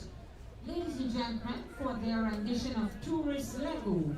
Put your hands together and show your appreciation for band number 21, Motown Pan Theatre. Tourist Lego. Public service announcement. Tourist We have in our Lego. possession a car key and Arden also Herbert. an Adidas Now, gray Adidas that bag has some interesting stuff in it, and I'll explain why. or a gray Adidas bag. Now, I didn't hear the preliminary wrong, because again, I didn't go to the Southland. That's the best part. Car key has been found and is But go ahead. with us. Also The, a gray Adidas bag. What was it? Yeah, you heard his interpolation where he used I'm a stranger. Yeah.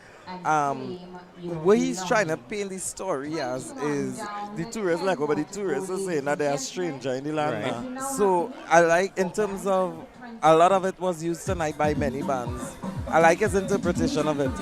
Now, the performance was one of the shortest performances for the night, 6 minutes 34 seconds.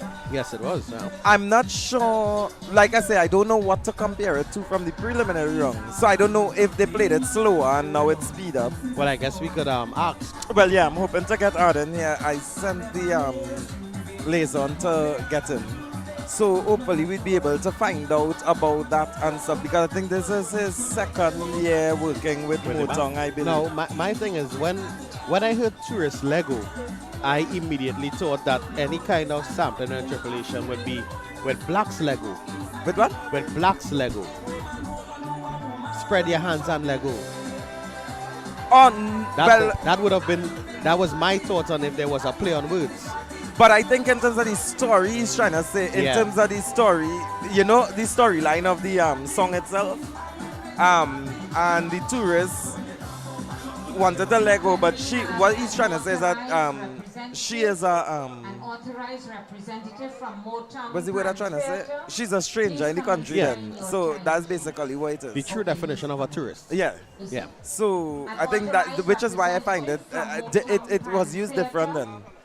So that was that. But I mean, in terms of the execution, it wasn't bad. Yeah. It was definitely a solid performance. So it's to see what it is. Arden is a champion arranger outside of Trinidad and Tobago. He won in New York already.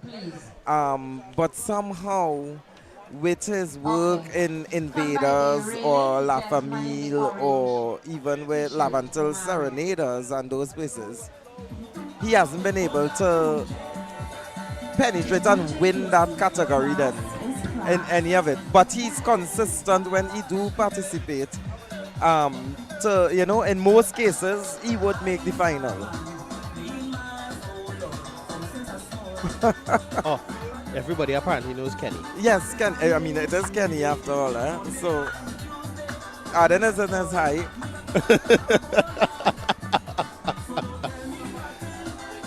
I wish the viewers could see the behind the scenes what's happening sometimes. But I think that might have been on the shot. I'm not too sure how that would. It was? It wasn't? No, it wasn't. It wasn't. Oh, It wasn't. I looking at myself pointing at him there and he dancing away. Yeah. Arden is having a time. Arden is in his high right now. Arden Herbert, good evening to you. Talk to me. Talk to me. First of all, Happy New Year. Same to you. Same to you. First of all, see on you. Yeah. This will be a real good year. Watching on you. Right, so now, go ahead. First and foremost, how you feel about that performance tonight? You can't tell. Huh? You can't tell. I could tell, but we got to tell the listeners. Did they see it? No. Oh, They didn't see it dancing and okay. everything. All right. Totally pleased from our preliminary performance.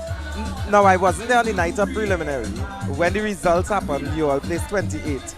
20 something. Yeah. Yeah. Once the semi-final in, I do remember where we played. Right. What is your like comfort in the performance for making that top 40? Right. Well, what a lot of people don't, I guess, understand or are aware of is the sort of hard work that each and every single pan player puts in to produce this sort of show. You have players that travel from the north to the south to the east to Tobago, and there is no compensation. Thank you. None that can adequately and sufficiently make up for that time, effort, skill, and talent. And I'm just so pleased with the members of Motong. Again, our preliminary performance was conservative, deliberately, right? Because we only started the song about 5 to 7 days prior. We started after New Year's. Yes, correct. Wow. And some people say, well, you can't do it. As long as, I mean, these musicians are so great. Their memories, their commitment, so great. 5 days, lick that up. And this is what I say, in the preliminaries, we were conservative. Right. It's like, let's get to the next level. And now we're here, we're going to the other level. Now, your time at the end was 6:34. Do you think that it was played too fast, or is it something that you could have added in, or anything like that? Everything went according to plan. Okay. Everything went according to plan, deliberately. Right. So it wasn't like we played too fast, no. That's because come final, I have more time. And more things to get up. That is correct. Now, we have been asking this question throughout the night. What, from the preliminary round, what did you focus on for that period of practice? Clarity, precision. Because as I said, we learned it in 5 to 7 days. And, there were some areas that I knew and the band knew we had to work on.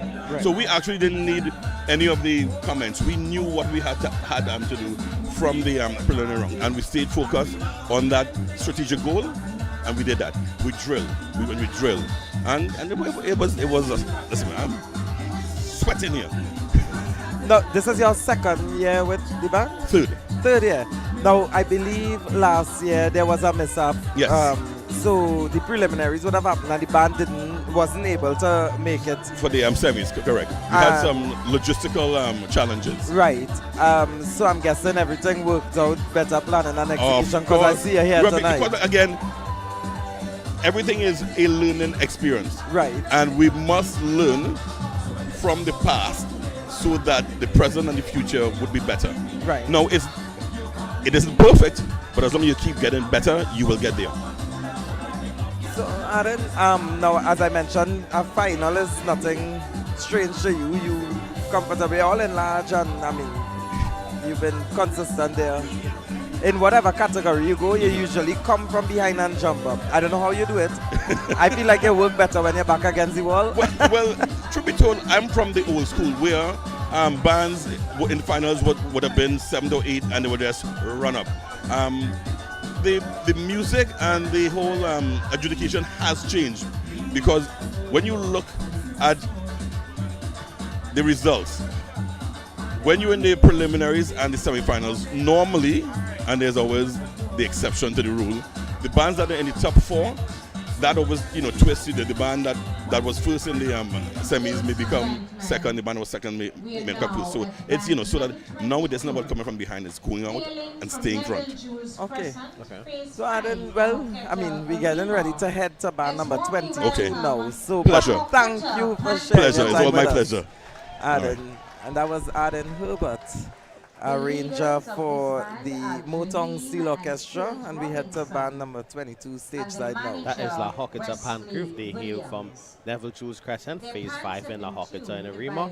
They are led by Kurt Robinson, tuner Roger Robinson, and they are going to be playing a Keon Robinson arrangement of Ola Tunji's Inventor. That's Kurt Robinson, Roger Robinson, Keon Robinson. It's a family band. It's a family and band. Keon Robinson is no stranger to winning this category. He was the 2017 champion of the small bands. So this band almost got disqualified at the preliminary round, missed it by about 30 seconds, and I'm looking forward to see how they get up there now. We're going to talk about that after. All right, so let's take you stateside for band number 22, La Hocketa Pangroove.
Robinson's arrangement of the La Hocketa 2023 Pan Group composition, definitely invented party with that Inventor. arrangement. Ladies and gentlemen, Now, put your hands together again, and from show the your preliminary love for band round, number 22, La Hocketa Pan Group it was Inventor. not as spirited as it is now, just when there. And remember, we were talking about the almost getting disqualified part, but there's a clause again in the rule. You see, the rule is something. I tell anybody, when you register for something and you see rules, read it. Yeah. Where the player's remittance form was supposed to be handed in, and it didn't come in until the last 30 seconds because on that night, while I would have been the Pantrabigo official signing off on everything there, if I didn't receive that, the judges won't be able to come out the maxi. 14 bands from today's semi-final. So if the judges don't come out the maxi, You then can't get judged. Exactly. So you're but judges, now wait. The players' remittance form, meaning the list of players are playing for the band? Yes. Okay. And it must be received within 15 minutes of the arrival of the judges. So it just wasn't prepared. And then when they perform, you could see the stress on, like everything just looks stressed out there. And they were able to play and hold it together. They came in. They would have performed and come 13th in the preliminary round. So they would have been within the safe zone. Yeah. Because once you're in the top 14, you're in the safe zone for, and once you improve, now they have improved. Other bands who are outside of that zone also improved. So it's about to see who improved the best, because there's a possibility where upsets could happen on both sides. Persons dropping lower, persons jumping up. So it's how is the arrangement and the execution of that arrangement going to be received by the judges. So hopefully we're going to hear from Keon soon. Yeah. I had sent for him. So once he comes in, I want to ask him, because again, that arrangement, that performance of the arrangement was several notches higher than it was in the preliminary. Still work to do? Yes. But it definitely was higher up. It definitely was higher up. So, yeah. Is that what I think I'm hearing in the background? What's that? The next band that's going to come on stage is Silver Harps. They hail from Salazar Trees in Point Fortin. They are led by Cheryl Daniel McIntosh, and their pants are tuned by Oliver Hospitalis. They are going to be playing Austin Super Blue Lions, Virginia from 1991. And the arrangers are Oscar Hospitalis, Kalisha McIntosh, and Hudson Henry. And in the background, we have Super Blue performing. Super Blue is in there? Yes, and we have Keon coming here as well. So we'll take in Super Blue in the background performing. Let me just raise the volume on the sound. Yep. Oh, that's coming in too hot. Can't play it. Right, so have a seat and let's talk to Keon about that arrangement.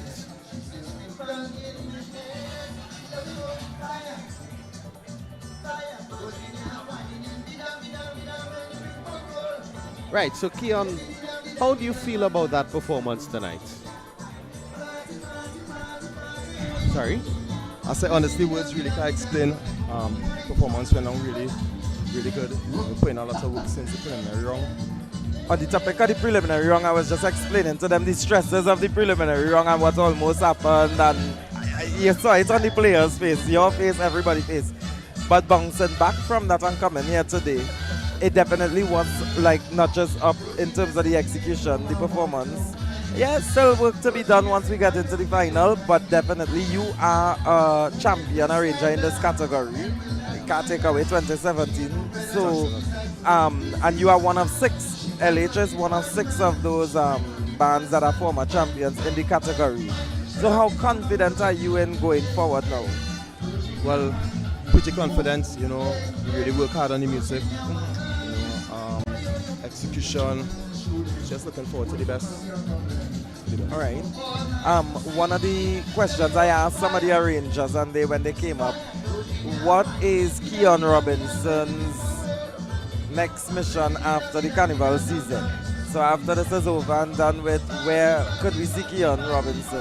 Well, honestly, I live for the steel pan, so everything I do is around the steel pan. Right. At home, at work, at play. Right. It's true. It's really true. So, but do you have any projects, any mission that you have later this year to attack? Well, the stateside for Lockett Pan Group, Okay. We're actually starting to really function as a proper stateside Right. after the Panama season. Okay, that's So actually idea. really good. I know you all had a camp recently as well. We did. Still going on. Oh, it's still going. Okay. So I guess we could look forward to seeing stuff during the year from LH as well. Surely. All right. So, well, Keon, I want to say thank you for joining us here. All the best going forward into the final. You have another question? Yeah, before he leaves.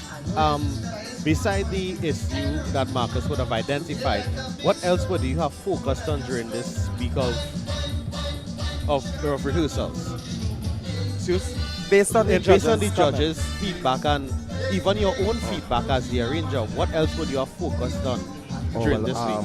After reading the comments and the feedback from the judges, I took all those things into perspective. Did what I had to do with the music to really bring it up to the standard for the semi-finals. You care to share some of the feedback that you got, or that's too much to ask of you? Well, mainly execution. We know it was really weak in the preliminaries. We had like one strumming seconds, 8 tenors. It was really hard. Okay. But we managed to almost had the full complement for the semi-finals. Right. So Good. Okay. I heard the difference in songs. Yeah, So, thanks. yeah. All right, Keon, thank you for joining thanks us for the here. opportunity as well. All right. So that was Keon with La Hockets Pan Group. They would have played Ola Tunji's Inventor. And we could get them to stateside early to get some Super Blues performance. Well, Master Control now come and sit down. Master Control. He's not even listening to us. I wish he would. I wish he And would he's even. taking his time. I wish he would even look at us, honestly. Master Control don't want to study us. Master Control, let we go stateside and hear some Super Blue now.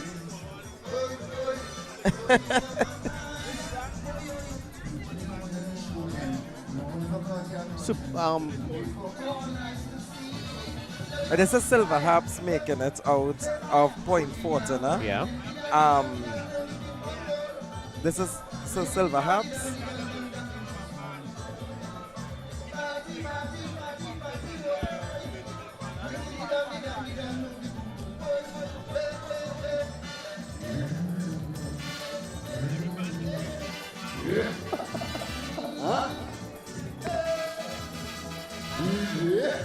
Now we are getting ready for band number 23 of 31. That means we have 8 more bands to go. And it's now 11:16 p.m. Oh Lord. Yeah, it looking like a 1 o'clock. I'm gonna be standing up in Port of Spain waiting on a taxi. Maybe you might get another taxi plane pan. Well, last night I was about to walk into Port of Spain to get a taxi, and another pan person saw me. I was like, I hadn't to go. I said, well, is Karina Jai going? He was like, well, jump in. And yeah, straight in front of my house. That's nice. That's really nice. And also, pan people take care of their own, eh? I must also say here now, the one you posted about the dogs. Which one? Everything I post is about dogs. No, the one online. where a group was approaching you at 2 Oh. That was one of the most misleading statuses I have ever read in my life. I was honestly bracing myself to hear that something I'll bad tell you happened. something. When I do leave pan, and hopefully it come a time when I can leave pan and leave it in peace and just rock back and relax. I'll still be listening and enjoying it, but just not in the active role that I'm in now. And one day when I leave it, I want to go in and write some books, tell some stories, because I think some of the things that I've lived in and around Steel Pan has been very adventurous. the memoirs of Marcus, that's what we could call it. So that's one of the things that I'm looking forward to do one day. And honestly, I think we just hit 31,000 subscribers as well. Lovely. Yeah. Welcome. So we head stateside now for Silver Harps. Of the pan. Ladies and gentlemen, band number 23 from Salazar Trace, Point Forte. Let's give a lovely Port of Spain welcome to Silver Harps Steel Orchestra. The captain is Kalisha McIntosh and the manager is Cheryl Daniel McIntosh. Their pans have been tuned by Oliver Hospitalis and Mark Cianarine. They have chosen to do for us the 1991 composition of Austin Lyons, Super Blue, sung by the composer himself, Austin Lyons, Super Blue. It has been arranged for the band by the Silver Harps Musical Committee. We have Oliver Hospitalis, Kalisha McIntosh, and Hudson Henry. The drill master for this band is Anton Ewing.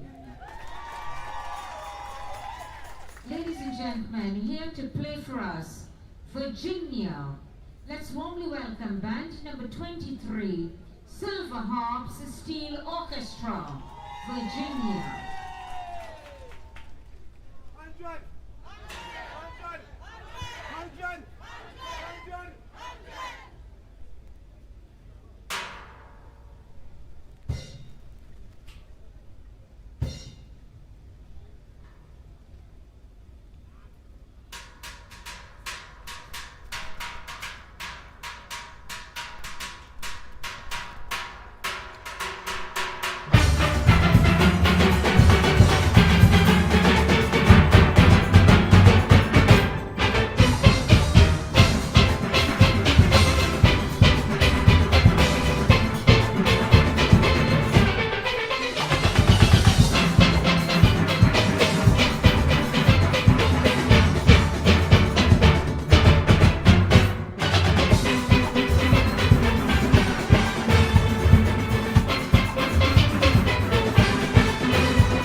1991 composition of Austin Lyons, Super Blue, arranged for the band by the Silver Harps Musical Committee.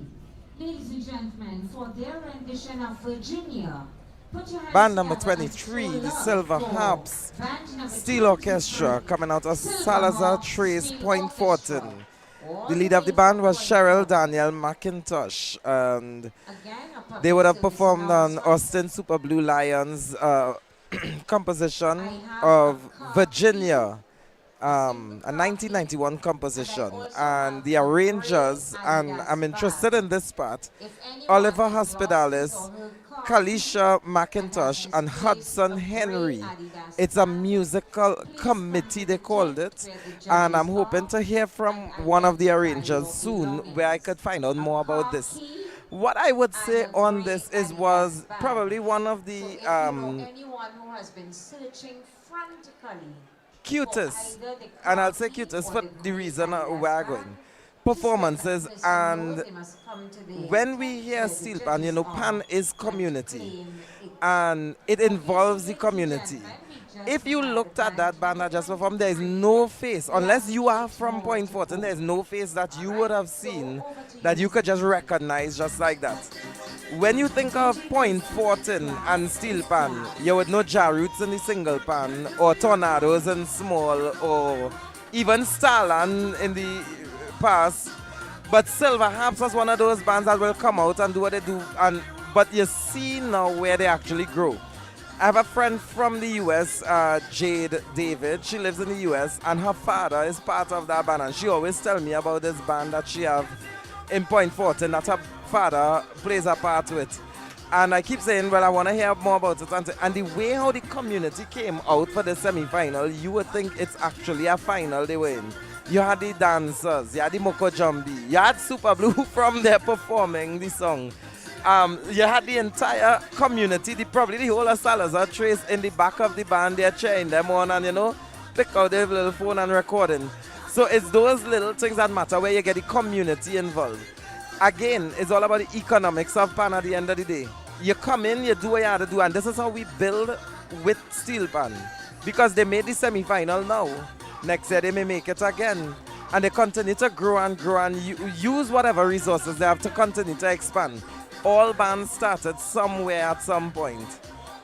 So we're going to hear very soon about, I see the arranger, one of the arrangers are coming. So we're going to hear from them soon. And we're going to get ready to head to band number 24, Bonnier Rhythm Rockers Steel Orchestra. So we get ready for this interview.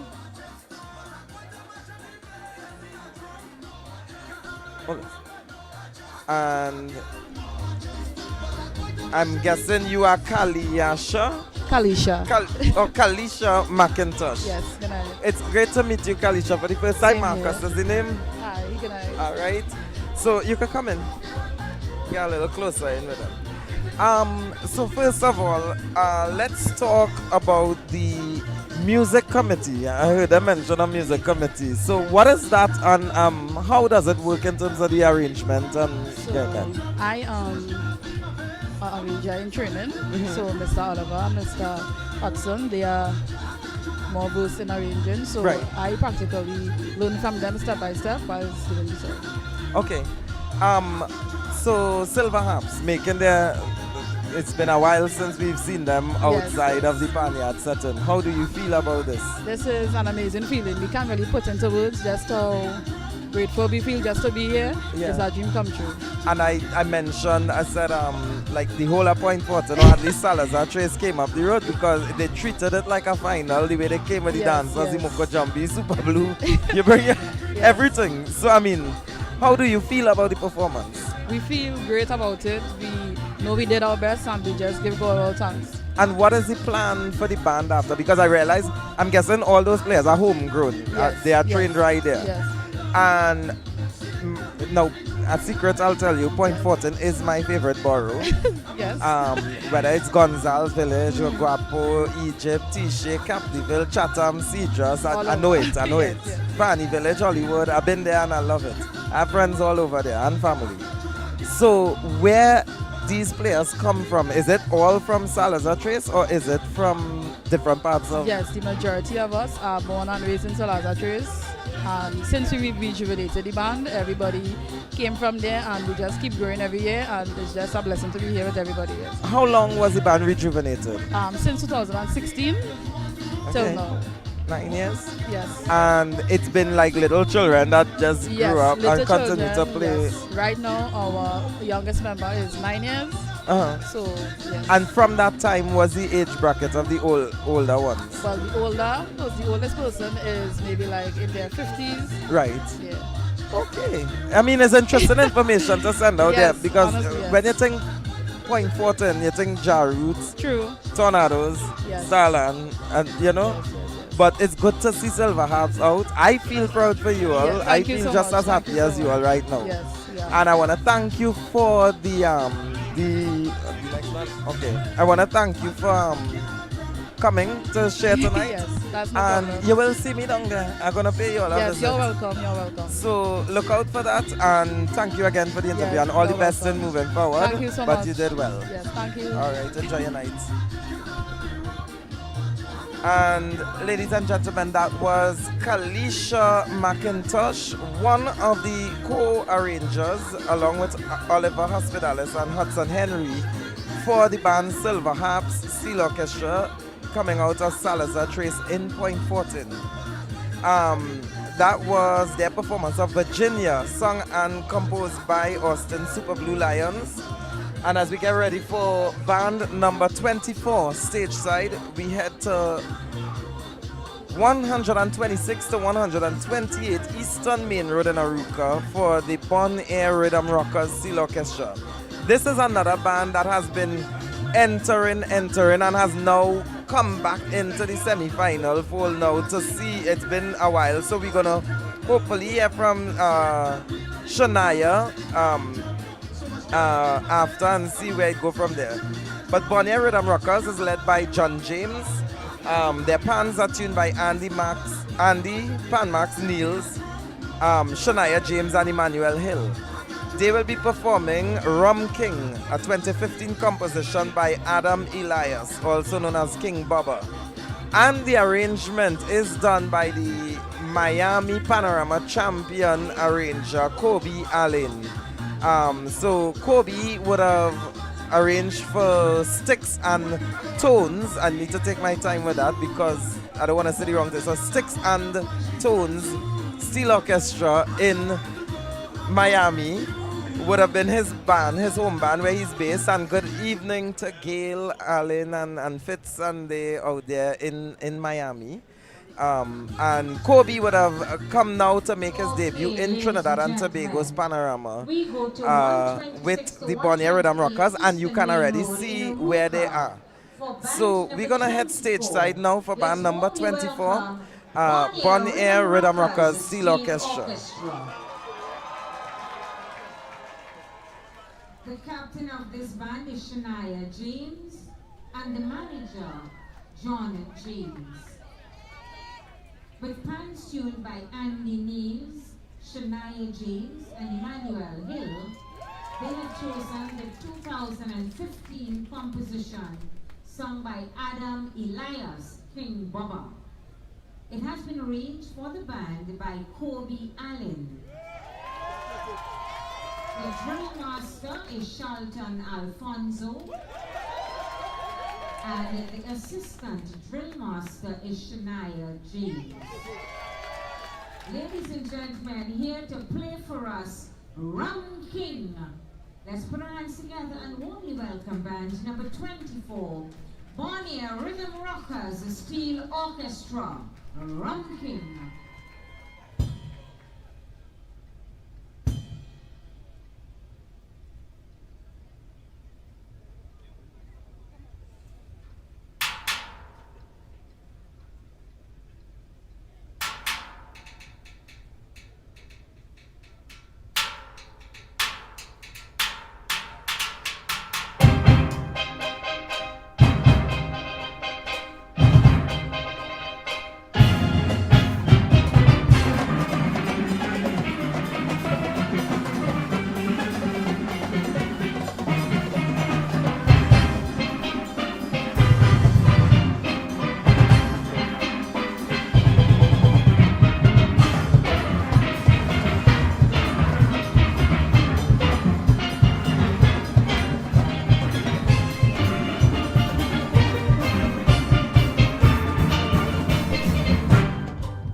Kobe.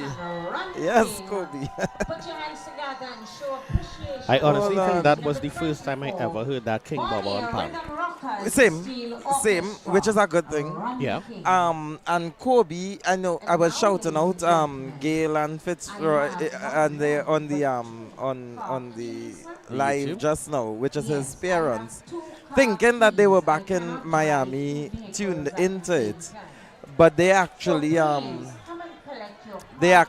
are here playing, and they were there playing in the band with him. His mother and father always supporting of him. Charlton Alfonso as the drill master, which was the same person conducting. And a number of people get confused with Charlton and Kobe because they have the same dreadlocks and everything. But Kobe was playing the seconds in front with his locks tied up. Right. And yeah, Charlton, yeah, Shania, who was on the cello in the middle. And I want to hear from Shania in particular because I know she's been working really hard on Bonnie Rhythm Rockers over the years without being able to penetrate not even into the semi-final round. And she really tried her best, even with fundraisers, doing whatever she had to do, because players, the instruments, you know, the struggle is real, and to see that they continue to be resilient and come again and come again and come again, and they in the semi-final now. And tonight I feel like you see some of those bands like Silver Harps that went before, where they continue to knock on the door and they got into another room. And hopefully with persistence and the resilience there, they get into another room after, which is the door of the final. So it's to see how it goes. And it was fun to see that the same, just like when we spoke about Stephon West. Yeah. And the community in terms of his core that will go with him wherever he is. And they went all to Miami with him, well, Fort Lauderdale, to work with Elite Pan Stars. And good afternoon, Brandon. Good evening, Brandon. Greenwich, wherever you are right now. I don't know if you're in the country here or if you're over in Florida. From Pan Elites.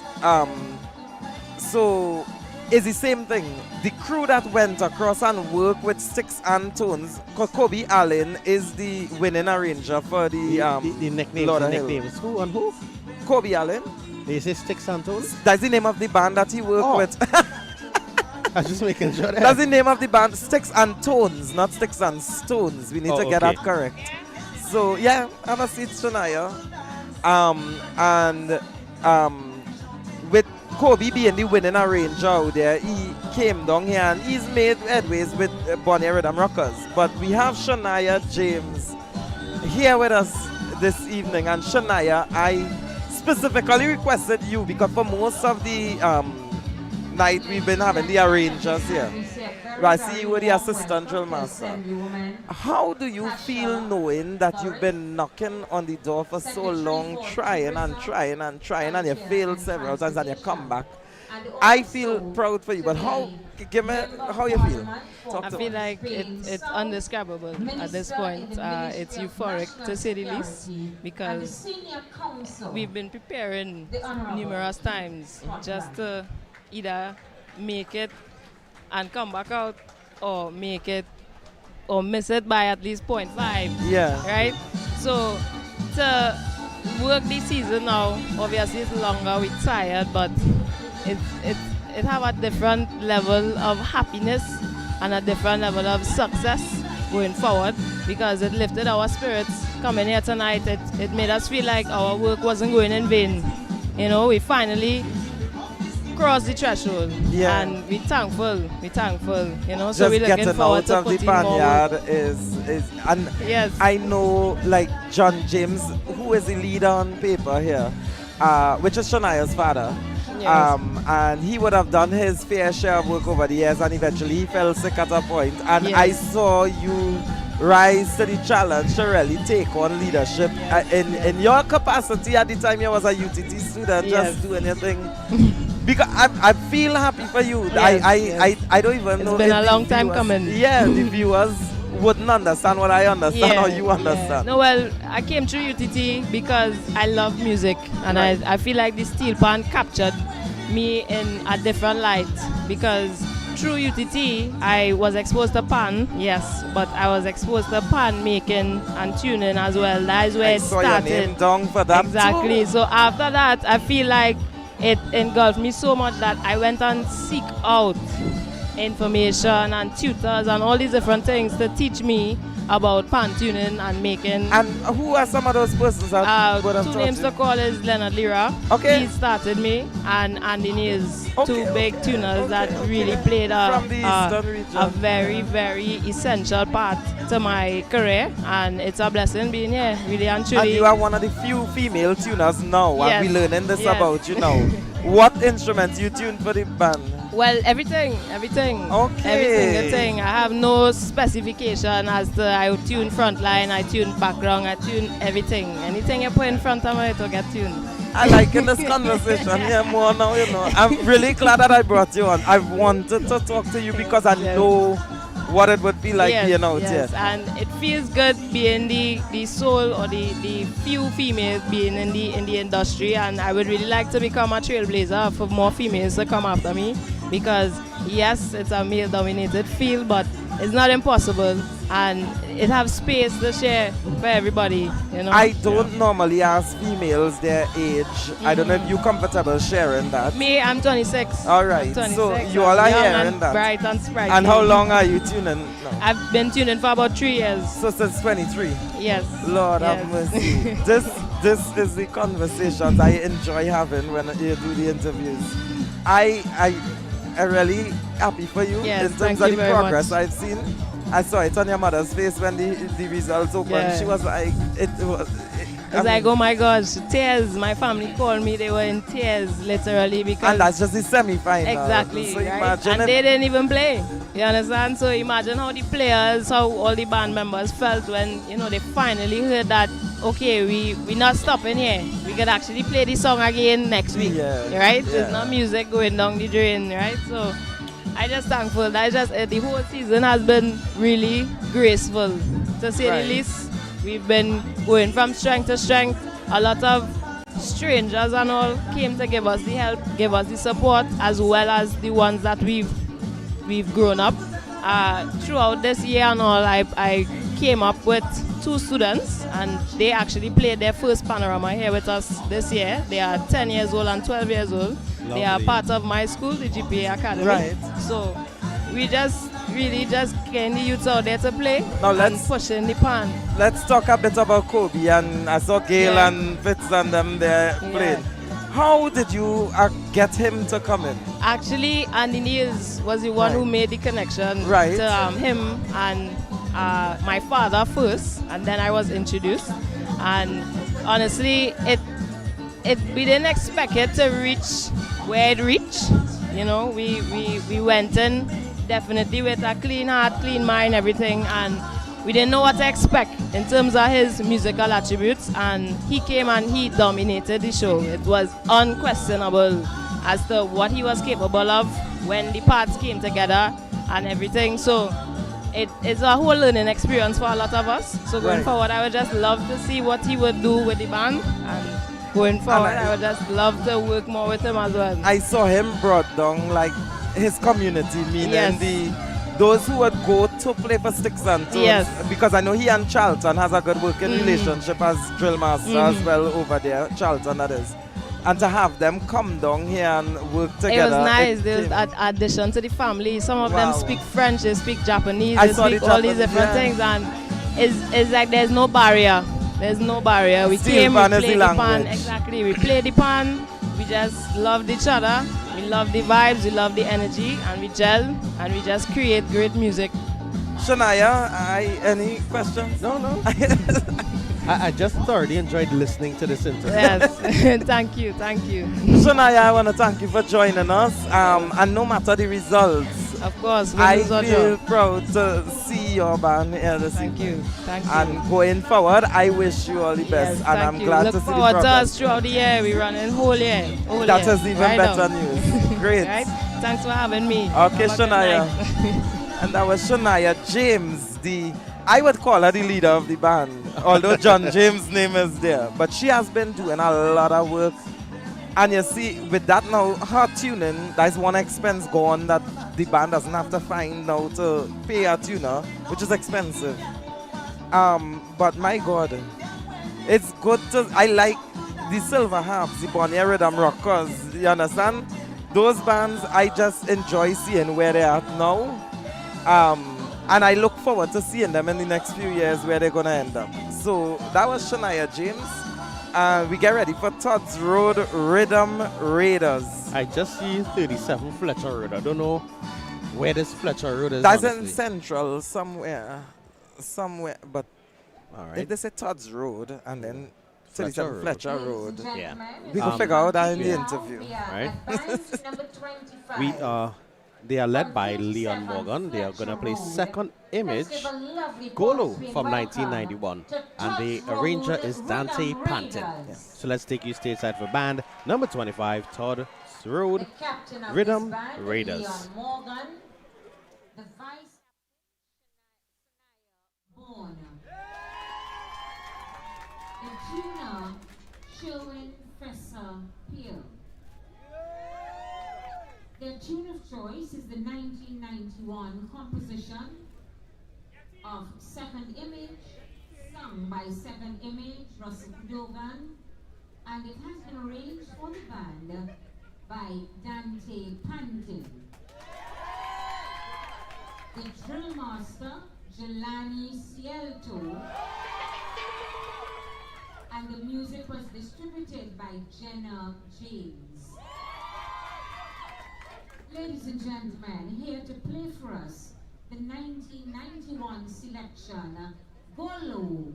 Let's put our hands together and warmly welcome band number 25, Todd's Road Rhythm Raiders, Golo.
Christ, Jesus. Dante Lord. Panton's arrangement Dante, of- bring your little wretched self here. Watch me. We gotta get Dante on. That's on film. We still live on. Oh, we are? Yeah, We- we are. Oh. Yeah. Okay. Yeah. Let's have some decorum. Please, thank you. Right, Todd That Road, was Rhythm Bond Raiders. number 25. Yes, the lead of the band is Leon Morgan, and they played Second Images Golo from 1991. Dante Panton was the arranger. If you happen to know, those of you who are watching on YouTube, if you know somebody who here that probably lost the car keys, please tell them check the judges area, because I'm fed up. Yes, she announced she that keep same announcing thing. this car keys. It's probably mine. You should check it. Yeah. Check and see. I literally got a car, but what happened? You don't have your license. Still, so I had to organize a driver. Wow. That was performance, boy. Listen, now Dante Panton arranged this song before, but not in this for this band or this category, which is why he could get away with doing it again. It was Panorama 2020, which happened in 2019. You remember when we started spreading out the categories? So that and means he did it with single pan with Shades and Steel. Ooh. This is nothing like that. And Shades and Steel, he came third, 1 point away from first, because that year there was a tie for first place. Right. And I was like, I said, but Dante Panton saying plenty. And then he's been in large band and he's making a statement there as well. That first year he ran out a large band final. He didn't take it too well, and Dante understands music. Yes. Dante understands music. And for him to be able to do that arrangement and then do it over in a totally different setting. There was like two things that sounded similar, and it was still different from his single fan arrangement back then. So he's here with us. Come in, you come in, your deceitful friend. Yeah, again, we are live on air, Marcus. Dante is my friend, I could say that. So I'm waiting to hear from Dante. All right, so Dante just ran away from us. But what I'm gonna say is, while we wait on Dante to come back, that intro and that crescendo in the intro, clean. Yeah. Yeah. There was a little part of here, a little speck or something entering a little earlier, but I ain't gonna go there because I didn't know if the judges went there. So let me get Mr. Man to come into this interview. But Dante. Well, Dante is bringing a friend with him, huh? Oh God, Jesus Christ. Yeah, Dante is bringing a friend with him. Cause everybody been wondering what's going on there. Yeah, because a lot of people been saying they haven't seen a certain gentleman for the night as yet. And to see him come out for the first time tonight to hear he's a drill master for a band. Jelani, first question, let me... Jelani not hearing. Oh, all right, well then, let me ask Jelani just one question first.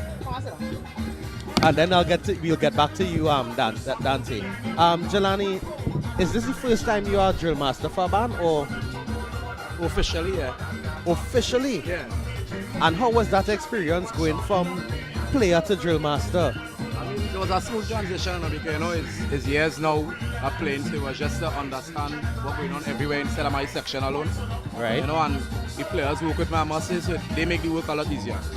And we see before the band started, you kept a jovial mood with them. Is that how you got the band to buy into your drilling style and get them to understand it's fun, but it's business at the same time? Yeah, basically. That's just me, that is my persona, and I just break the ice, no nervousness. I love that. So congratulations on your first official capacity as a drill master. Yeah, man. And we look forward to more of that in the future if that's the direction you want to head in. For sure. Yeah, man. All right, thank you very much, Jelani. Now let's get that next one in. Again, we still live, Marcus. Yeah. Let me get our next one in. Good day, people. Good day, people. Yes, sir. Yeah. I am a loud talker. So I bring down that again. Yeah, we bring it out. Kenny turn on the gain. Kenny the gain. Yeah, I just turned it on somewhere. That's joking. Dante Augustus Rufus Panton. Where Augustus coming from? Andy Rufus. I want to know because where there's a Rufus dog. Listen. Could I leave this interview? No, stay right there. Dante, let me start with the music.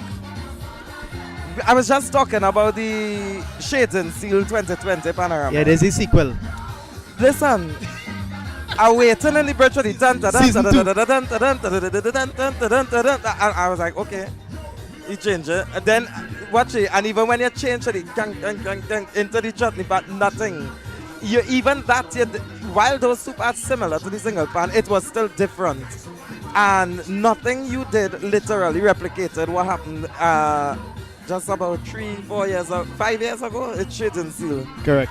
But I mean, the trick in it is that, well, unlike many people, you know music. So no comment. he throwing daggers. So and I will not be in the way. Dante, anyway, but how do you feel about this performance? I feel great, and you know, I want to say something without getting emotional.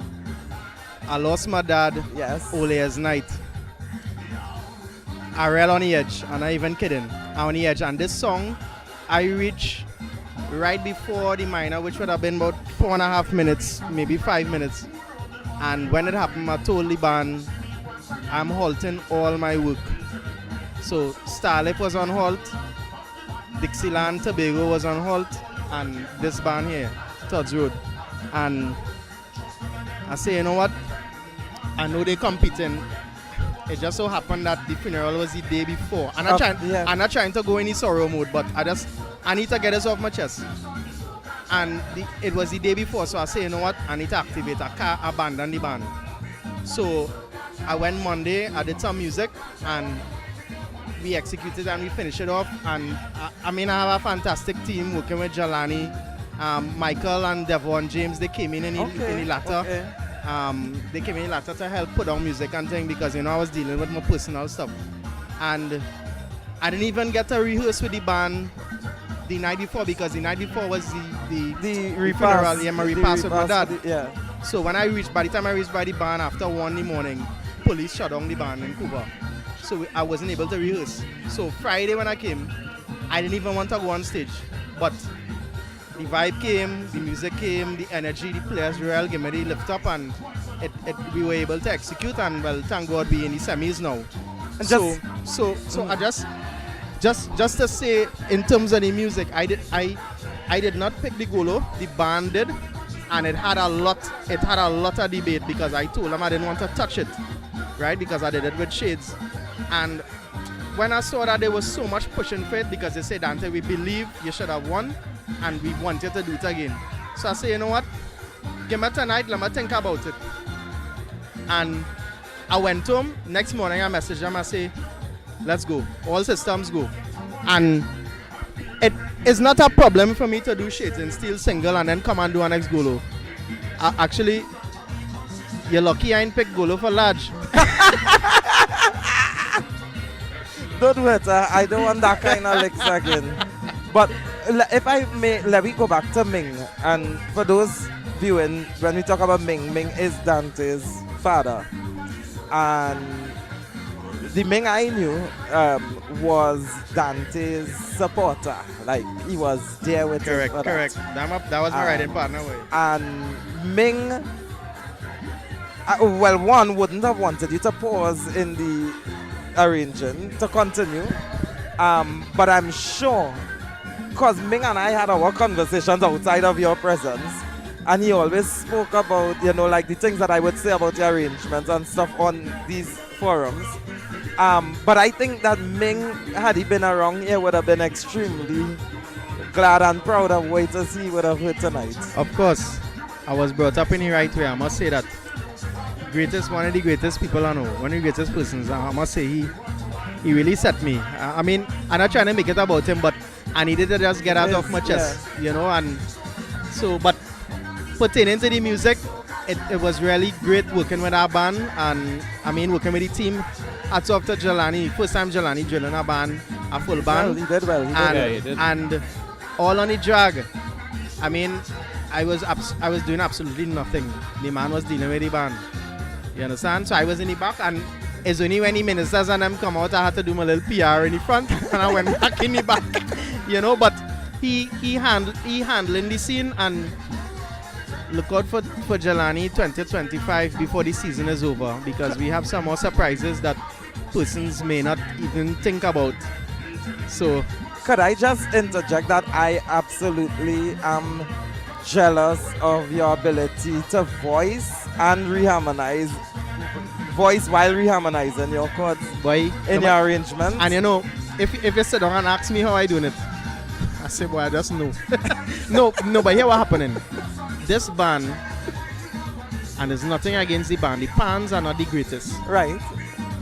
But, and this is for the future young arrangers, because I didn't really have this for me to learn from someone.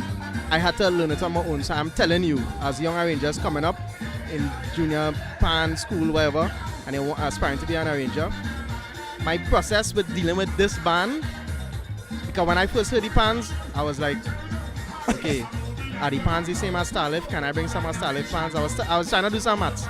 And then I realized, let me go in the band, I did the verse and I stop and I listen. I scrap the verse and I did it over. Because it's all about knowing what you're working with. Yeah. That's it, full stop. Once you know what you're working with, some pans do have overtones, some stronger than others. Some have a ring, some don't have a ring. So you know where you're voicing, you know where your strengths are, where your weaknesses are, where you need to double up. My first variation had no strumming. People probably didn't even realize that. So it's all about taking out, putting in, adding, multiplying, putting, carrying over the one. But yeah. Ash, I must say, it's always good doing an interview with you, and I know you came up to me, and I remember doing something with you last year with Dixieland. You know, I was listening to you earlier when I was on my way here, as a matter of fact. Good reporting, you know, so. Thank you very much. You know, I mean, everybody can't go through to the finals, but I just wish all the bands well, and all the arrangers, don't be despondent or turn away if you don't make it. And that goes for me too, because I don't know if I'm going to make it. I'm just saying, we don't know what the judges doing. Yeah. It's blind. So it's only till after, right? But, you know, though because Marcus was telling my first year in Large 2020. I told them just now. Proman Starlift. Well, then MHTL Starlift. Proman is the parent. We ran out. Marcus and I ran out. My first year. And we had a drink after. Yeah, we ran out. We ran out, and Mr. Daly, I remember Mr. Daly called me and he said, Dante, I was in court and I heard this. I'm lost for words. I don't even know what to tell you. I don't even know what I call you. That's what Mr. Daly told me. And I said, Mr. Daly, don't worry. I come in. Lick your wounds and come in. I come in. And you did it. And you know, it is what it is, because this is our art. It's an art, and not everybody will like what you're doing. Not everybody will like your chords, your melodies, who's saying what. People will always talk. People will always have something to say. Oh God, yeah. And that's fine, because look, when I pick Dingole, I mean, I get real good reviews, and then I see some persons posting on our socials and the social media, because I mean, I am the captain of the band, so they reach out to me to find out. I said, don't remove anything, leave it. Leave the comments. People saying it's unfortunate. A guy said it's unfortunate to hear Dingole announced by the announcer on Large Band stage. Whatever. You know, like whatever. But yeah, what I saying? Dingole was never played in Large Band. You like stats in the big yard. You like stats. Yeah. It was never played in the big yard. And interesting. Yeah. No, it was never played in the big yard. And Shadow, I know people like to say Dante like to pick old tune, he like to think. I just didn't want to go with a song that everybody else was playing. Because I will tell you, my first pick was Cocoa Tea. I was gazing up. And that's the road match up Panorama. I was gazing up early December to do the Cocoa, right? And then... Please retract that statement. to do the... Okay. Rewind. Reword it. Come again. Or I could cut it there quick and we could start over? No, we can't. Just joking. I was gazing up to arrange Cocoa Tea. I guess. Hey, ways. Thanks for the laugh, guys. Right? And then after it was Own Way by Voice, which is a fantastic song. Thanks. Wait now, let's switch up. Yeah. But I thought I was doing the energy thing with the Lucas thing. You know I too on way. I on way, yeah? Right. No, you know that. I'll put a little piece of that song in it because you know these days everybody doing. But Dante, let me stay focused, please. I'll put a little piece. No, serious. Tell me what minutes and I'll make sure it reach there. Dante. No. Yeah. We had a discussion over some drinks. Chaser, of course. Chaser. Yeah, I was talking water and ginger ale and some. Right, Chaser. Yeah. Chaser.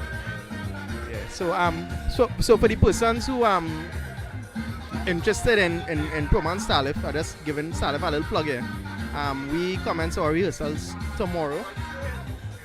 Well, later because it's after 12. We start at 7 p.m. Dingole. If your clothes tear up or your shoe bursts up.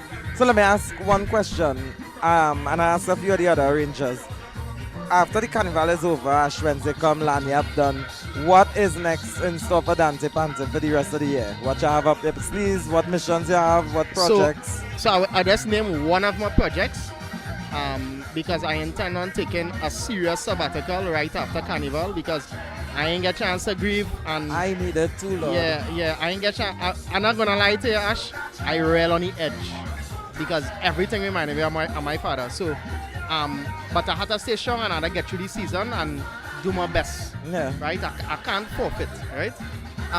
So after that, I am going up to defend my title in St. Vincent. Nice. And going for my hat trick. This year's my hat trick here. I think I'm jumping out. And I'm not going to tell you, I'm coming up. I'll come up. No, I know something now. I'm coming up. Come on, play something. I'm coming up. Rodney, let's shout out Rodney. On, yeah, big up Rodney, the president of ULO. The ULO Pan Movement. I almost say Pancho Bigo. Thanks, Ash. ULO Pan Movement in St. Vincent and the Grenadines. Let me leave only because Rodney Small. We need to get some way. Yeah, the judges have now returned from their break. Again? Yeah, the conversation was so nice, we didn't even notice that the judges went on a break. Israel breaks they've been having. Real quick, where is Todd's Road Rhythm Raiders located? Because they just have 37 Fletcher Road. We were rehearsing at Roystonia, the community development. In Couva? Yeah, the community center. Thank you. Yeah. So we could make that adjustment for right. Yeah. So thank you very much, Dante, and all the best for the rest of the season. I hope to see you all in finals. We'll have some chaser. We'll have some chaser. South is chaser. Stay safe, people. Right, so now we move on to band number 26, Roadblock Steel Orchestra. They hail from number 5, Green Acres Road, Schumacher Laventil. Martin Kane is the leader of the band, Juma Simmons is the tuner, and they are going to be playing Etchell Thomas, that's Maximus Dance, Soca Train from 2004, arranged by T-John Kane. Let's take you stateside. 26, Roadblock Steel Orchestra, Soca Train.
arranged by Dejan Kane, drilled by Martin Kane, played on pans tuned Road by Juma Simmons. Block Steel Ladies and Orchestra. gentlemen, for their Dejan rendition Kane. of the 2004 composition, Dejan Kane is the youngest person to make the final so far in this category. At the age of, I believe it was 17 or 18, somewhere around there.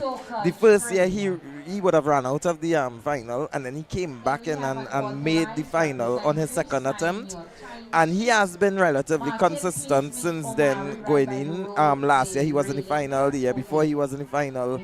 And extremely talented, young, talented. You need to hear Dejan Kane as a soloist, or even with his sister Deja, because you know they are part of the Pan Twins. I think I heard him at the Pan Versus. Yes, the Pan Versus. Cool. He went up again. It was David Yondi versus Dejan Kane, and that boy, he's different. He's different. Patrice Kane, your womb is blessed by the product. Those two, Dejan and Deja. Martin Kane, the father, must be proud parents, but they really produce royal blood when it comes to the music that comes out of those two. And Dejan, I asked for Dejan to come in to do an interview with us. Now, he's a very reserved person of very little words. So, it's not often he will do an interview or do any kind of major talking because it's just not in his nature. Yeah. So, we'll see if he comes, and I guess they will see how he responds to the questions. But the Dejan, I know, like, if we are talking, we will have a conversation. But this on-air lights, camera, action thing is not him. It's music do the talking for him. And it definitely did, huh? Oh, yeah. They placed in the it's 23rd. Yeah. But again, they judged on in the early stages. Yeah, they judged on the second night. And it was, I mean, the arrangement was one of the better arrangements that stood out for me from the northern region. But again, I say it's one thing in the preliminary to score when you're in your yard. When everybody is at the same playing field, you get a different sound from your band, and it affects people both negatively and positively depending on, you know. So some bands get better or sound better and some sound worse. And it's up to the listening audience and the judges to judge that, because we listen and we don't judge. Exactly. But I think Roadblock has definitely improved several notches up as well in terms of the execution of the arrangement. Not surprised, because Martin Kane, the father, has been drilling the band, and he would have been the one that would have been conducting the band tonight and for the preliminaries. So they've been working. They have a strong core team there as well. So I want to hear how it's gonna work out. And we are getting Dejan to come in and do the interview.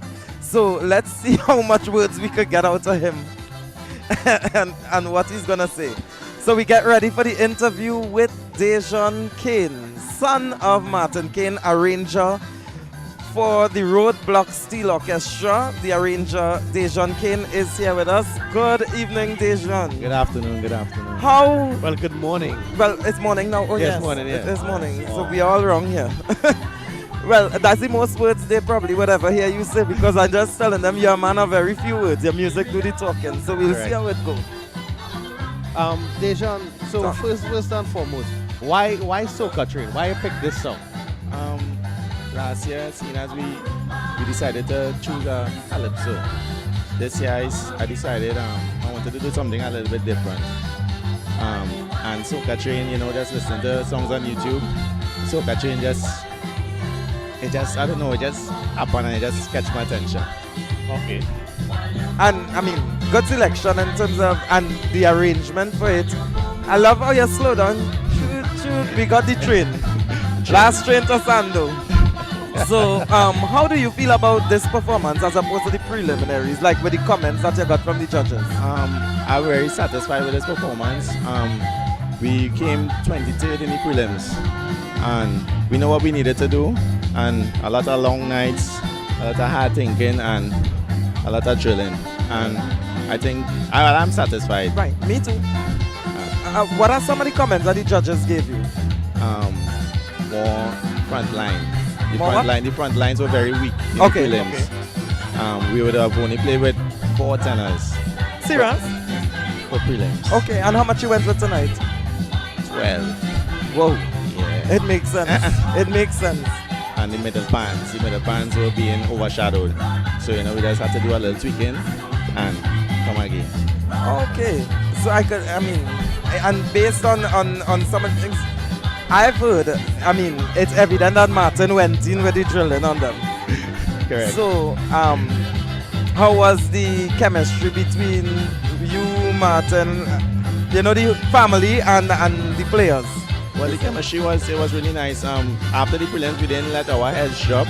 Right. And we did something a little different. We came down to the panyard with a speaker. So it was a little more interactive with the players. Right. Other than just coming and knocking the pan and saying, go from here, You're on the mic and you're cracking little jokes, lightening the mood.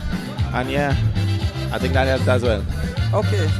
Any other questions? No, I think you covered the majority of stuff. What is next for you after Panorama?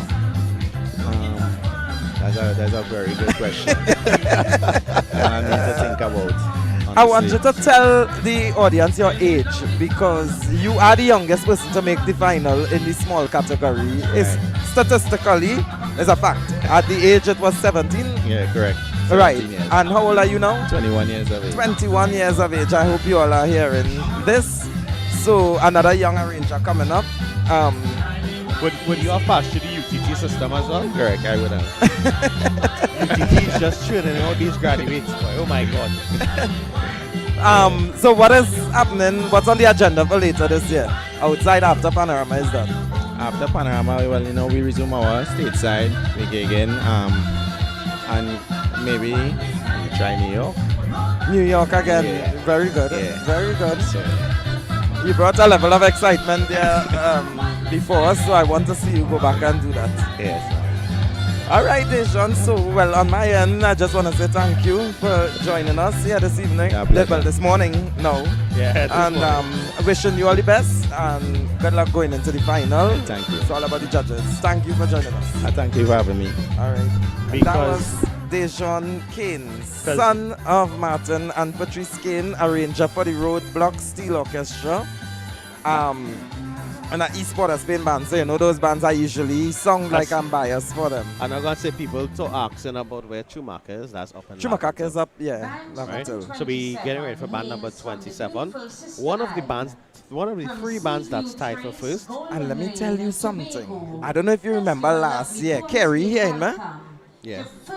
I don't know if all you remember last year. This band that is about to play came first in the prelims. But I know 1 or 2 other points came from the flag waver. The flag waver is coming back. So tell the cameraman to catch the right angles. And the band is led by Brian Thomas, the Panzer tuned by Augustus Peters, the Byron Lee and the Dragoness Tiny Whiny from 1984, arranged by Michael Toby. Now you could go ahead with what you want. They have to listen. It's 3 sisters, 2 holding the banner and 1 waving. I think yes, we interviewed them in the park. I'm park. telling you, best Right. flag waver. So Kerry, you know your You job. have it up Golden Lane. Right, so let's take you. That's why it's named Golden Lane. That's band number 27. Yeah. Tobago Panthers, Wait and First see. Citizens Tobago Panthers. Yeah. Yeah, let me go stage let's like quick stage so I side. could get up Yeah. and see it. All right, cool.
Toby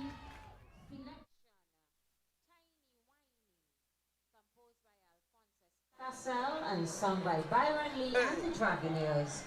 Ladies and gentlemen, Band number 27. That's how you say it? What's that? Ladies and gentlemen, that was band number 27. And we hoping to... I'm not going to say that. Listen. Why all that level of enthusiasm now, Marcus? These Tobagonians must be so proud. Tiny Wine, he was strategically arranged for the...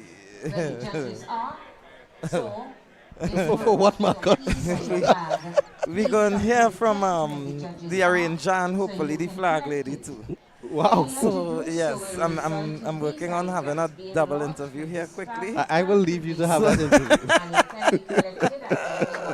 I am going to leave you to have that But these Tobago bands, I mean, in all fairness, flag waving is an art. We will get to the music shortly. Correct. And Peter Ray Blood, many persons would know that name, a veteran journalist, retired now.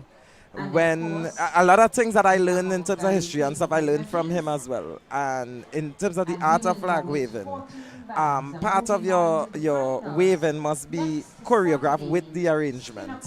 You must at some point go down to your knees, and at no point must your flag drag, meaning don't drag the flag. It shouldn't touch the ground while doing those things. And the flag wavers of Tobago Panthers definitely understand the assignment, among other things, because they put in their own criteria as well that I like. So we're gonna hear from the arranger shortly, where we will talk about the music, and I think you will understand why the band plays first.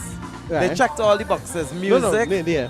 drilling by Rudo Photo. He Right. came down to Trinidad from Canada to drill that band. Flag waving, we checking that too. Yeah.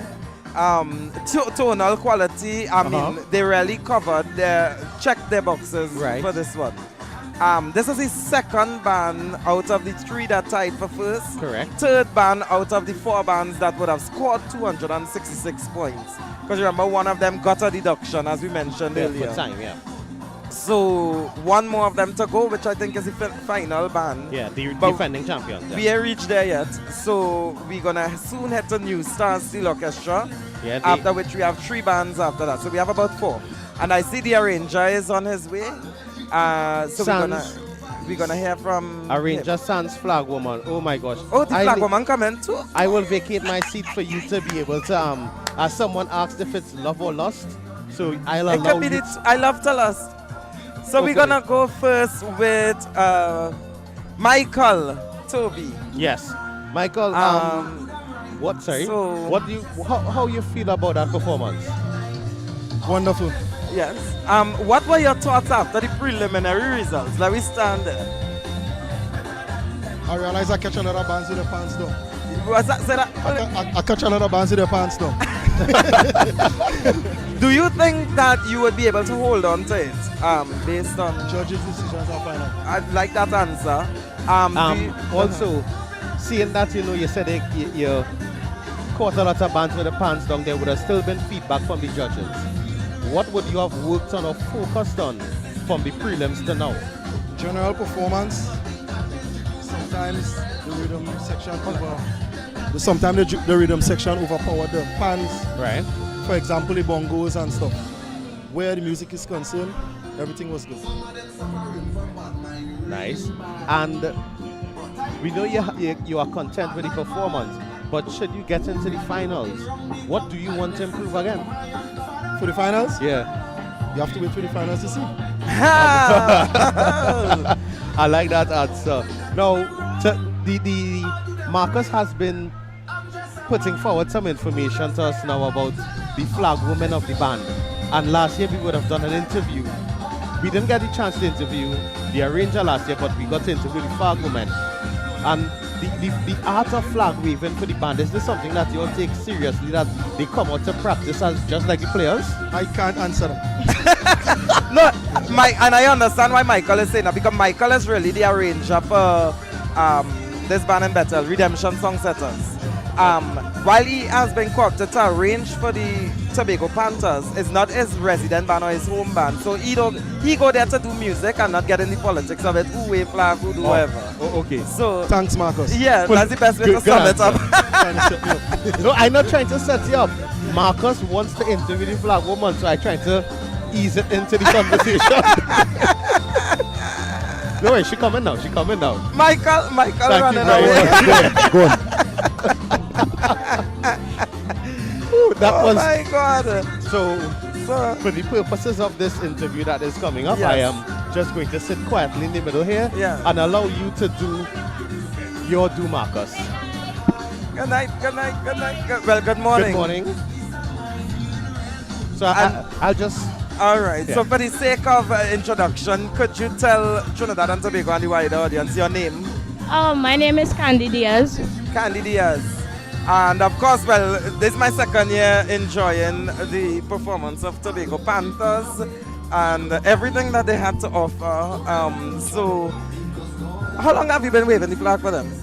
How long? 2 years now. Oh, is it same 2 years? Yeah. Oh, I think they made a damn good decision. And it's you and two sisters? Yeah, two sisters. All right. So you all are from the community of Golden Lane? Yes. And, well, I'm guessing it's a community thing. Everybody is involved in it and coming down. How do you feel about the performance? It was fantastic. And, it was and amazing. so was your performance. I just been like... Hold the mic up. I just like to dance since I was small. My mother always pushing me. Carnival, Easter, everything we taking a part of. So you sisters are professional dancers as well? Yes, we are. Okay. I was explaining to them the art of flag waving, where you have to, one, use the flag to do choreography in time with the arrangement. You must go to your knees, and I saw in your cases there were some splits. And then at no point must the flag drag. So, and you checked all your boxes with that, and your sisters when they share it up. So I just wanted to say congratulations, because from looking as an observer, very ardent observer, I pay attention to detail. It went well. It went well. And I look forward to seeing you all in the final. It would be a tremendous loss if it doesn't happen. And you all are in a comfortable position going forward. Yes. So I'm hoping to see you here again next Saturday. Yes. So thank you for joining us here this morning. Thank you so much. You're welcome, Candy. Have a blessed night. You too. You as well. And that was Candy Diaz. So the one of the flag wavers, it's three sisters, one whole banner, two whole banners, and they actually rotate it. So one will pass over the flag and then hold the banner and it go from there and stuff like that. So it's a team effort. Three sisters. Tobago must be so proud. It's Dr. Faith B. Israel isn't here again on a semi-final, and last year she missed it as well. However, she assured me that she will be here for the final round on Saturday.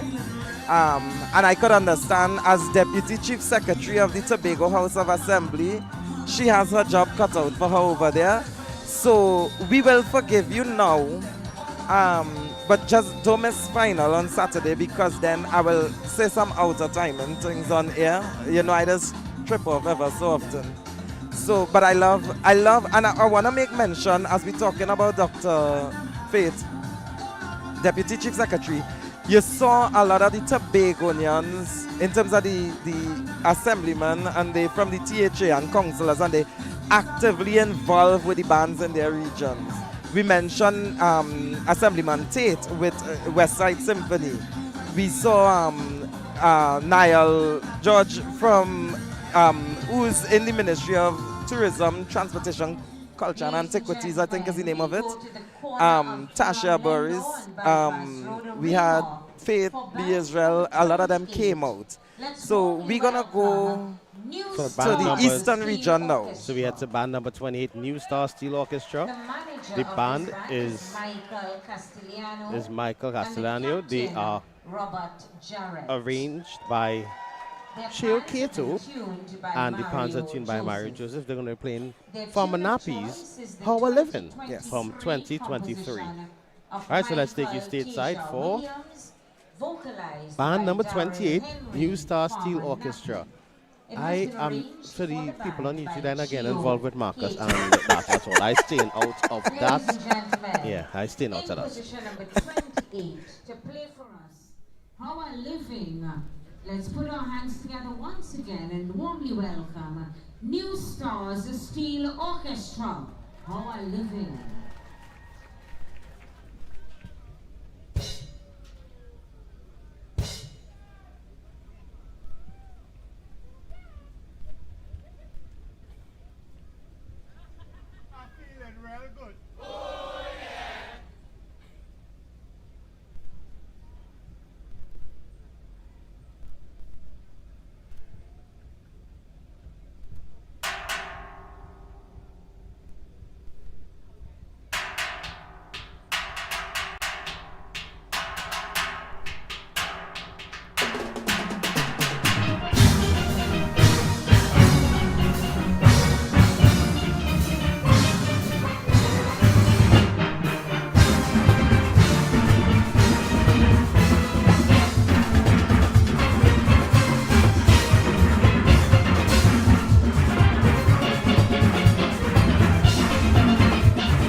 Kato.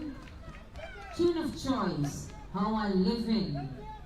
Composed by Michael Tasia Williams and vocalized by Daryl Henry Famanapi. Ladies and I'd say in 7:50 was the time, but it really stopped at 7:39, and they tried to stop it, but the remote wasn't. I don't know what happened with it. Who does be handling the clock? Well, Omari Photo in the orange. Yeah. There, he would have been the one doing the timing.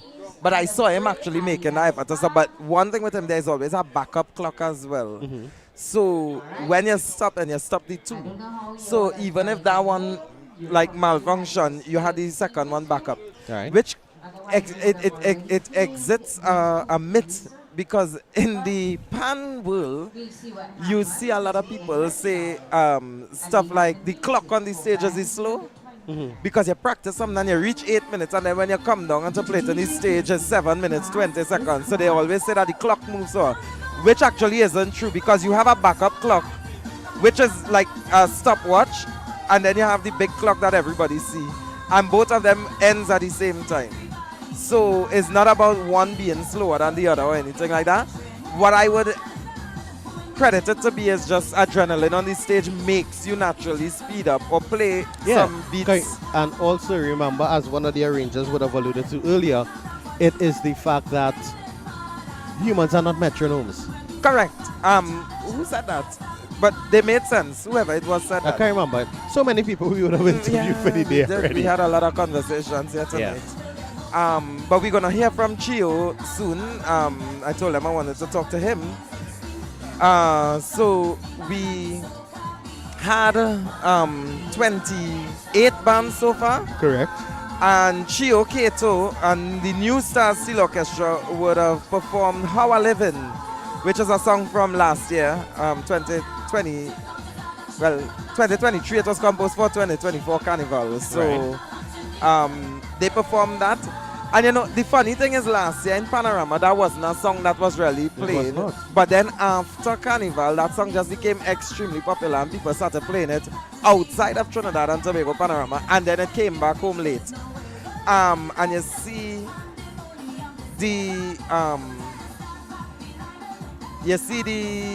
what I got to say, Lord? My mind just went on the flag waving. Somebody just said you're smitten.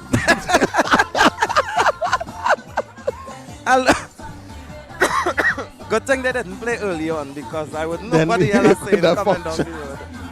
Right, so we see here Kato is making his way to an interview with us. And that would have, he's the arranger for band number 28, New Star Steel Orchestra, that just played Famanapi's How I Livin'. So have a seat, have a seat. Get on the hot seat. Right, so let's get this interview in, because band number 29, Highlander Steel Orchestra, is setting up very quickly. I think the stage crew is working in overdrive now. So, Chio, good morning to you. Hey, good morning, Mark. Well, congratulations firstly on making it to the semi-final round, and very much. Wishing you luck in terms of getting the nod from the judges to the next round. How do you feel about that performance? Very good performance. There's nothing that's perfect or scintillating, but it's a big improvement from the preliminary rounds. It was, you know, yes, which is the purpose at the end of the day. And yeah, I can't complain. I really cannot complain. So after the preliminary rounds, the judges would have given you some notes on your performance. Yes. What would you have focused on? Well, the main areas is about execution. Right. About being clear with the lines, balance between the different sections. Because there's a lot of very interesting relationship between different sections, like the middle and the front, you know, or the middle and the background, so to speak. So it's also about getting the right balance for clarity. You know, they're quite impressed with the music part of it. Right. So it's just about, you know, getting the right balance and the right. And I think that only could come with more practice, because the band is made up of juniors, literally. Yeah. You know, and they work hard. Did you change your setup between preliminaries? So now, like, yes, only because we have we have more players. Okay. This going into the semi-finals. Areas that we lacked, which was like the middle section, so to speak. So we got that, so we were able to reorganize our setup to facilitate. Now this is your second year working with the band? Yes. And last year, what was your... They I came believe we placed 19th, I believe. at the semi-final round. At the semi-final So round. you would have missed the final. Yeah, in the semi-finals. What would you say? What would you say you have done different in terms of from that time to now? Well, it's the first time that as an arranger for the band, so it's about, you know, the connection between the players Right. and myself and vice versa. You know, also not only just at Panorama time, but also working with them throughout the year. Right. So that stage side music and stuff like that. And just continue to grow, see what works, see what not works with regards to the band that are arranging for, you know. So Understood. different approach. But try to make it as competitive and enjoyable Right. as possible. Yeah. Well, Chia, I mean, you are no newbie in arranging. No. And you could go as far back as Guston with Kern Somerville, where you won a hat-trick then. Yeah. In the junior panorama category. So, and then you went and you did work with Pamberry, With Pamberry, for some years. So, I mean, you might be young, but not that young. Yeah, I have some panoramas in my belt. Yeah. And definitely some arranging experiences. Yes, that's pretty definitely.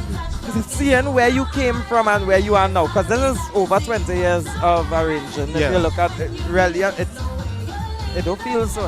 It really don't feel so, because just the other day we were in New Lyman. That is so true. But in that, how would you have seen yourself evolve in that time? I think it's just being exposed to a lot of different types of music, you know, being around people who expose to various types of music as well, you know, because music it cannot be just self. Right. Music is a way to share and to celebrate and to communicate, you know, and every composer and arranger worldwide in every genre of music have their way of expressing. You know, it's about expression, sharing ideas, you know, and ideas are always good. Yeah. Always good, and that just help you develop and take music into areas that you never thought you could go into. Right. You know, that kind of way. So I think that is, if I look back, quote unquote, 20 years from days of junior to now, I mean, it's supposed to be able to grow with, you know, with the experience and being involved in the different types of music and how that applies to what I want to do and stuff like that. So yeah, I think it goes.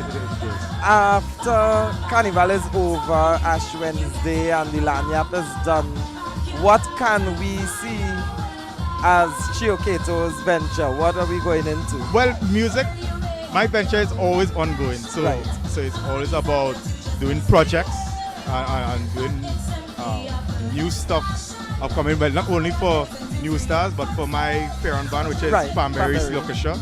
So we don't sleep, we don't rest, we don't have time to relax. I know. It's I always know. about going to the next step. I know about that. So, well, the Highlander Steel Orchestra will be up next soon, so I would like to just say thank you for joining us here this morning, and congratulations again on making it to this leg, and wishing you all the best and good luck in getting the judges nod to move into the final. Thank you very much, appreciate You're it. most welcome. Chio. Good evening, everyone. All right. And that was Chio Keto, the arranger for the New Stars Steel Orchestra, coming out of the Eastern region, Arima to be exact. And he would have just definitely improved on an arrangement there. So let's see where they end up. They would have placed 15th in the preliminaries, which is right under the qualifying mark. That's right. And they came in performing after the band had come first. Would that help them? Would it affect them? We don't know. We just have to wait to see what the Only judges those say. 6 people that sit across from us there. Those 6 persons, and if you're now joining us, that is Joanna Short, Joanna Rackbeer Leslie, Roger Sadina, Dr. Mia Gorman Benjamin, Miss Lorna Conyet, and Miss Michelle Dorridge. They are the 6 persons charged with the responsibility of ensuring that 14, and I'm hoping it's 14, although I would love more. Every time we have a tie at the bottom there, it's expensive for us. Right, so now we get get ready to ready head Stage side. For band number 29, they placed 21st in the preliminary round with 251 points. They come from Success Village in Laventil. They're going to be playing Destra Garcia's Hooked from 2008. Their arranger is Kareem Brown. The captain is, the manager of the band, Robert Hernandez. The tuner, Katie Noel. Kyle Noel, my apologies. All right, so let's take you stateside for band number 29 of 31, Highlanders Steel Orchestra. 2008 selection, composed by Mark Loquan, Ken Professor Fillmore, and Destra Garcia, vocalized by Destra Garcia. It has been arranged for the band by Kareem Brown. Ladies and gentlemen, here to play for us, Hooked. Let's warmly welcome band number 29, Highlanders Steel Orchestra, Hooked.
Kareem Brown.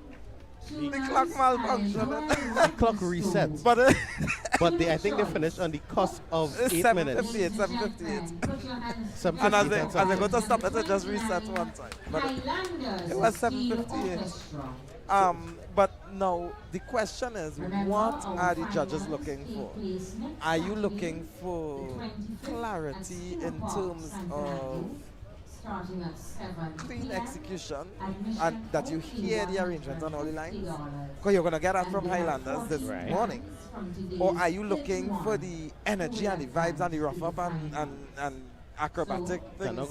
If you're looking for energy after 9 hours, there is still Tokyo to come and Tiantakiri side, which both brought energy in the preliminary round. So they might just get our smoke if that's what they're looking for. We will see. But now this is a special piece because I want to say, Mark Loquan, composer of this, and if he's tuning, I know he's having some health challenges now and improving. So wishing him a speedy recovery. And he would have also been awarded the nation's highest award last Republic Day, Mark Loquan. But many people know him as president of the NGC. But he was more than that because he was very well involved in field band. He started off as a player in Silver Stars actually. He went into composing, and a lot of his music went on to win Panorama because Hooked, Colors Again, and a number of them came into become winning arrangements in different categories, and he's one of those composers that had his music played by a wide range of arrangers, and that was in the era when they had this thing called Pan Song. Because everybody run down the Soca Road now. And it's good to see that Kareem could bring it back.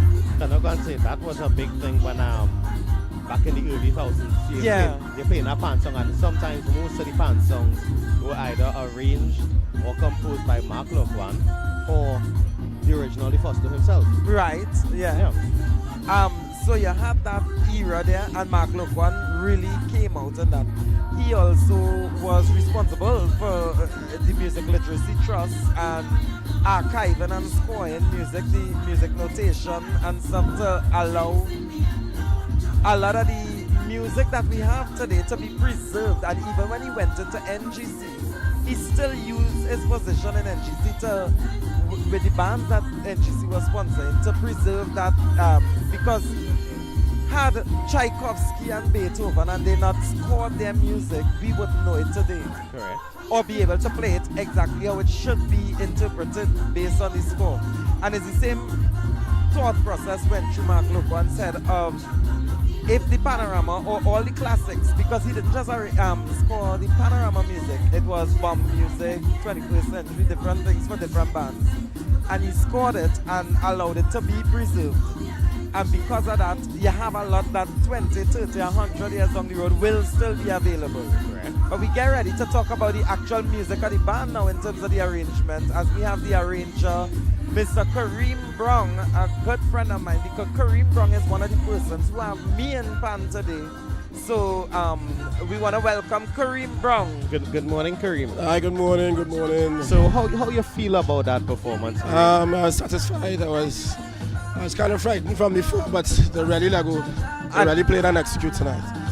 I think it was very polished and clean, way much cleaner than the preliminary round of competition. Yeah. We had some challenges with the acoustics in the Panya too as well. Right. And also finishing the song right before, like the day before, so there wasn't enough time to drill and get it in order, How was the preparation process in terms of the players, the rehearsal, those things, getting that together? This time I took a different approach, like writing the music and then coming to the party and do it. Because of that, players are allowed to play with more than one band, so that was definitely a challenge for Highlanders. We have a core, but for Panorama you need auxiliary players. Correct. Right, so the challenge was really getting the music down, and then to get these auxiliary players in, and get them to play as well as the players who are learning it. So, that was my biggest challenge for the whole season, right? And then, the kind of person I am, I'm detailed So after then, getting them to learn it is to get them to do the dynamics, the accuracy of what they have to play, you know. So that was basically the challenge of it. Okay. Well, congratulations on making it to the semis and wishing you all the best going into final one time, get that out of the way. How, what comments did the judges give you that you would have worked on in particular? Definitely, they wanted more balance in terms of the parts played within the orchestra. So I think they wanted to balance up tenors, bass, guitar. So when the section of the song came where you're supposed to feature the cellos, they need to have that balance happening with the orchestra. And also the percussion too as well. Let the percussion work more closely with the arrangement as well. And there was some little tidiness in terms of the transitions, between transitions. So we worked on those aspects of it. That's what the judges really point out. And also the tuning as well. Okay. Right, definitely we didn't tune the pans preliminaries, right? But comments all in all from the judges was encouraging. Okay, that's good to note going forward. You would have placed, let's see, 21st in the preliminary round. So you think that you would be comfortable enough to jump up? Yeah, that's the plan. Right. To jump. I mean, I'd jump at least 10 places.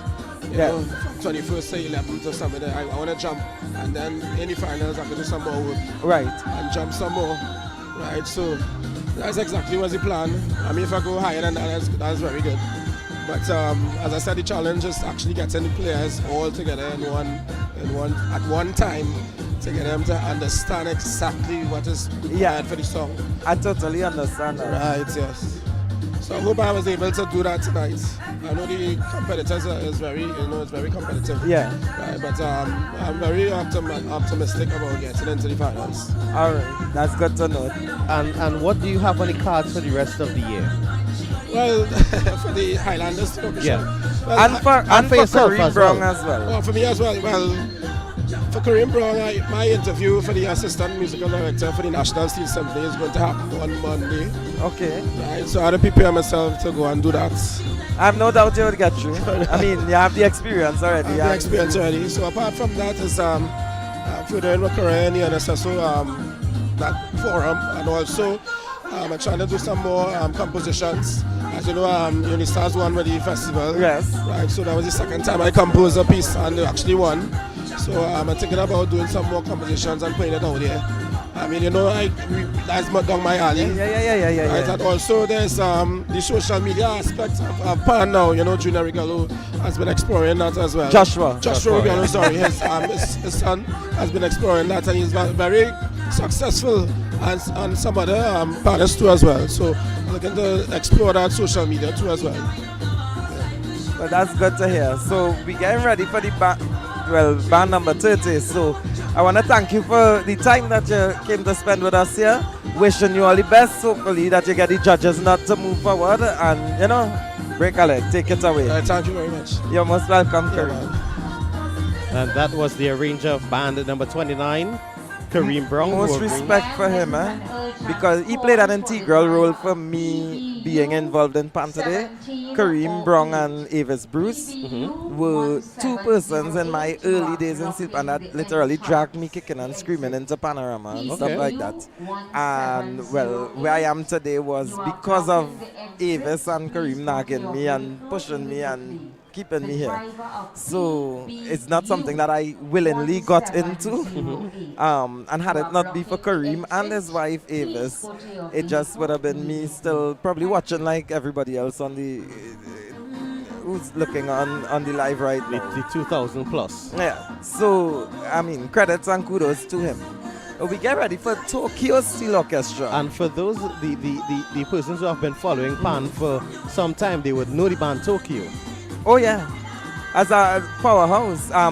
This is the oldest steel band in this category. Well, between them and Highlanders, some bagging some age. Tokyo, I believe, is the older one. You know, when you hear Tokyo, you're talking legacy. Yeah. You're talking, you understand, the birth of steel band and thing coming out of that area there. And Tokyo, there was a dry season for Tokyo. I remember that, yeah.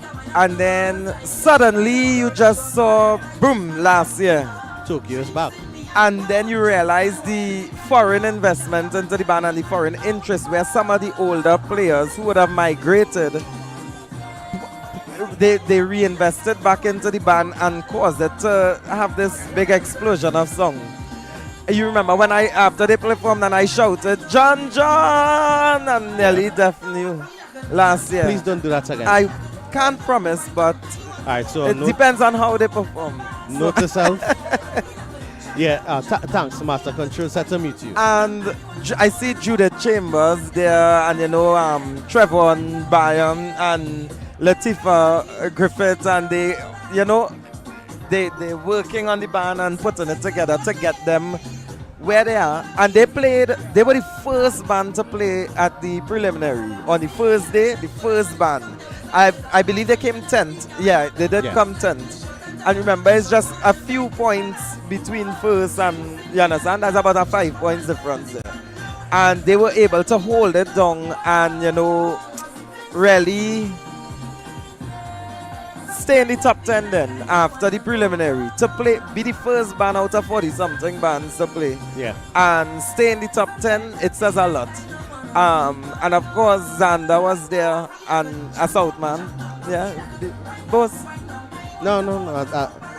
You're playing humble now? Yeah, humility is key. Okay, and after the count, Xander is coming out with his hand pointed out as it's his signature trademark. So you can't wait for that. And they get ready and see them more or less 95 to 99. They're just tightening up the bases on stage, right?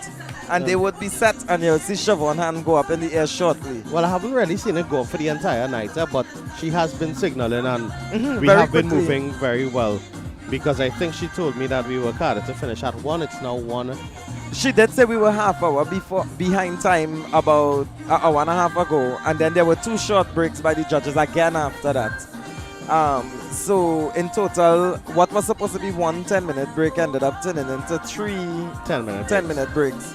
So that kind of delayed, and the 10 minutes could have been extended. Because again, our judges are human. They do have to take breaks to make sure and provide optimal marking. But I mean, we have Tokyo coming up now, a Lavantil band again, just as Roadblock played and Highlanders played. My bias will always be to where I came from, born and bred, Lavantil to the world, and I'm hoping to see Evis. Right. And I mean, I know Tokyo, they really in the preliminary round came out, and based on how all the other bands performed, I saw vast improvements. So I could only expect the same from Tokyo, and Tiantec New East Side Dimension still to come. We still have to wait and see what's going to happen there, and how the judging is going to, give the nod to the top 14 bands. Now, the thing about it is we have been here for the past, now approaching 10 hours. Right? And we have been bringing this coverage to you, and we want to say thank you to everybody who would have tuned into us thus far and is looking to stay with us for that, the performance of this band, and then our final band for the night, Tiantec New East Side Dimension, the reigning champions, and then also hopefully stay on for the results as well and probably the Bacchanalia, which may follow. Well, I mean, Panes Bacchanal, everybody, you remember, 1 band win and 30 bands are going to get cheated tonight. Of course, So- that's how it goes, because everybody go and lose by half a point. And Going back the from- thing is, that's for the public online. Yeah. The viewing public, 1 band is going to win, 30 bands are going to get cheated. In the pan community here, the difference between the band that wins and the band that all the other bands that don't win, for us, is just where the after party is at. So For you. Well, it could be for you too if you're interested. Because No, I for can me, show you. my bed is calling. Your age is talking, eh? Wow. Semi-final round. You need to go to stage side. Remember, I had to go down south after. Yeah. So, all right. Safety is important. Yes. Right? So let's take you stateside for band number 30 of 31, Tokyo Steel Orchestra. They're here for number 2, Pleasant Road, John and Lavantil. The pants are tuned by Desmond Mapo Richards. They are managed by Julius Frederick, sorry. And they're gonna Julius Frederick, yeah. Wow. Julius Frederick, that is a spelling there, boy. Yeah. And Fancy. they are going to be playing, wow, Kenny would be proud to hear this, a tune composed by Kyle Phillips and Casey Phillips and Kevin Hart, sang by Aaron Voice and Louis. The 2016 Soca Monarch, Cheers to Life, arranged by Carlton Zander Alexander. Somebody tell me South is where the lime is. Wow. I like it. I like it, but when I reach South, I want to win my bet. Well, at least Saturday, the lime definitely there, no matter who wins. Exactly. So we linemen in Sandu next week Saturday for the finals, right? So let's take you stateside for band number 30, Tokyo Steel Orchestra.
God, I'm not going to shout. Chord in your tail. Chords for some harmony.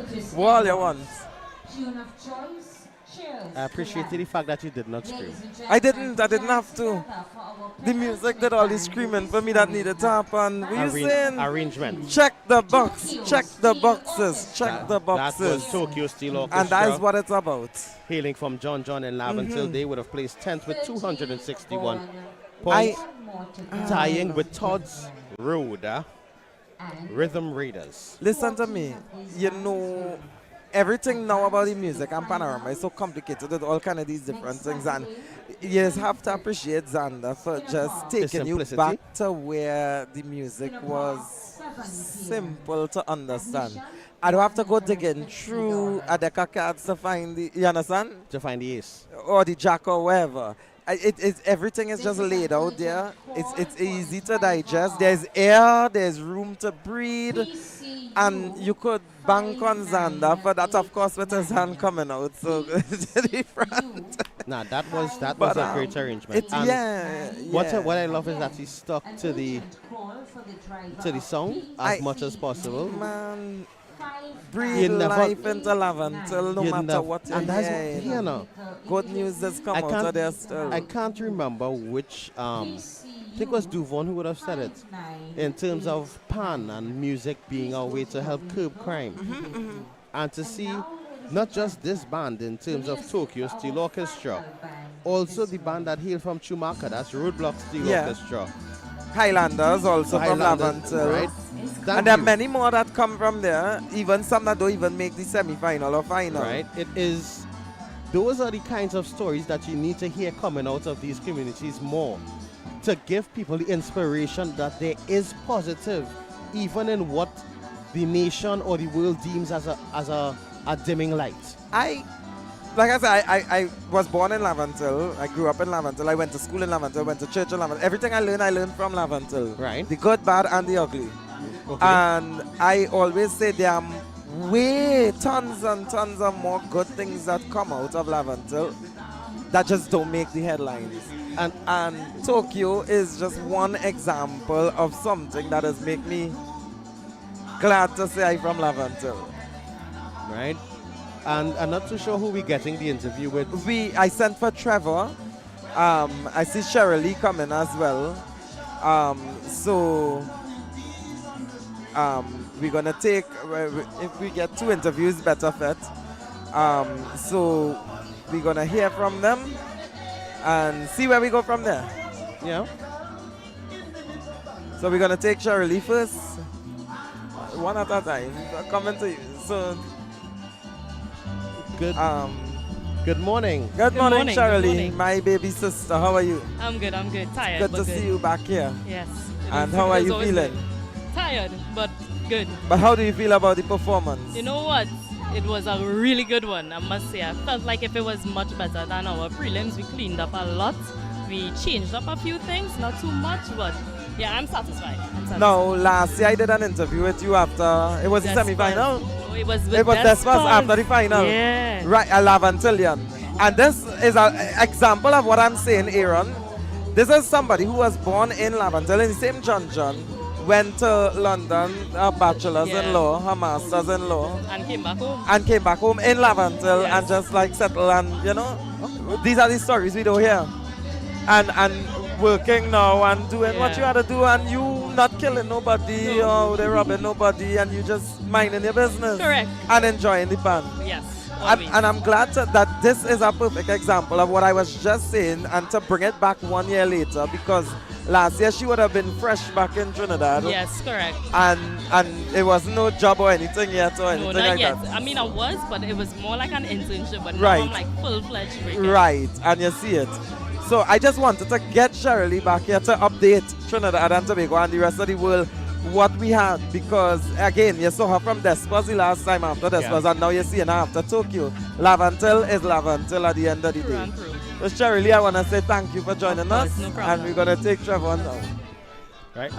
Just for completeness, Marcus, the small bands is up to 60 players. Yes.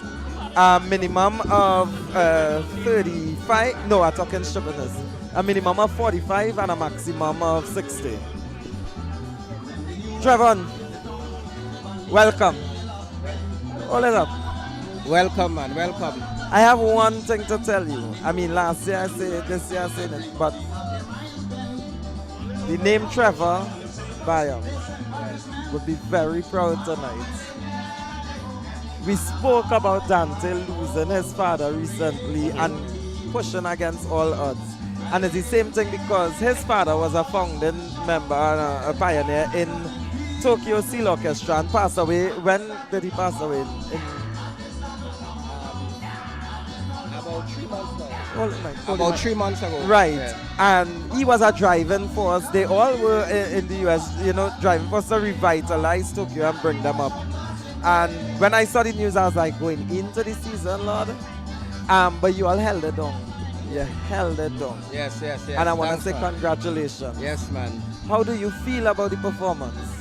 Well, we know Xander with the stories. Oh, yeah. You understand? And from top to bottom, there's a lot of stories. You understand? You hear in the song, don't go. You're telling the lady, don't go. Yeah. Then after, you say glory. He's saying glory to, you understand? He's saying glory.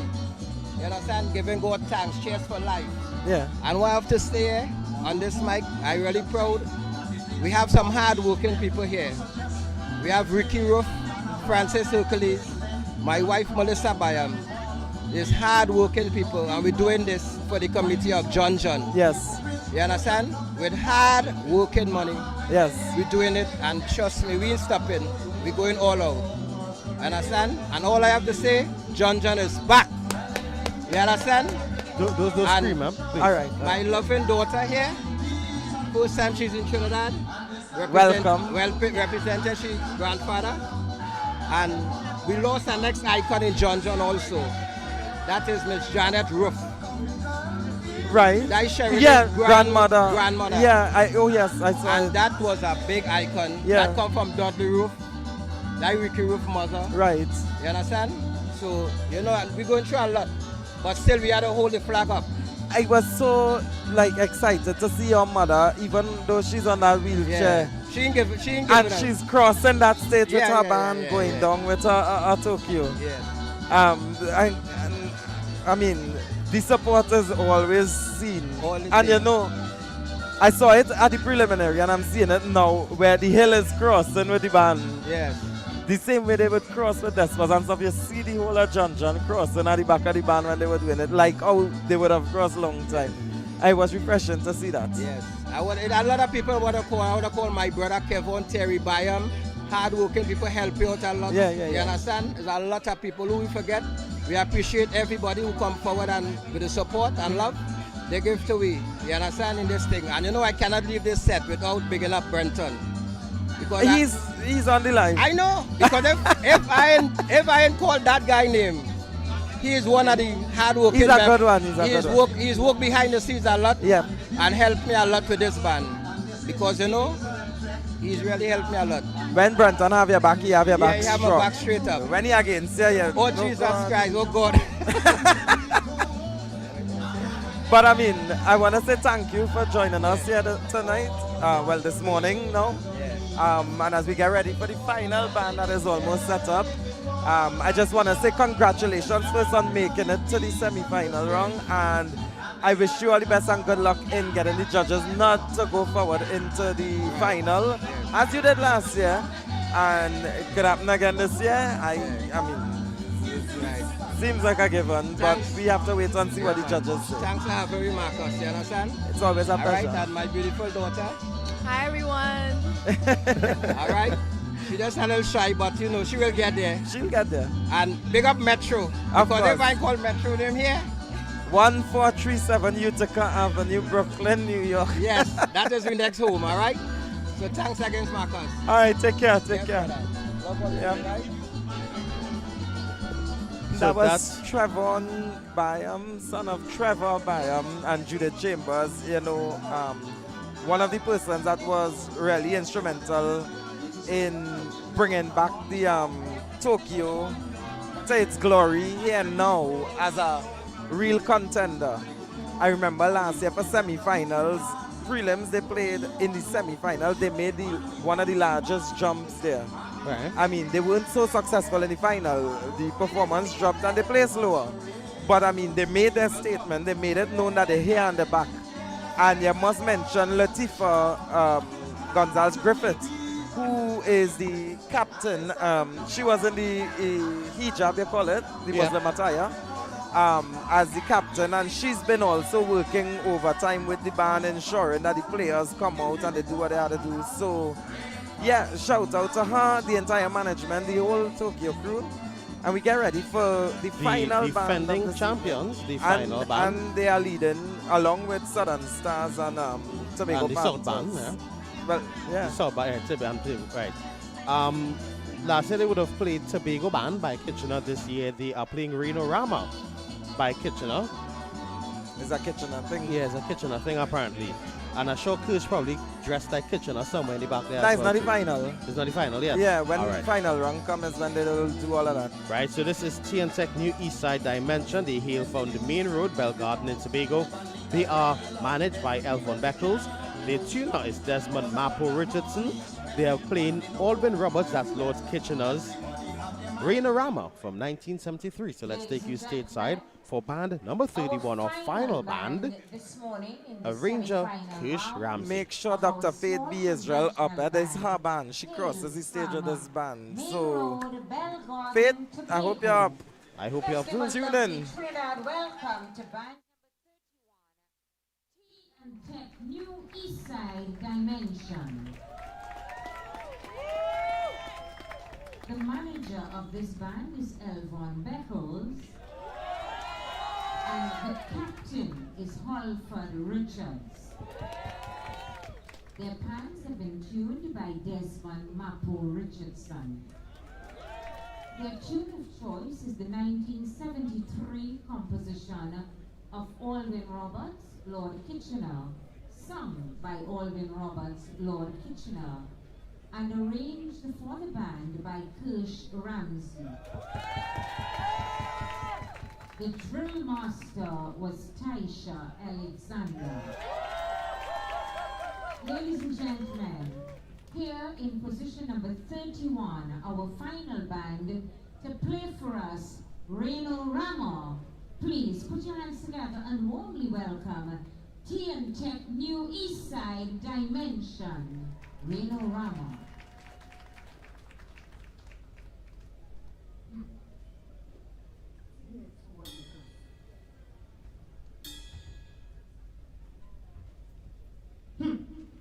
They thought they could have stopped with carnival. They said rain will come and wash out mass. But do you think that that stopped us? No! When the people heard mass might cancel, they poured, they railed, they cussed, they hit the streets shouting, we don't care if it wet, just wet me down. Wet me down. Are coming out to play. You could feel it. Yes, the heartbeat of the people, the call of the pan, the rhythm of rebellion. Not even thunder, lightning, or rain could stop the storm. We're bringing it tonight because when we touch this stage, we're taking it by storm. From the hills of Belgarden to Tobago to the streets of Port of Spain, the people say, let there be rain. We're playing with mass regardless. And just like the rain, this music unstoppable. This is the music of power, of passion, of resilience. This is the music that says we want, we must.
Ladies and gentlemen, our final band in this semi-final round. I am not sure Steel Orchestra. if they brought the rain or if they brought the heat with that performance. I do not envy Joanna Short. I do not envy Joanna Rugby Leslie. I don't envy Dr. Mia Komandi Benjamin. I don't envy Roger Sardina. I don't envy Michelle Dorridge. I don't envy Lorna Cornett. Like them work to do. But all I saying is the party get drastic. It just I don't know who take. No, it's not important for the placement tonight. Once you make the top 14. Once you make the top 14, you have once you make one of the top 14 scores. Yes, by order of merit. Yes. So let's just hope that you're in that space. I mean, a tie would be detrimental for us, but somebody say whoever hit that extra note at the end need a clout. Wow. Oh, I didn't hear that. I was running back here to make sure I get in on time. Okay. So, I mean,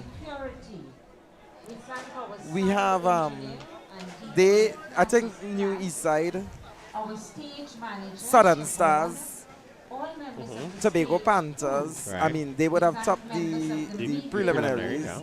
I don't see an upset with them in Falling, terms of yeah. not a matter of falling, in terms of falling out of the final. Right. Again, I'm not a judge, thank God. So we're going to wait to see, because I asked for an interview, but I didn't ask for an interview with Kirsch Ramsey. I saw his little brother there. That's who I asked an interview for. And if you were an avid listener last year, you would have remembered the interview that we had with him, Yes. where he said his goal is to win more panoramas To than his beat brother. his brother in Panorama and stuff. So we're going to see what's the progress with that with Jaden once Jaden makes it here. Good evening again to Deputy Chief Sec of the THA, Dr. Faith Brebner Israel, who I know is tuned in right now. There's no way she was going to sleep if her band performing. They could be performing 6 o'clock in the morning. She was waiting on it. Please no. That's her band. True, good point. And she got down there. I met up with her on, that would have been Monday night when we went over for the judging. And it was love in the eastern side of Tobago. You know, like the welcome, the embrace that she gave us. I mean, nice lady. Represents her island well. Look how quick them back up. I'm not going to say that the last note just hit like 3 or 4 minutes ago. Not even so much. But our guest is almost here. We get into interview a very special one. And let's see what he has to say. Let's see if youthful exuberance is still here.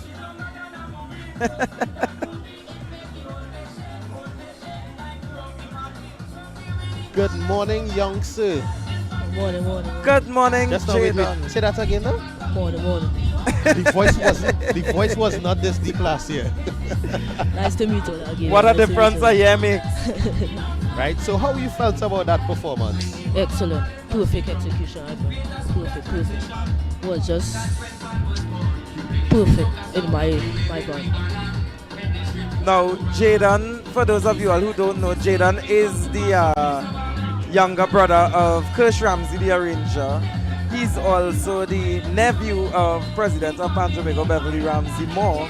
And as far as Jaden is concerned, one day he's going to be way better than Kirsch. He said it. He's agreeing. And he has no shame in saying that, like, Kirsch really don't want nothing with him, because when you see he reach that age, whatever Kirsch achieved now will be nothing compared to where you headed. So, I mean, so what are your plans for the rest of the season, besides performing for the small band? Well, plans medium and large, that is what we have to go. The Panama ain't over until March, so we have a long way to go, of course. Which are the other bands you're playing with? Cotton Jammers, and I feel I might take a jump up with Silver Stars. A front row waiting on you. You knew that? Huh? You knew that? I sent the invitation on multiple occasions too. And it looks like it has been accepted. Very good to note. So, I mean, I look forward already. There's a spot in the front there for you, don't worry. I will talk to Alicia. How do you balance the perform, like the rehearsal time? 'Cause I know Kirsch rehearsal time is run late. We know that. And then you have school the next day. What class are you in now? Form 3. Form, he said? Form 3? Yeah, Form 3. I thought he was in standard. I know I say standard 5 or something. What school? Signal. Signal, okay. Okay. So how do you balance that rehearsal time and then going to school and doing your work? Custom to you know. Yeah. Sometimes you could go late, you know, you see school, of course you could go late and then sometimes I don't go to school the other day, but if I have to go, I will go. Sometimes that's why I sleep in class, but I don't believe that. This is, we're not advocating for anybody. Huh? We're not advocating for anybody sleeping in class at all. Huh? No. Sleep during the lunch hour. But I mean, Jaden, I want to say thank you for joining us. It was fun having you here. And of course, we look forward to seeing you in the next round and in the other categories and definitely in the large, and we'll take it from there. So do enjoy the rest of your, morning. You know, today my birthday. Today is your birthday? Yeah. Serious? How old now? 14. 14. Happy birthday. Jaden is 14 years old today. So I want to say happy birthday, and I hope you do enjoy it and that you have good news to go home with. Alright.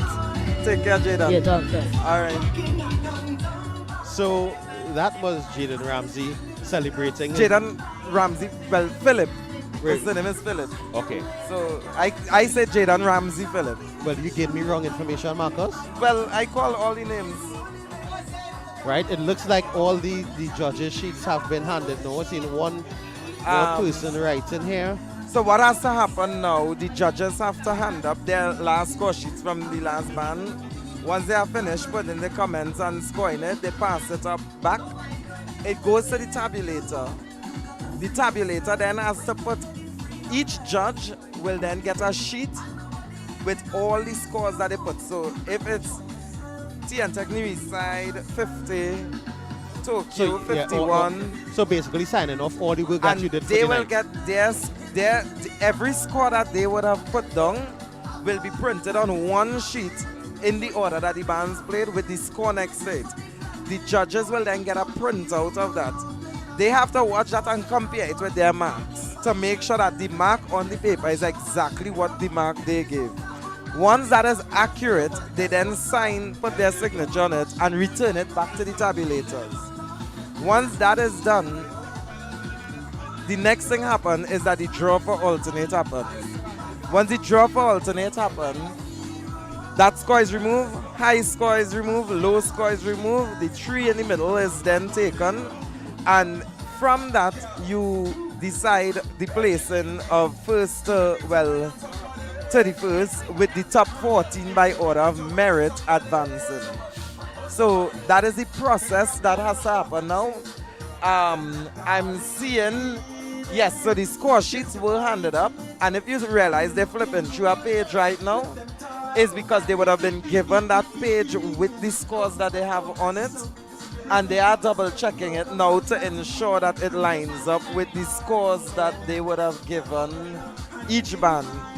That will take a few minutes because they have to go through it in detail. Then the tabulator will now take that information. Well, I see the box with the ball coming out. Right, so once the box with the ball coming out, it means step 3 is happening now, which is the draw for alternate. Step 4, the alternate score will be removed with the high and low. And then once that is done, the 3 scores in the middle will be then tabulated to find the top 14, or all the placements. After that is done, the tabulators, now is a software that they have where it's just by click of buttons everything happens.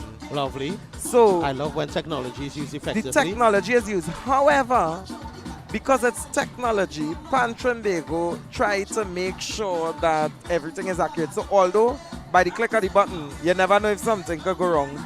So the tabulators then double check it to make sure that it exactly what is done by the software was actually done correctly. And then they print it out and the results is announced. And it verifies on Monday morning. So you never know what can happen. It always verify. You go in the office and you make sure everything is done over. Signed off by the president and secretary and have that on file. So it's a bit tedious, but it's to save us from the courthouse. Because if you realize when it comes to results, you'll never hear us going to court for how the results came out, because the judges have to do their due diligence. Pan Trimbago has to do their due diligence, and the bands sign to the actual rules before. So whatever they sign to on that rule is what is the rule for the event. So if a penalty happen, a disqualification happen, anything happen, they signed to that. So it have no, you wouldn't find a results announced and then you're in the courthouse at all. No injunctions can be filed. I mean, yeah, they come really good for that. And based on the systems that are in place. Somebody say they're expecting plenty ties, no shirts. Yeah, market crab. Market crab. Now, just to recap for you today, we would have been graced by 31 bands. Let me start with the band that would have performed all the way back at 4:10 yesterday afternoon. Arima Golden Symphony. They were followed by West Star Steel Orchestra, then Plymouth Bethesda Steel Sensation, C&B Crown Cordons, West Side Symphony Steel Orchestra, Alpha Pan Pioneers, Fusion Steel, Palamo Kings, Golden Hands, Phoenix Steel Orchestra, that was band number 10. Yes. Band number 11, Panasonic Connection, Perfect Hayden Steel Orchestra. The band number 13 was Trinidad and Tobago Defense Force Steel Orchestra. Then 14 followed them with Simple Song Steel Orchestra.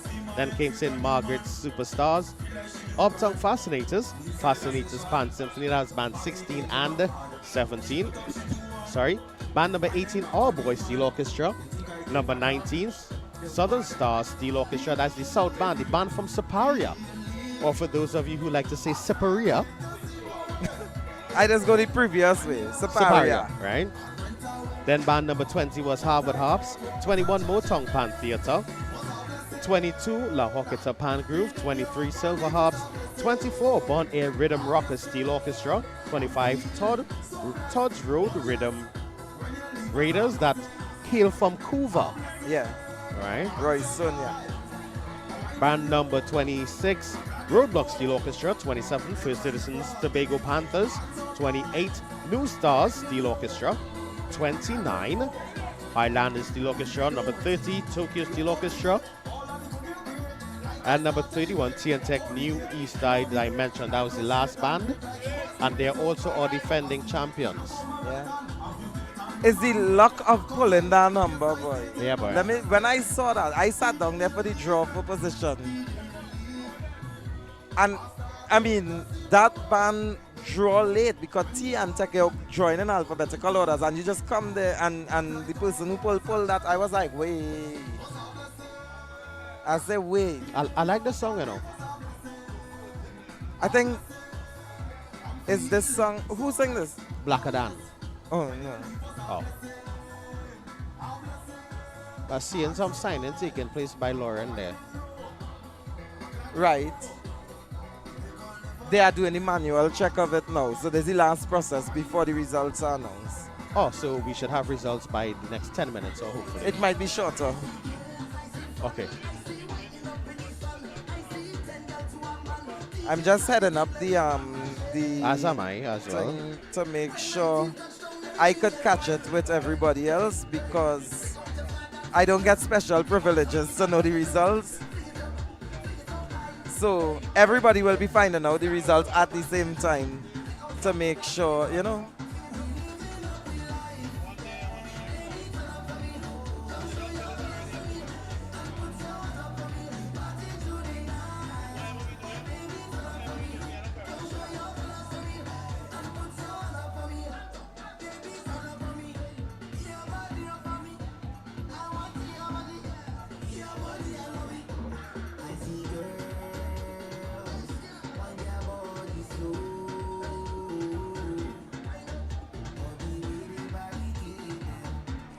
Oh, the song we are speaking about is Blacker Than Blessing.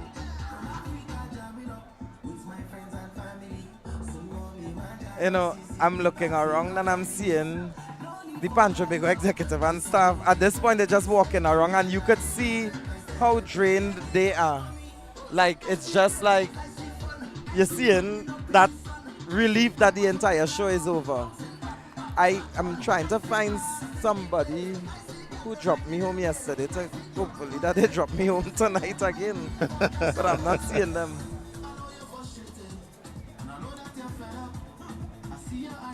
Somebody asked if any band went over the time limit.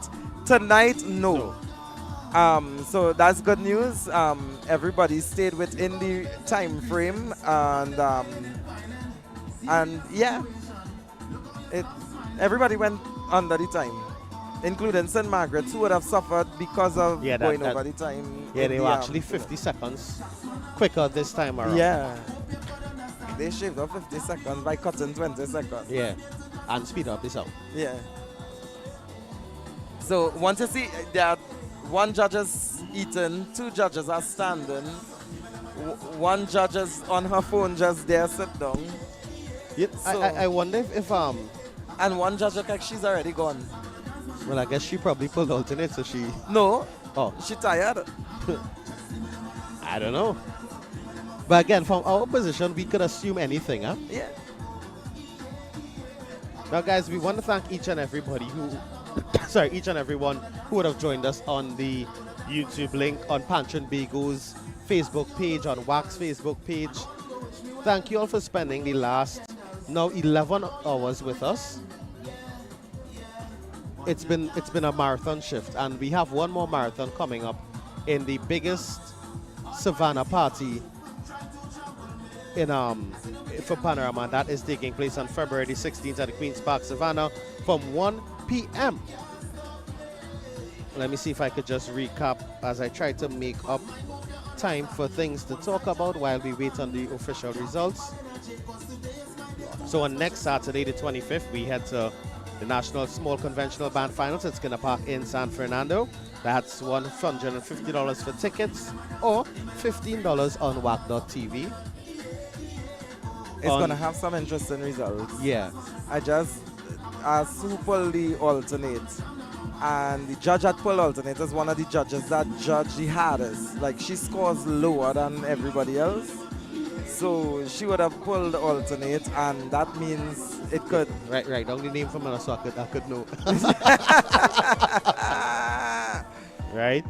I'll tell you off here. All right, cool. On February the 2nd, we head to the Queen's Park Savannah, at 9 a.m.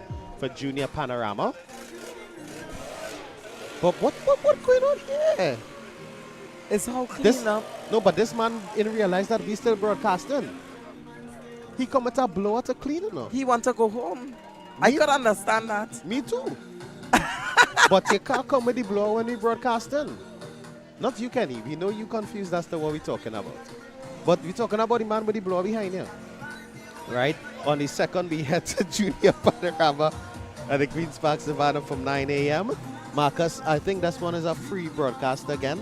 Yes, Junior Panorama is going to be free. So make sure and get your credit cards ready to donate on the 2nd. You'll be there? I have no choice. Okay, cool. I'll be there, but a little bit late in the morning. Well, and your name is DJ Aaron 868. Wow, we really going there? Kenny rubbing off on your boy? But he tell me that's your name? It's not his name? No, 868. Oh. 868. Yeah, I have another engagement that brings me back home on the morning of the 2nd. So I'll be coming straight from the airport to Junior Panorama. Understood. We'll hold it down, don't worry. Right? But this man ready with this blower now. Once you're blowing it in the direction of me, because exactly, my sinus will act up. No, sinus, my hand will act up. On the 16th, we head to the National Medium and Large Conventional Band semi-finals. That's from 1 p.m. We're hoping we don't have a repeat of last year where a band would have had us waiting for more than an hour. Yeah. Let's not go into detail with that. Let's just leave that there, Marcus. On the 23rd, we head across to the beautiful sister Isle of Tobago for the National Medium Band Finals at the Dwight York Stadium. It starts at 7 p.m. We going to Tobago again? Yeah. We actually Lyman this time? Yes, so I will organize with Deputy Chief Sec, but we had to go up like a day or something before. I can't do the day before because we have Fiesta. WAC will be broadcasting Well, come Fiesta. after that. I'll come up Sunday morning. Well, all right. I had to figure it out because I will organize with Deputy Chief Sec to organize something for us nice. Let me tell you something, countryside in Tobago, love it. I'll try and come back home the Monday night at least, not the Monday morning like last time. Fair enough. Right? Then on the 7th, on the 1st of February, sorry, I think I need some water or something. On the 1st of February, The struggle is real right yeah, now. boy. National Large Conventional Band Finals. It's at 7 p.m. at the Queen's Park Savannah in Port of Spain. Well, yeah, if the cameraman going to us, so we can't even turn the camera to show you where this man. I don't know about it. Like, It's a master control, go on and leave it. It's like Exactly. literally stuck on us now. and then on the 8th, it's the Carnival Lang Yap. Right. So we're still waiting on the results. I see Lauren fold the paper like that is the results there. Just excuse me, let's see if I could get some water or something.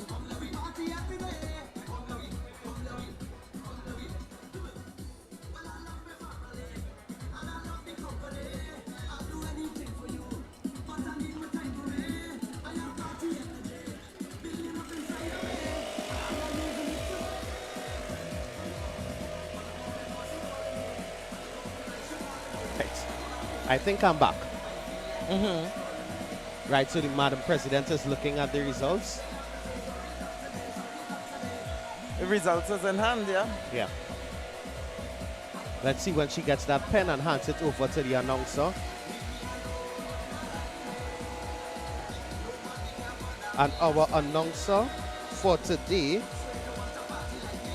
our Mistress of Ceremonies. Marcus? Yeah? Our Mistress of Ceremonies. Gemma Jordan would have been the announcer for the small band semi-final. For me, I have heard her voice for many years. Yeah.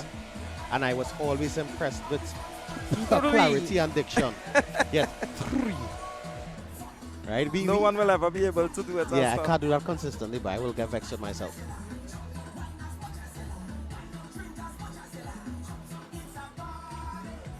Oh, they're talking about cocoa? Oh, they real paying attention to what I'm drinking, boy. That was water in that bottle.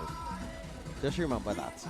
All right, so the announcer has sat down, and it looks like she is getting ready to bring to us the much anticipated results of who is making it to the National Small Band You know what's Finals. the fun part? What's that? The judges don't even know the results. Serious? So That's why they're dancing.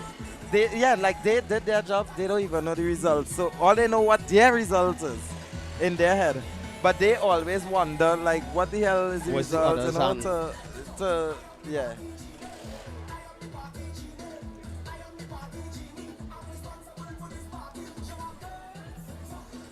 All right, so Madam President is sitting next to the announcer, and we are ready. So pay attention. We Ma- have the results. So we had stage side. 31. Remember there were 31 We'll have no state side, so. In position number 31 with a score of 242, we have Perfect Cadence Steel Orchestra, How I Living. In position number 30, 30, with a score of 244, Calomo Kings, Bacchanal Time. 29s, 250, Silver Harps, Virginia. There's a three-way tie for 26. Three-way tie for 26. The three bands have scored 252. Tying for position number 26 with a score of 252. We have West Side Symphony Steel Orchestra play Bonnier Rhythm Rockers Steel Orchestra, Rum King, and New Stars Steel Orchestra, How I Living. There's a two-way tie for position number 24. two-way tie, position number 24. I Their stand score, corrected. March the 1st is 2-5-4. large band finals. The two bands that tied for position number 24, Simple Song Steel Orchestra, they gave us Band from Space, and West Stars Steel Orchestra, Small Pin. In position number 23, their score 2-5-5, La Horquetta Pangrove Inventor. There's a two-way tie for position number 21. Both bands scored 2-5-6. In position number 21 with 2-5-6, the two bands that tied, Highlander Steel Orchestra, they gave us Hooked, and the Phoenix Steel Orchestra, Carnival Contract. In position number 20, 2-0, their score 2-5-8. Alpha Pan Pioneers, Sweet Soca Man.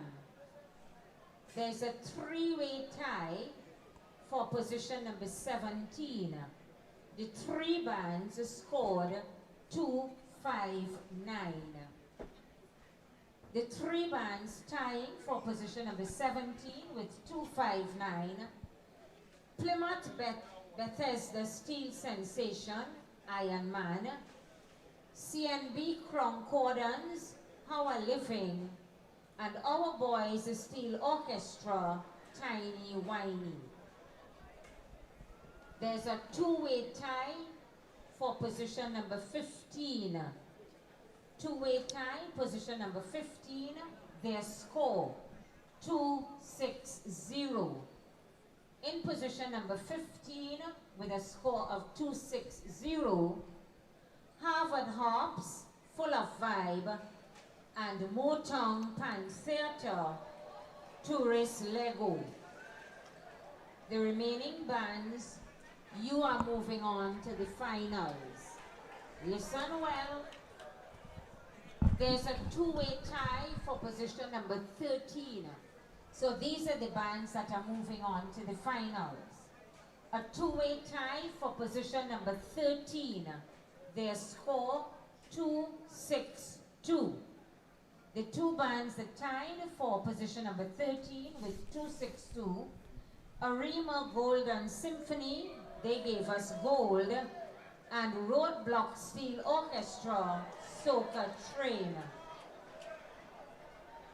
Lord, you all take long to start and say, ooh, huh? Or you take a long one. In position number 12,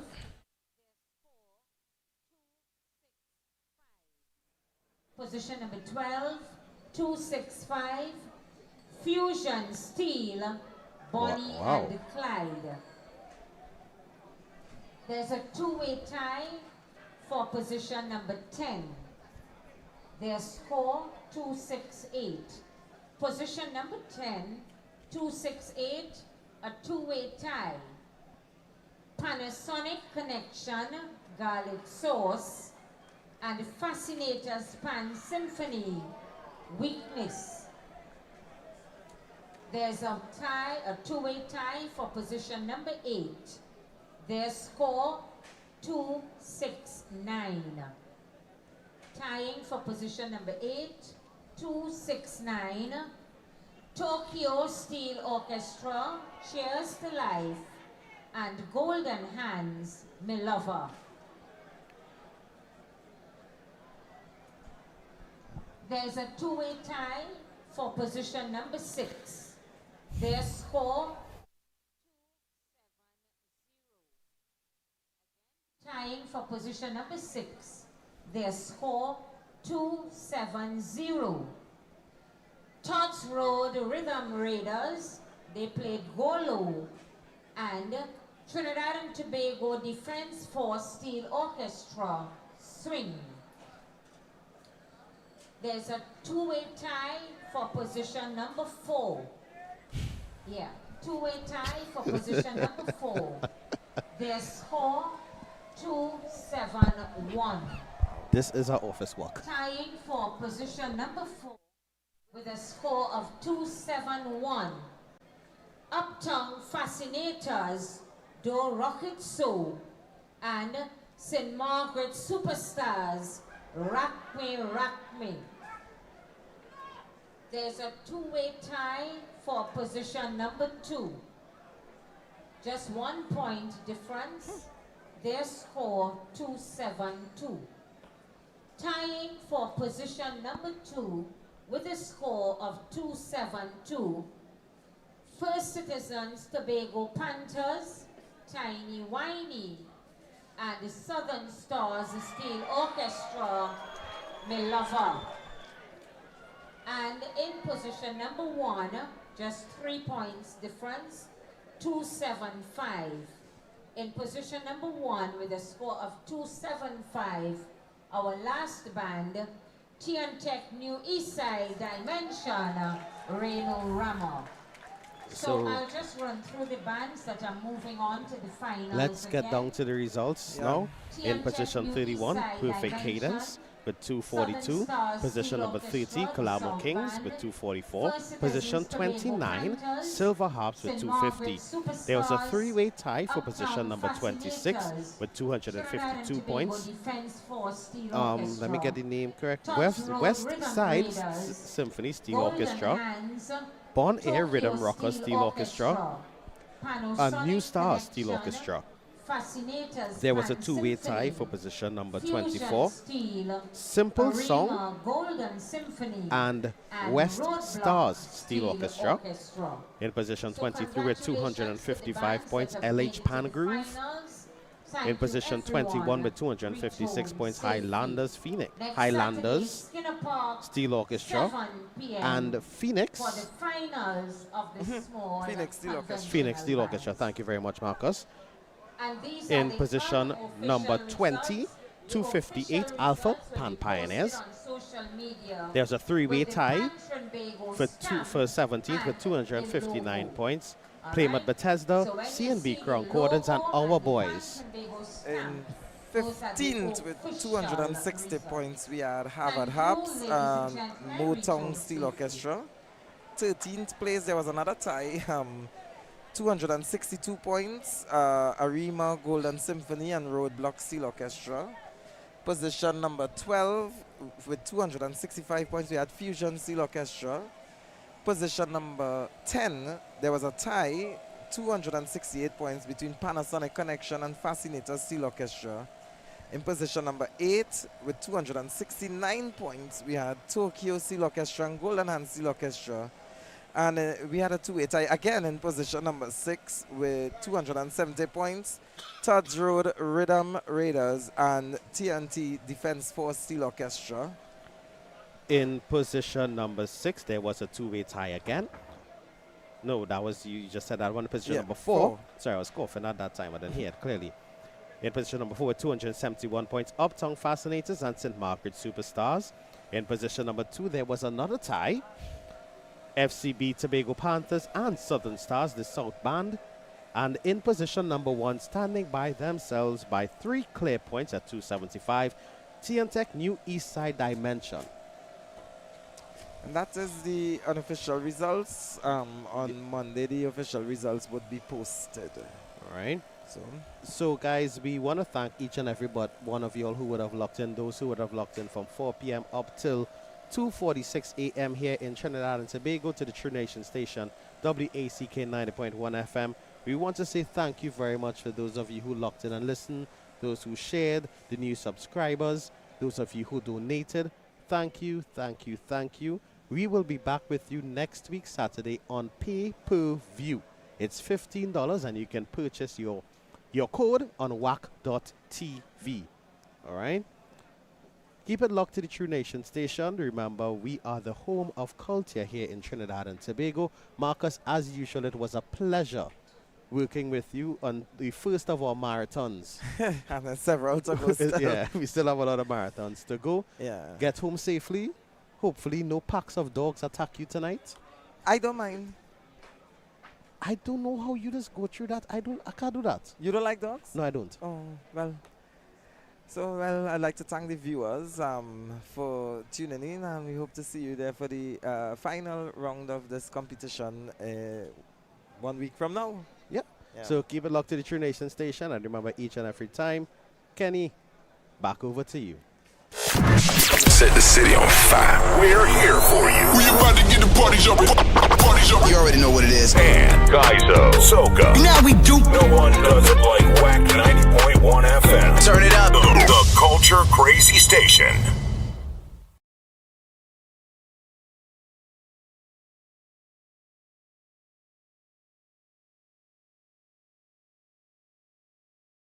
WACK. We are Culture Crazy. No one does it like Whack 90.1 FM. The Culture Crazy Station.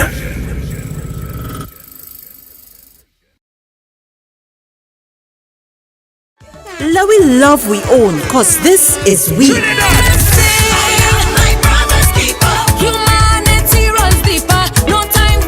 Let we live we life and give we love free. Not my drink, baby. When I hear they talking about corruption and they say TNT is number one. Falling in love with TNT again. One nation. Answering past the battle. Whack Radio 90.1 FM. WACK. We are Culture Crazy.